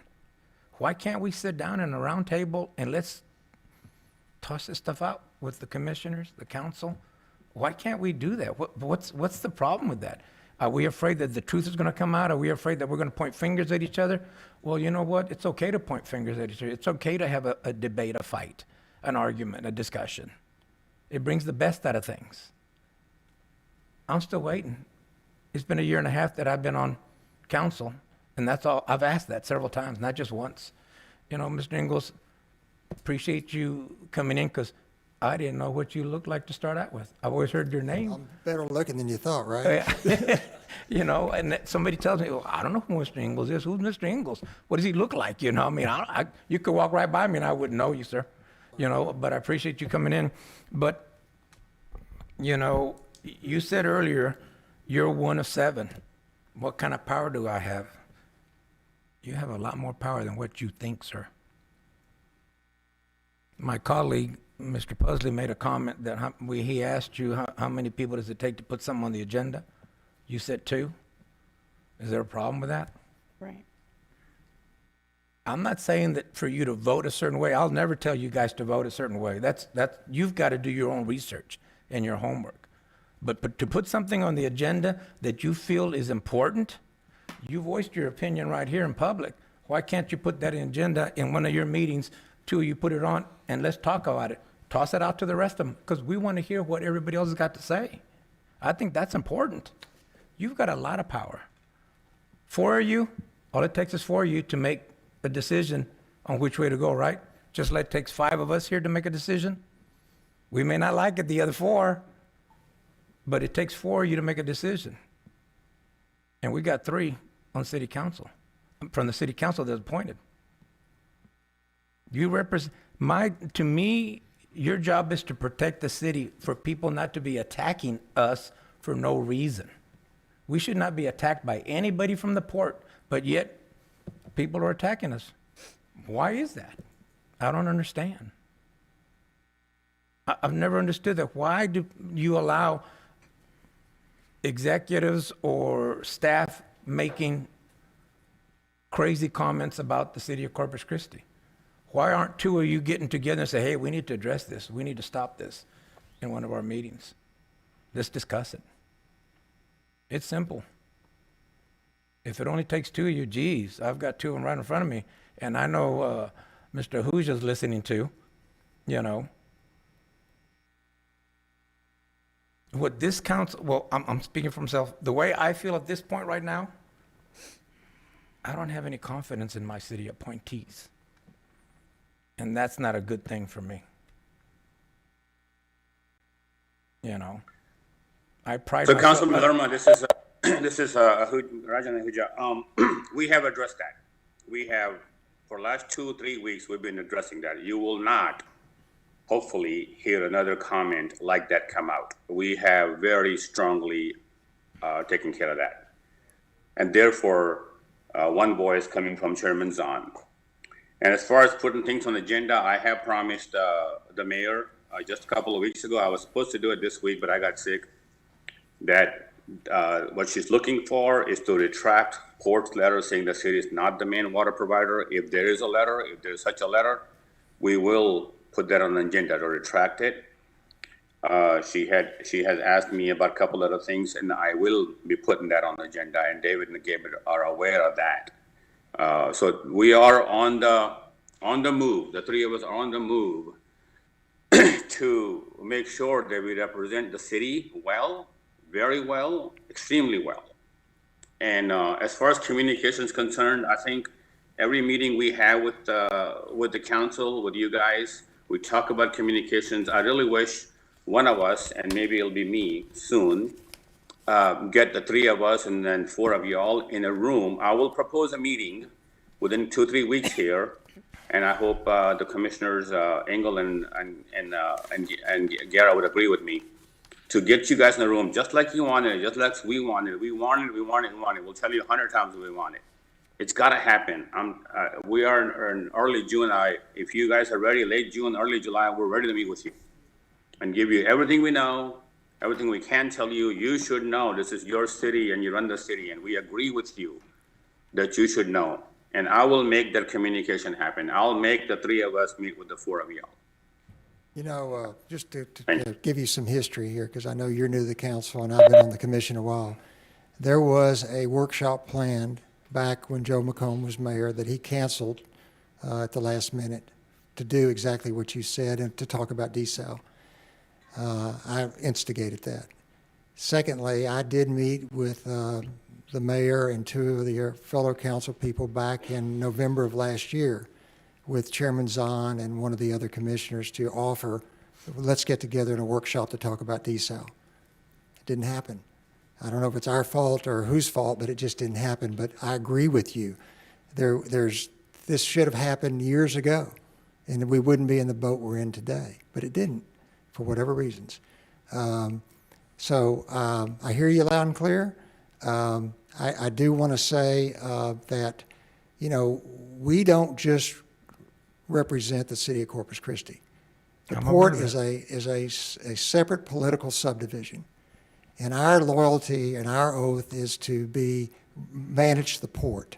And the port goes from Port Aransas all through San Patricio County, all the way to Robstown, Nueces County. Yes, sir. And so we have to listen to all our constituents and do what we think is best for the region. And hopefully that includes the city of Corpus Christi. And I'm sorry that the communication has deteriorated to the point where you feel that we're not doing a good job. But I will tell you that we are doing, I think, what's best for the region. I think that whatever the outcome is on these permits will be good for the region eventually. And I think we're years away from having actually a physical desal plant built. But when it's done, when we have a drought like we're entering into today, we won't be so worried about it, and you won't be putting us on restrictions like you're having to do now. And we're not so dependent on Lake Corpus Christi and other surface water. So desal is going to come, and the city is the provider of water, and you will be front and center leading that charge. There's no doubt in my mind. Sorry. You know, I'm not going to blame either side as far as trying to get it together. I'm going to blame both sides, because I think it's very, very important to this city and to this council, because we represent 330,000 people. If you count the numbers in the region, they don't even come close to us. So we're the main group of people here in the city of Corpus Christi. All we're asking our representatives is to keep us abreast of what's going on the port without us having to ask the questions We shouldn't have to ask you guys the questions. You guys should automatically be coming to us every 2-3 months when you have a major project that you've got going on. We shouldn't have to find out through a newspaper or to find out through different ways of doing it. It's your responsibility. Yes, you tell me that your responsibility is to make sure you protect the port and move forward on projects. I understand that. But it's also you have two hats. You don't have one hat. You need to remember, you have two hats. The City of Corpus Christi hat and the port, okay? It's your job and your responsibility to come before this council every so many months and advise us or let us know what's going on. And if any of these council members ask for information, it should be given to you and you should be able to give it to us. And that's not happening. Why is Hey, it? Councilman, we have those dates set by Mayor Guajardo. We have those dates already set for this year. This is a special meeting where you want us to come. That's already set. This is a deviation from that date. Okay, that's fine, but it's not even what's happening now. I'm talking about what's happened in the last 5-6 years. That's what I'm saying. There's no reason why we have not been able to communicate properly, you know? Okay, we're moving forward. But we are. Communicating with We're you now. moving forward, We and are I'm definitely- grateful for that, you know? Yes, sir. And that's important, you know? I just hope that we can accomplish something in the next 2-3 months to let the public know where we all stand. That's the important thing. This city, this region is not going to grow unless the city, the county, and the port are one to discuss. Thank you so much. Was the presentation today, was that helpful or not? And I just wanted for future, us coming, kind of going over the initiatives like we did today, is that helpful? Yes, sir, but it's like some of the other council members brought up to y'all's attention. There was just some things that were asked. They should have been delivered today if those things were asked from our commissioners. You know, if that was a request, it should have been able, not just this. I mean, this is great, don't get me wrong. But if something was asked from any of us, you guys didn't present it today, shame on you. Councilman Presley? So this will probably be the hardest question you'll be asked today. What's your level of confidence on the federal funding for your dredging project? Are you pretty certain we're locked in on that, or? I feel pretty certain, yes, sir. Okay. Okay, good. You never know, but. You never know, but true. Fingers crossed. Okay. Thank you, sir. Gentlemen, that's, we don't have any other questions. Thank you for your time. Thank you. We appreciate it. We're going to go through one item because Brett Auding has been sitting here, and I know you're falling asleep back there. I'm sorry. And we'll get this, just leave at 5. All right, we're just going to go through this one item, item number 23, and then we'll break for lunch. A resolution accepting a petition to create the Corpus Christi Tourism Public Improvement District, calling for a public hearing under Section 372-009 of the Texas Local Government Code for the creation of the Corpus Christi Tourism Public Improvement District. Who's presenting here? Heather. Heather. No kidding. Can we go ahead and? Aye. Okay, so we have a motion to approve. Do we have a second? Yes. Any further discussion? Great. All in favor say aye. Aye. Any opposed say no. Motion passes. Brett, thank you. Had I known that was going to happen, I would have let you know. Yeah, right. Okay. Will you take yes for an answer? We are going to, thank you, Brett. We're going to break for lunch. The council will go into executive session on item 41, item 41. Per Texas Code, sections 551.071 and 551.074. We will return. Mayor.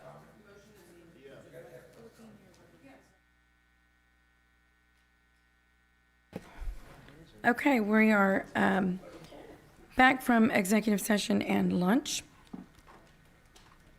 Mayor, I'd move to authorize the execution of amendments, agreements, and encumbrance of funds for legal and other professional consulting and expert witness services and associated court reporter, copy, travel, data, and other court costs for the lawsuit of City of Corpus Christi versus J.S. Heron Company and Merchants Bonding Company in a total added amount not to exceed $473,200 with the law firm of Anderson, Learman, Barr, Marist LLP and the consulting engineer expert firm of Spire Consulting Group LLC, and authorize carryover of unexpended funds into the following fiscal years.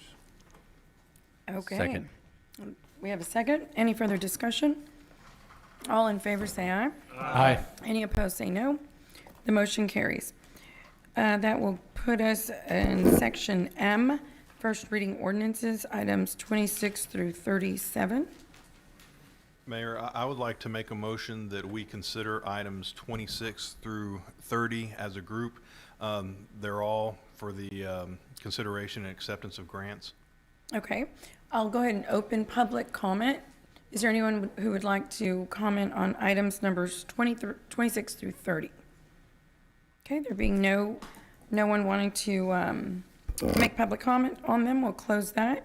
I second the motion. We have a second. Okay, any further discussion? All in favor, say aye. Aye. Any opposed, say no.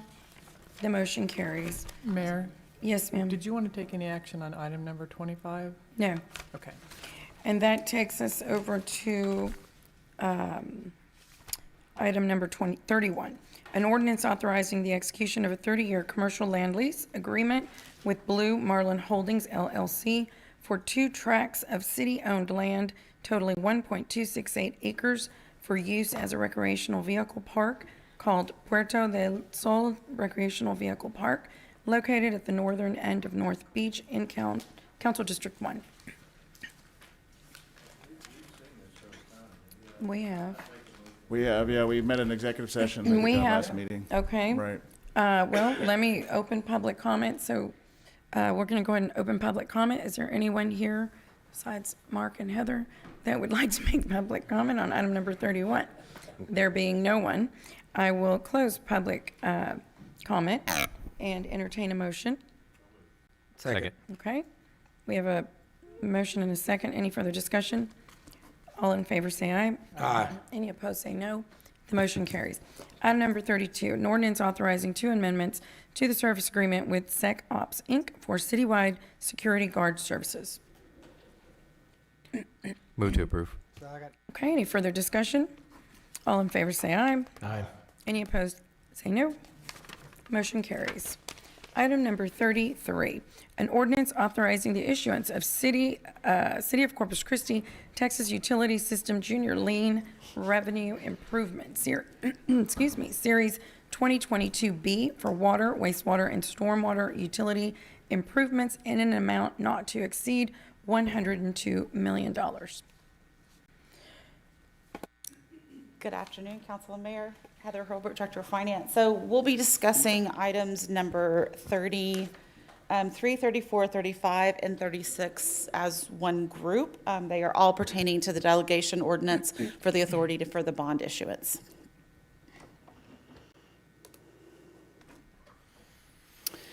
So the delegation ordinance allows for the delegation of the authority to execute the bond documents for the issuance of bond to either the city manager, the chief financial officer, or the finance director. And then what we do within these ordinances is we lay out parameters in which we have to meet before we can delegate the authority.